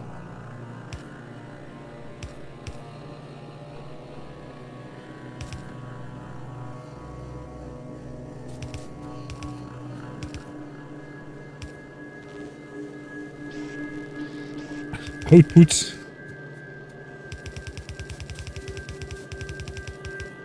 And inputs.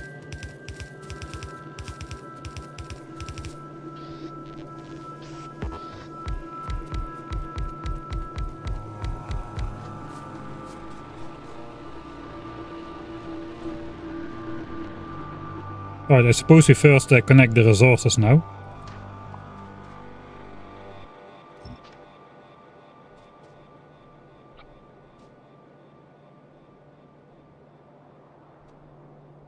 Yeah, to keep the belt compressed, because if the belt is almost full, it can happen that the inserter is waiting for a spot to put it, puts the stuff on the belt, it swings back to grab the next item, but there's not a gap in the belt, but the inserter is not in time to put it back there. So your belt might actually not be full all the time. So I already tried to catch that a little bit by this side loading madness. Alright, let's copy the updated situation.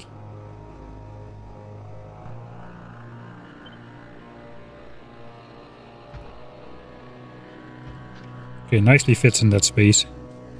Really proud of this setup, if it works. Let's first see if it works.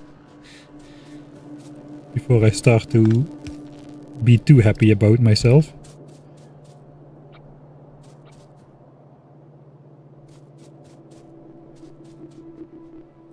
So we gotta get the resources over, simply. There is still time to swap the extra copper and plastic belt. It will be much cleaner.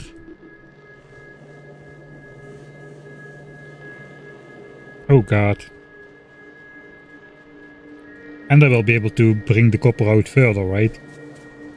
Let's we were almost there. It is the fault of Crisscross T. But we're back to this over now. So you mean basically this. This is gonna be yeah, then I have the problem with the outputting though. No. Yeah. You mean this.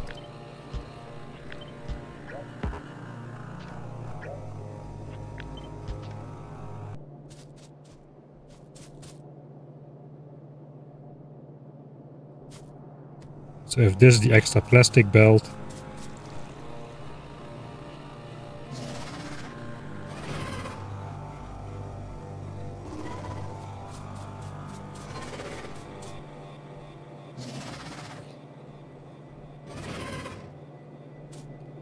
From top, copper, plastic. Okay, I got it now.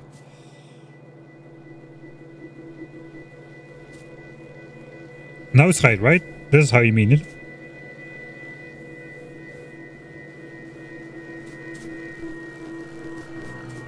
Copper goes here. Right, we gotta get rid of the monstrosity then.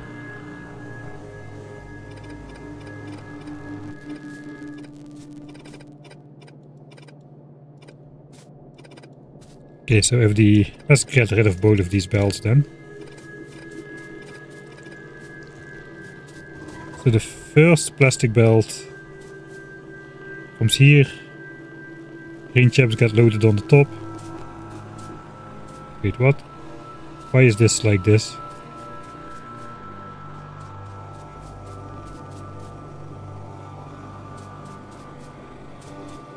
This is already wrong. Alright, I thought that... I don't know what I'm doing anymore. Okay, that is fixed now. This is a full belt with plastics and green chips, so that cannot be side-loaded like that. People already saw that.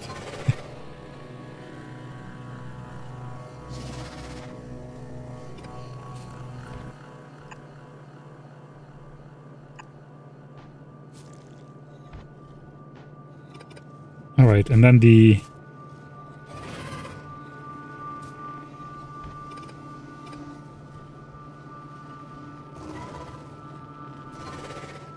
this belt has to go somewhere. It was going here. The new plastic belt has to come in from somewhere.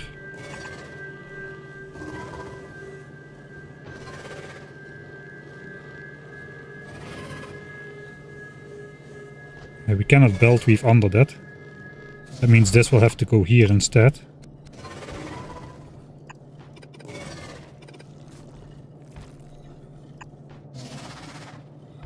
And then the new plastic belt, which comes from here,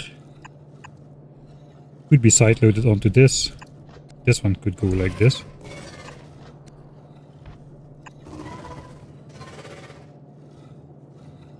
The copper still has the same problem, but indeed it will be a bit cleaner.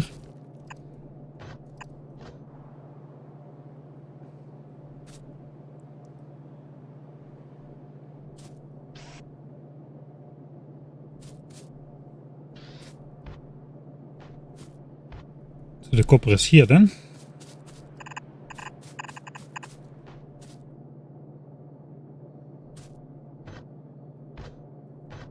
We can put like splitters or something to make it grab the extra.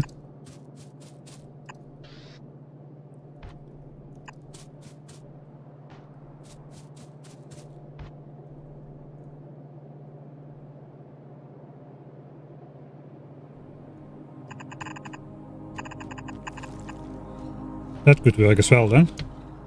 Is that much cleaner? I don't really see how this is much cleaner. Okay, it doesn't like rotate side load resources onto a splitter, but that's kind of funny. We've got diagonal belt elements. Who doesn't like those?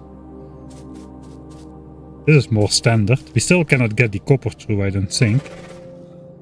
We cannot belt weave.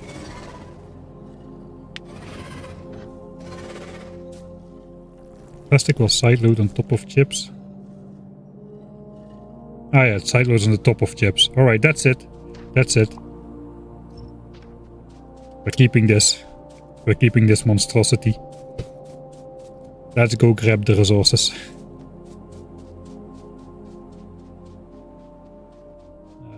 We're gonna move this out of the way real quick. Half of it at least.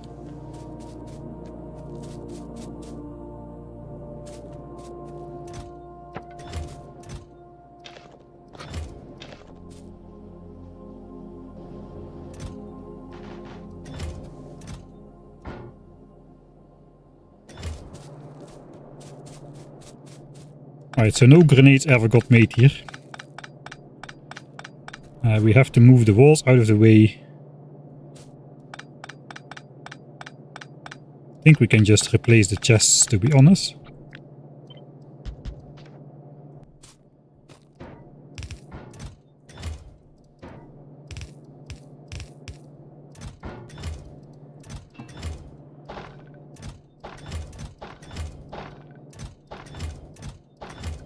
I have all the walls I need. I probably won't need any more walls ever. If I do, it will be fairly simple to... Yeah, we have 25k magazines, 50k walls. We just need 25k grenades at some point to...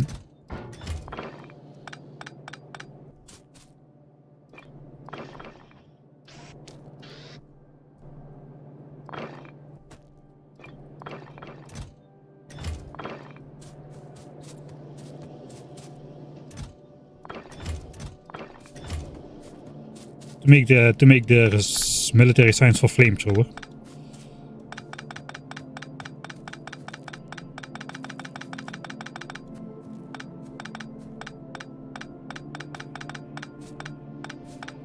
Okay, so this can all stop here then.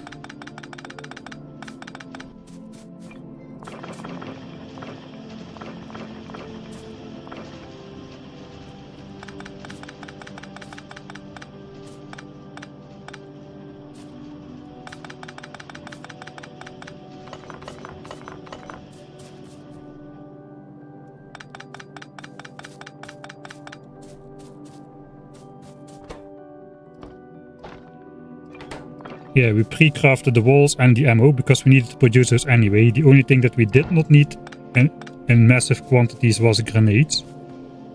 Okay, we're still not back to 900 SPM. We are having gaps in the inserter belt. We still have copper, like still have... Oh, these belts are...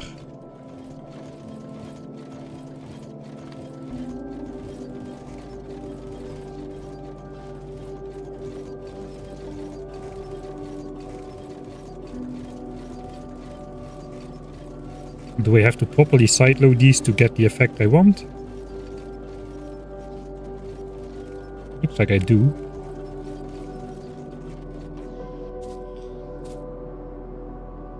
Alright, we'll do that, but not right now.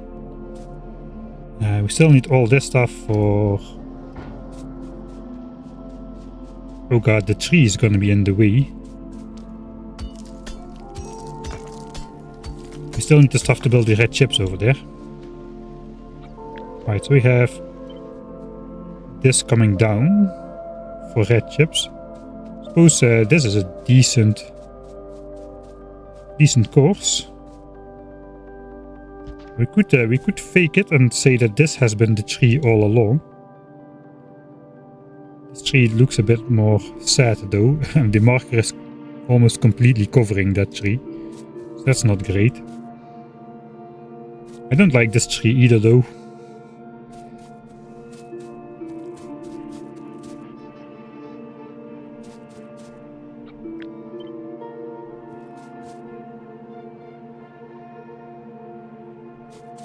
I suppose we'll just underground it. We'll bring the resources in like that. And that's the way it's going to be.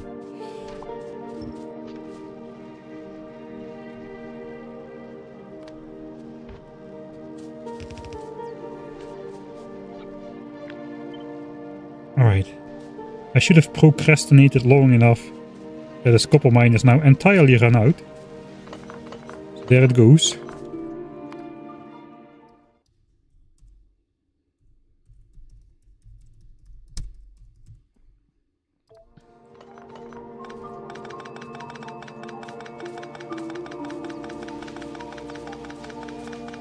Yeah, the problem with Norwegian signs compared to Vulcanist signs is that Norwegian signs just require so many actual resources, you know. It's slightly inconvenient. How long until quality?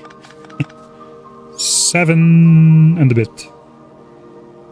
6 hours, I was wrong. 6 hours and 57 minutes only.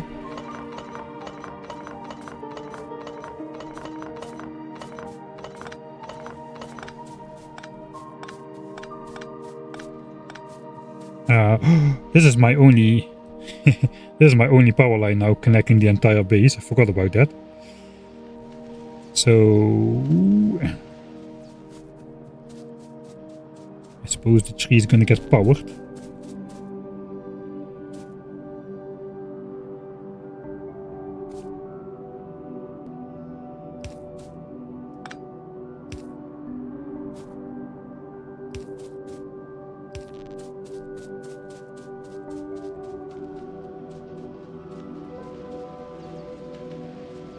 After first artillery kill, can you use Spidertrons to? No, because I won't have them. Spidertrons is Gleba signs, I think, and we won't have that amount of signs for a while. 5 million or so.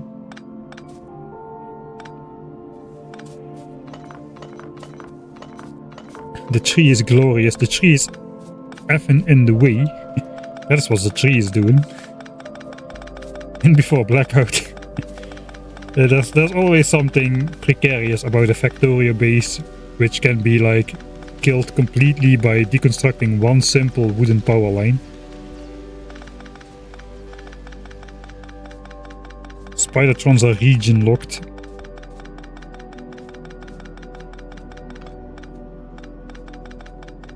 Okay, all this elaborate splitting gone out of the base. Let's just, I don't know, to here.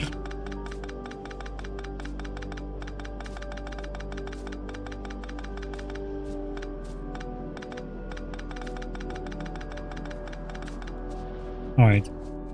So we'll do the resource aid. We need actually 3 belts of copper only. We need copper, iron, copper.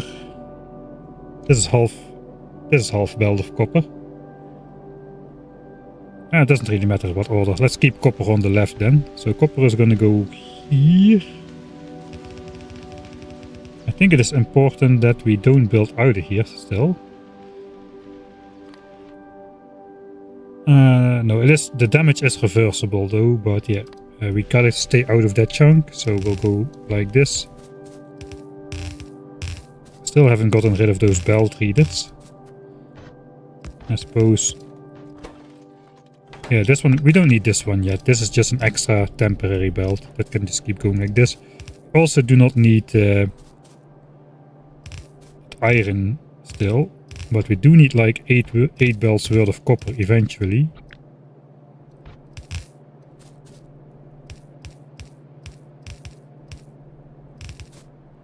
We do have the 1 tile gap, so let's keep the 1 tile gap here as well.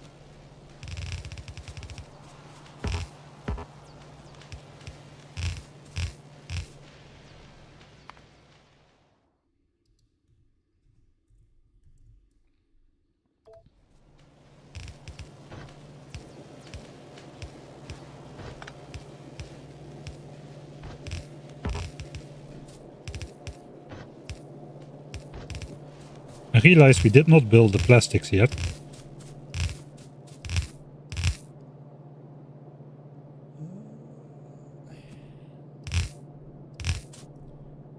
time is it now? Almost 10 o'clock. Battery is at 11.7 volts. That is not very inspiring. Not sure we can do all of the things we want to do.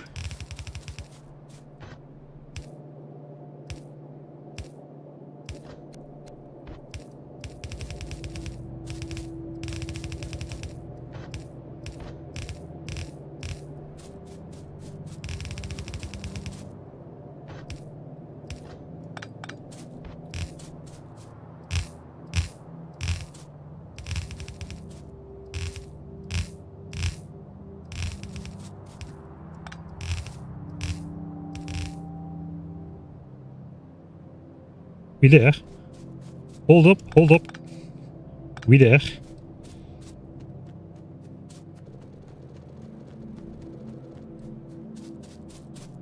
Alright, so one belt of copper should go to copper cable directly, so that's just something like this.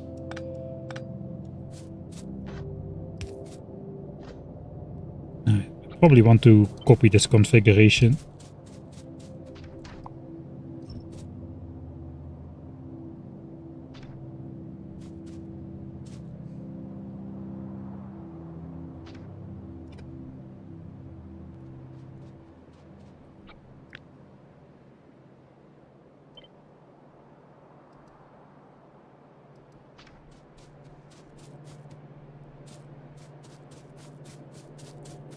Before I delete it, the iron belt in its entirety has to go here.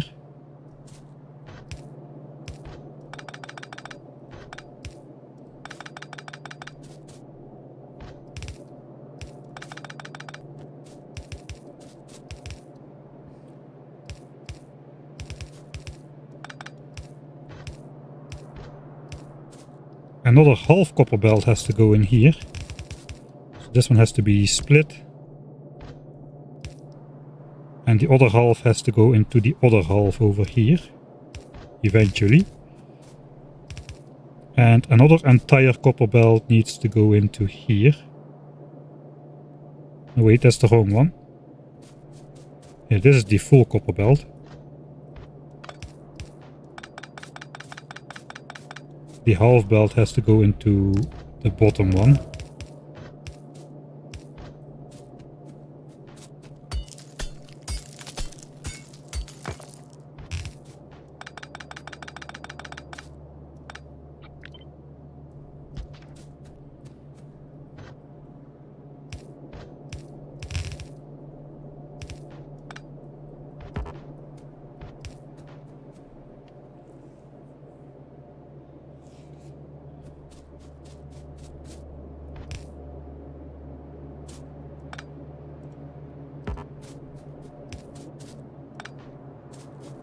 Alright, then it's just the two plastic belts, like the one plastic belt, but separated into two pieces.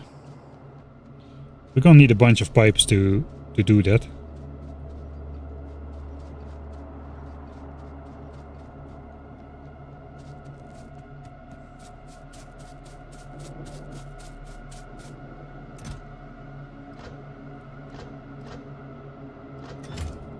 I have some underground still. Let's take all of them. Probably will mostly use undergrounds to get this stuff over.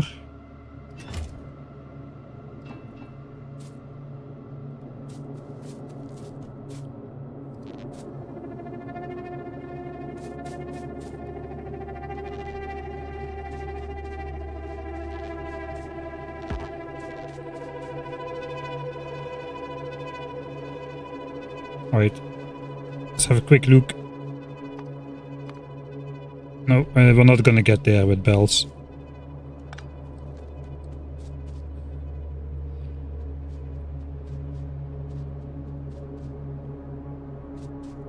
I could force half a belt in here by output prioritizing to the right and doing this.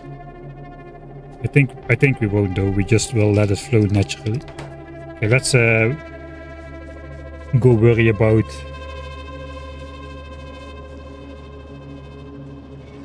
the Johnnies. Looks like this is full again. Means we've got 64,000 green chips ready to go. as well as 7,000 solar panels. That is full.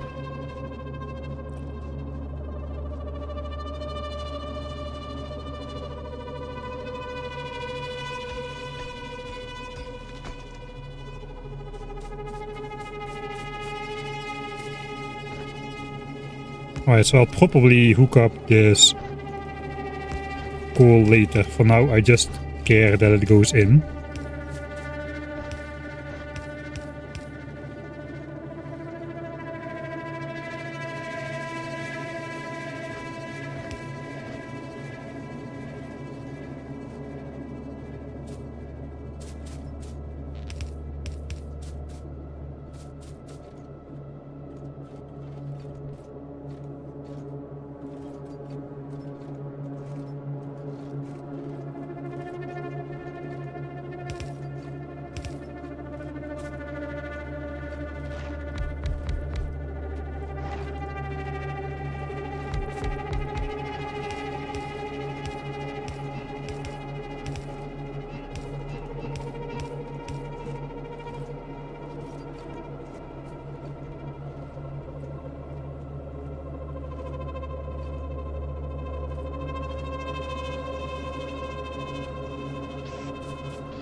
Okay, we had to connect it to this side of the base.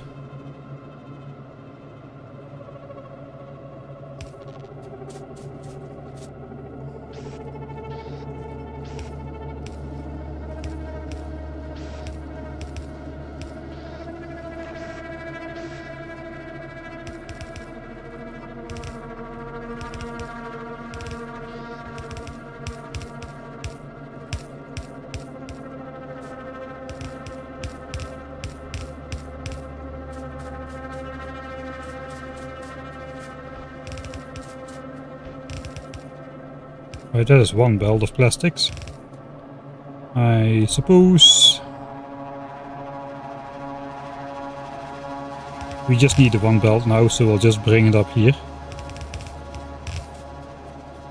But first we got to bring over the petroleum gas somehow.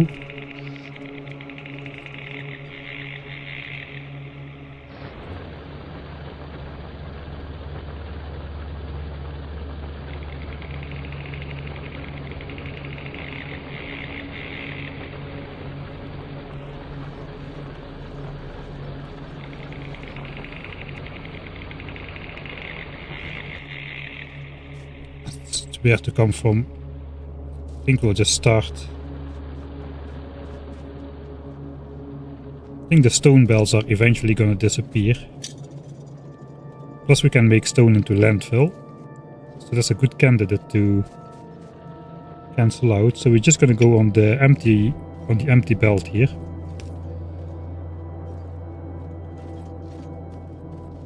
Does this stretch? It does.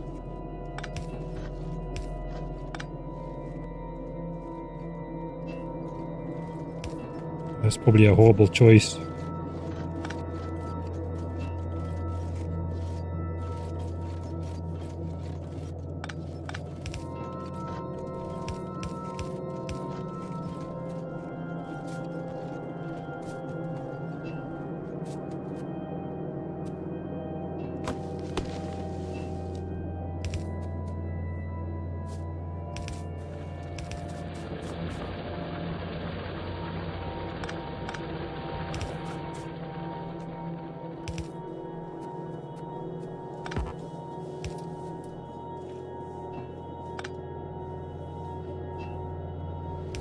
I suppose this is the way it is.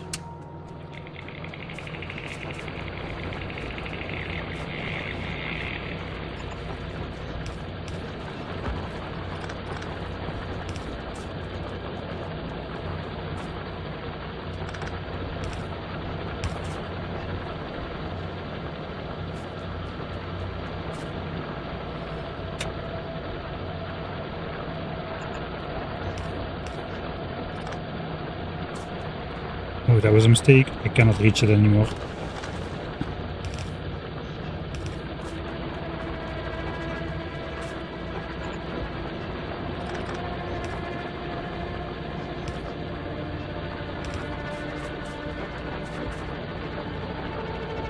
Right, perhaps here I can get out of it.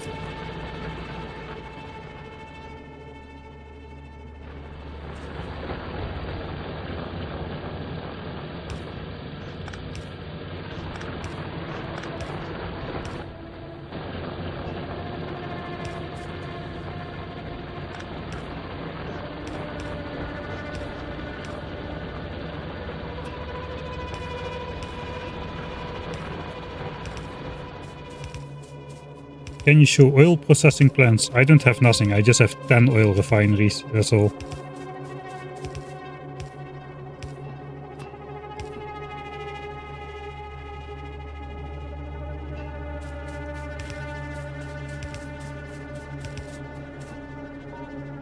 Okay, this was a future extra belt which never happened. Looks like it's now going to be our oil part then. I know we can bring the oil out through the actual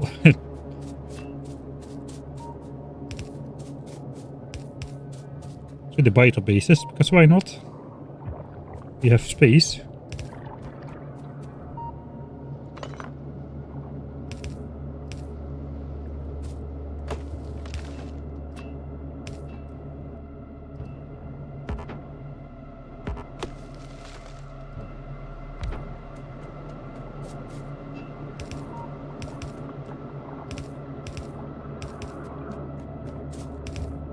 This is our happy biter base, the one that killed us. The very first attack of the playthrough. Alright, we're here now. So we might as well fix this thing then.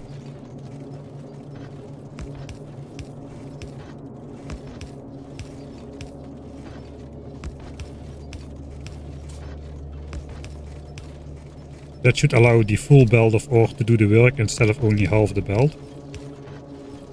And that should, again, hopefully definitively get us back up to 900 SPM.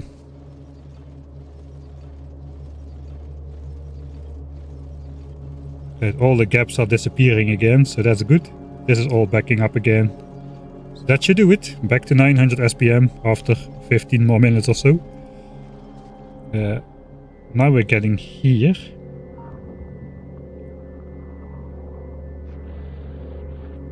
The tanks are over here.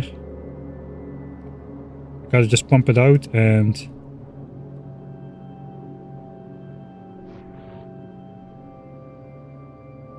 bring it back somewhere along this line. So we just pump it here. Just follows the coal belt, I suppose.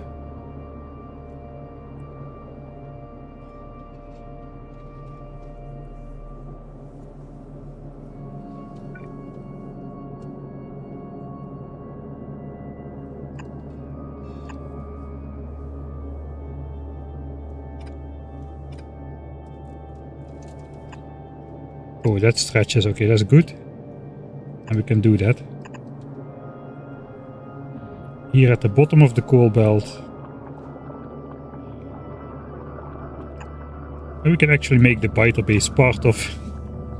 can make the biter base part of the oil transport, because why not?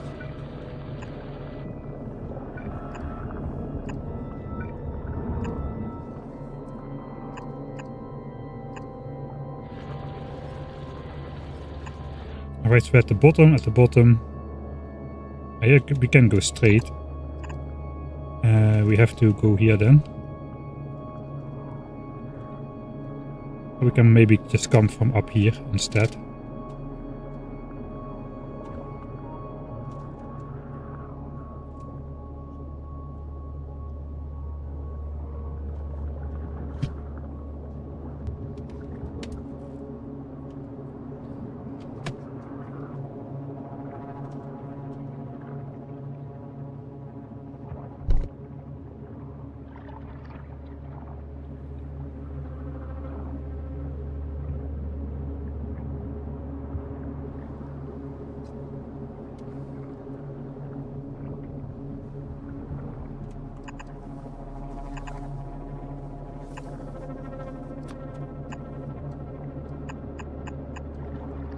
Alright, that looks okay.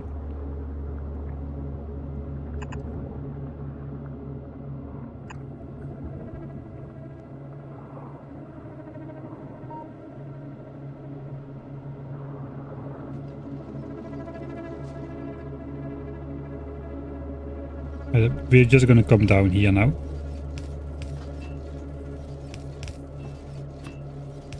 Oh, we're probably gonna have a too long pipe connection as well. We will need to put in some of those pumps.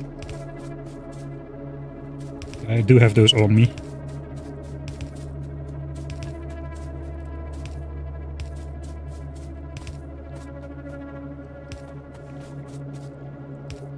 Yes, where am I going? I think I want to stay... Oh, we can actually cross this. I think it's one tile too wide. Yeah, it's one tile too wide.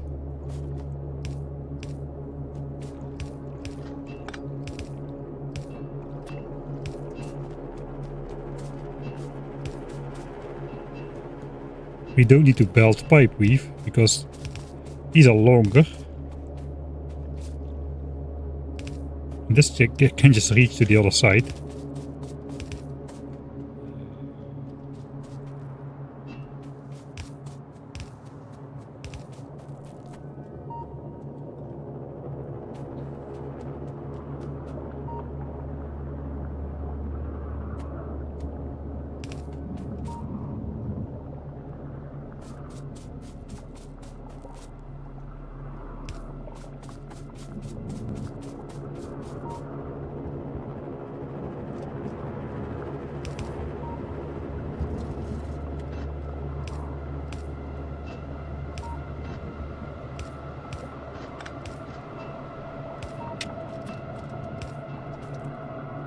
.308 of 320, but now we're going the other way.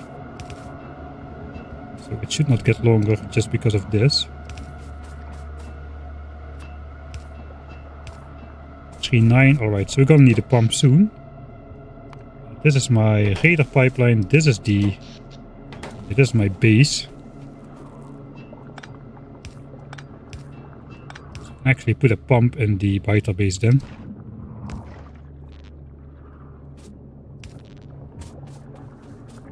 The other way. That I connected here already. I do not want this to connect until I'm here.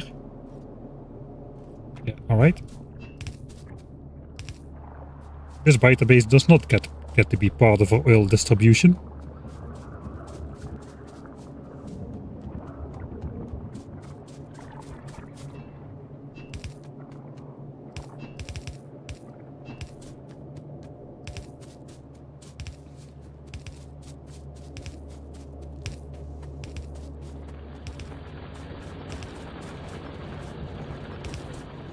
But this one does.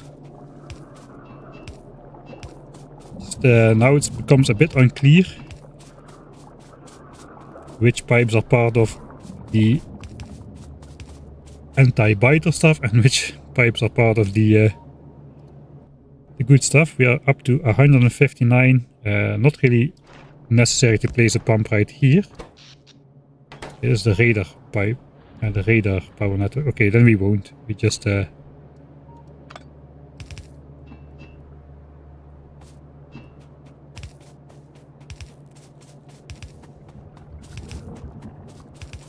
here we just go past.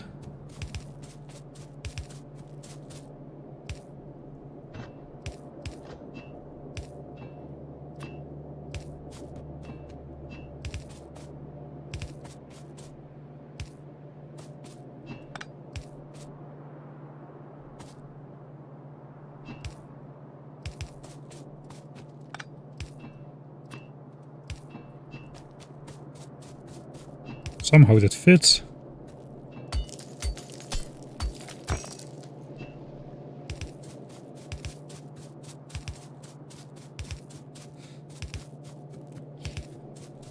Yeah, I think that's the hardest part of this run. It's just like Lazy Bastard, where the hardest part is to not accidentally handcraft something at any point in time.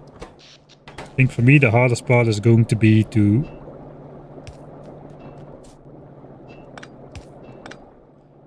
not accidentally break a wrong pipe at any point in time.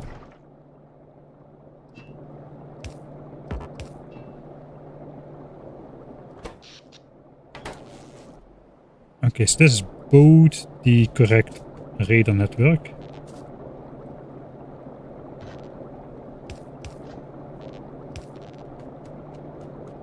Again, wrong way. Now we can line up with the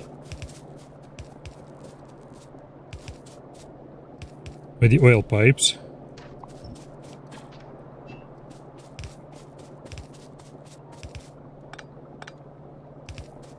Okay, the oil pipes are not very logically lined up because of the power network.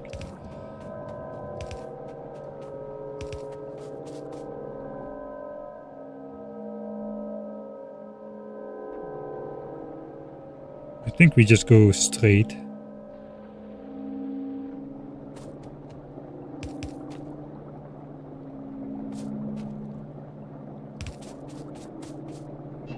Alright, let's give up on aligning it.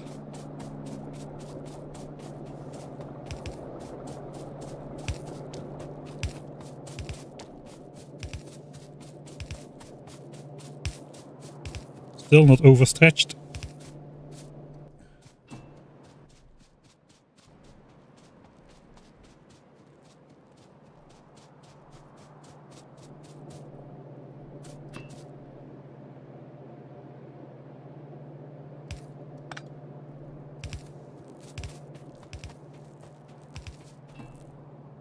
$326, huh? Are we in the chunk now? If we go this way, the pipe is not too long for some reason.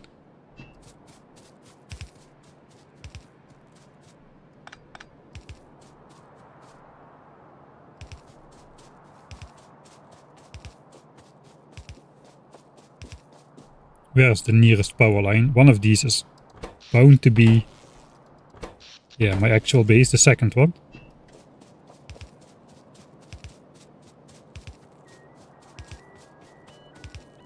We're actually building a base. It does happen sometimes. So I gotta pump this stuff out. Coal belt. Yeah, above the coal belt seems okay. Through the power line again, that's annoying. We're one tile above the coal belt then. We cannot spare much, so we'll put the pump here. And then the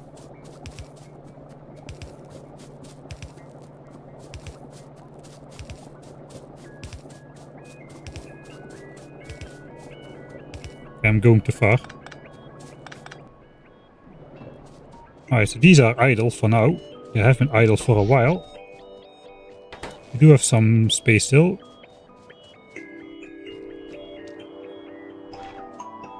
If we go in here, let's go out here.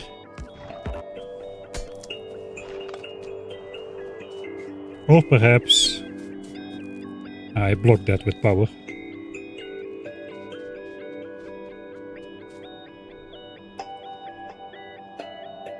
And maybe go out the side. Am I going to increase the size of this? Probably not. Go here then.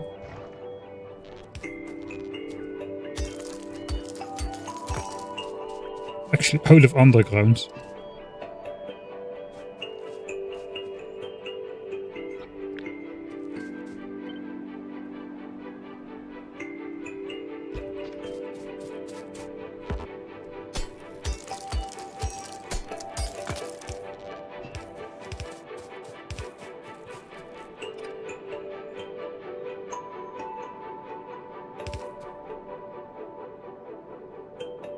That should be fine.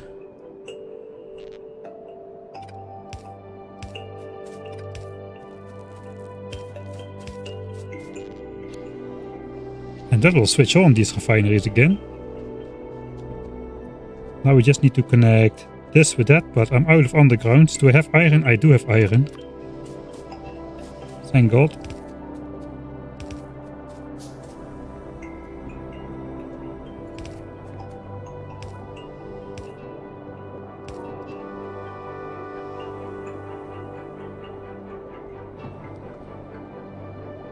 Okay, the pipeline contents only count until the pump. So now, right now we should see at our base this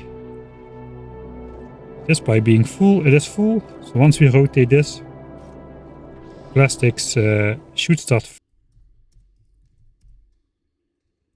We're slowly catching up to the tech pace. The incredible rapid tech pace which I have not been able to keep up with all game long. Where is the plastics? We're gonna switch it on remotely because we can. It's Factorio 2.0, here we go. I was rotated the wrong way, here we go. That's the first oil product ever. Okay, it does not appear that the inserters can not keep up. I think this should back up any moment now already. Alright, and these indeed are just putting on the back pressure in case this belt is not full. It will just plop in between there. This is a similar thing what we've been doing for the red chip build. Just making sure the belt is absolutely compressed at all times. Alright.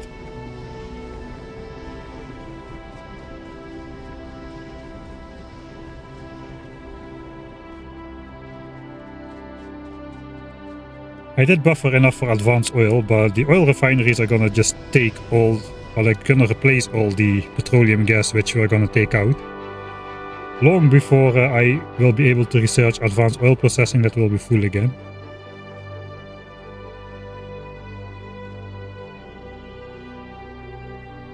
How many hours? 120 almost.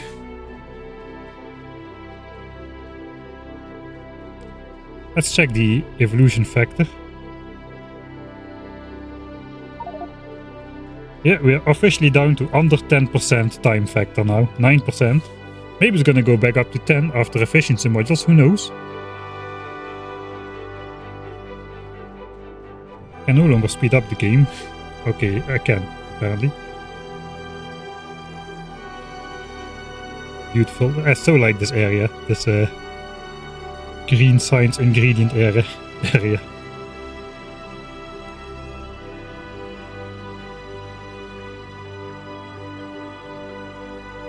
The point is to not make more petroleum gas than we need, and I don't think we're doing that. Because I'm not going to wait for advanced oil processing to make modules. We are going to produce these red chips with modules for sure.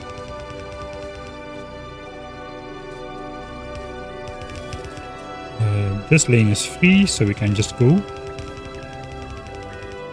This lane is free. I don't know what these are for anymore. Eventually we'll reach the Johnnies with these bells as well.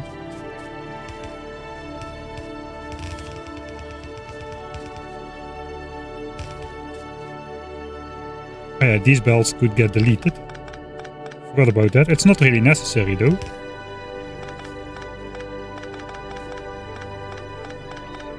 Okay, for now let's do this.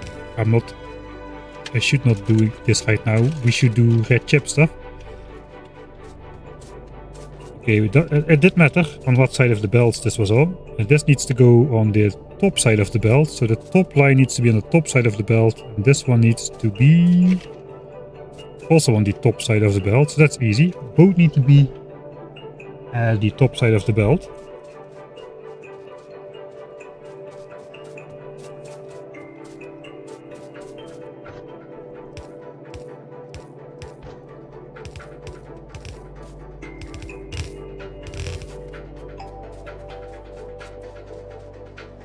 Okay, plastic is coming.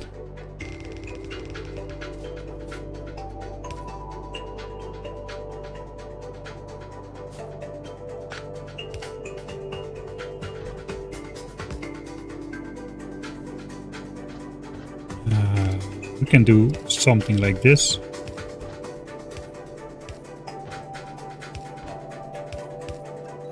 So, a bit wasteful in terms of space.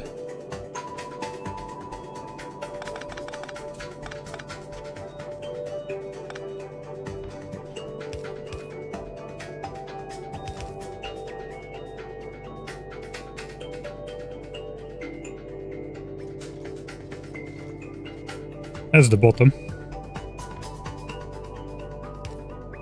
That is the top.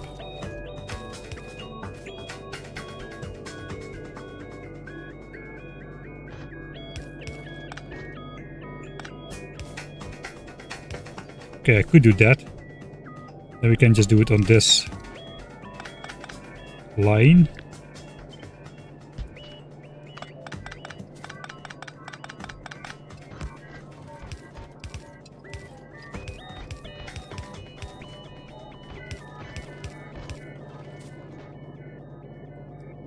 Alright, and I know I'm side loading, so it will automatically get priority output the same. That is going to be everything for the red chips. All ingredients arrived. So once we connect this entire area should start working. I think we should throw some lights in there as well.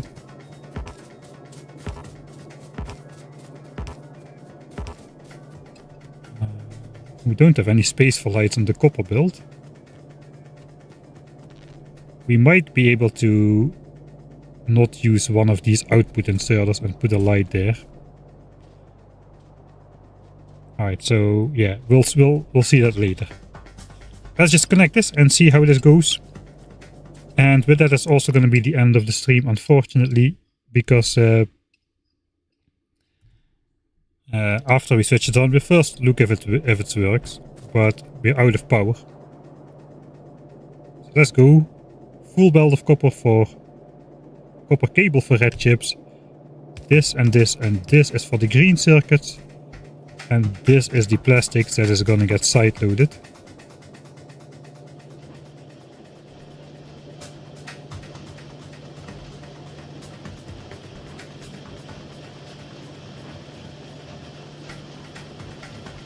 Does it work? Does it work immediately? That cannot be. Oh god, it's even on the correct side. It cannot be. How about here? There should be a mistake somewhere.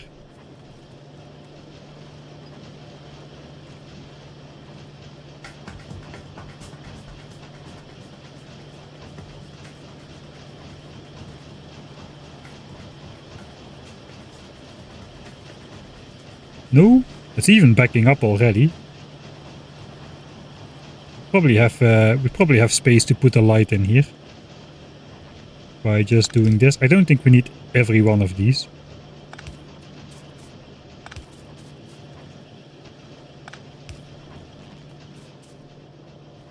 That is beautiful. I can't believe that worked from the get-go. That's everything we need. In the right quantities set up to made red chips from. I wish I had time to set it up, but I simply don't. The battery is about to pop. I did save recently in case power fails immediately. Let me check. I'll load it once more. We'll watch that one more time. The culmination of today's work. And this time I'll put the lights in there before the copper reaches. Just to see if we can actually get away with that. One less inserter. I think so, but I don't want to calculate it right now. 8. Okay, 32 output inserters. Yeah, those should still be able to put 30 items a second on the belt with ease. So that should be good. First try, man. Yeah, nice.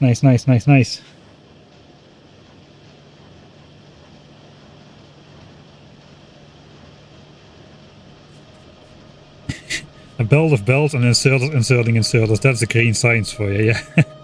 That's quite a thing. We're currently using about 110, 120 megawatts. It's gonna pop up once we start this red chip stuff, but next time we can actually start making some modules.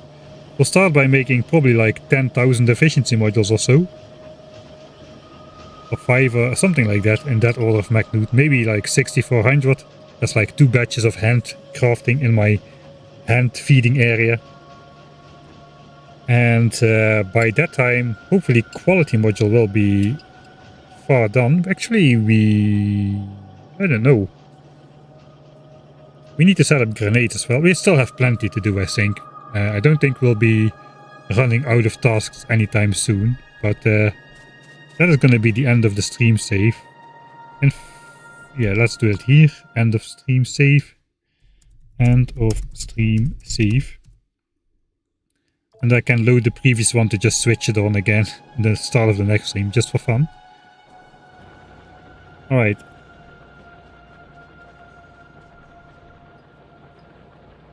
So that's the progress of today. We've gotten this to the base, we've gotten it sorted out. This is the red chip build for blue signs, the first step. And the most, I think the most complicated step of blue signs is the one we tackled first. Engines is going to be difficult as well. Same sort of resource amount, but it's only iron. 9 belts of iron, of which 5 belts into steel. 2 belts into pipes, 2 belts into gears. From the top of my head, that's going to be easier than red chips with the oil products and copper cable, throughput, fast stuff, blah blah blah.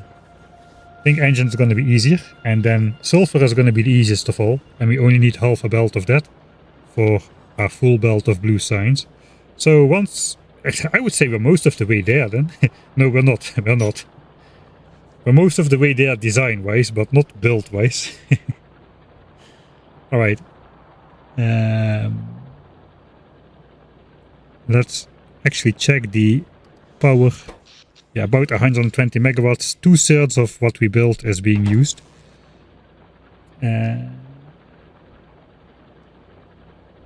Other question is whether the throughput is good. It did appear okay. All the separate elements did backfill live before it reached the end of the belt here even. So I think this is going to be okay. Unless something is wrong with the second part of the build. Thanks, Obsolete. Thanks as well, SDB. Both of you were here for the entire stream, I think. It kind of helps that I'm not streaming until like 2 o'clock in the night, I suppose. So hooray for Van streams. It's easier to follow the entire stream as they only last like 3 to 5 hours. We're at the 5-hour mark now. That's kind of the limit. We had like decent power at the start. Now we're down to like 11.6 volts, which is not inspiring. It will cut out at some point.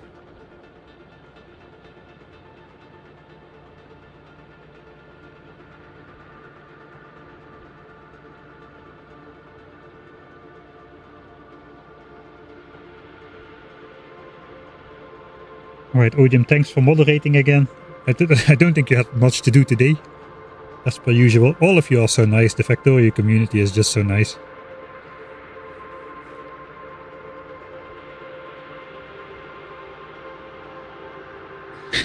Yeah, maybe I could connect some more solar panels to my van as well.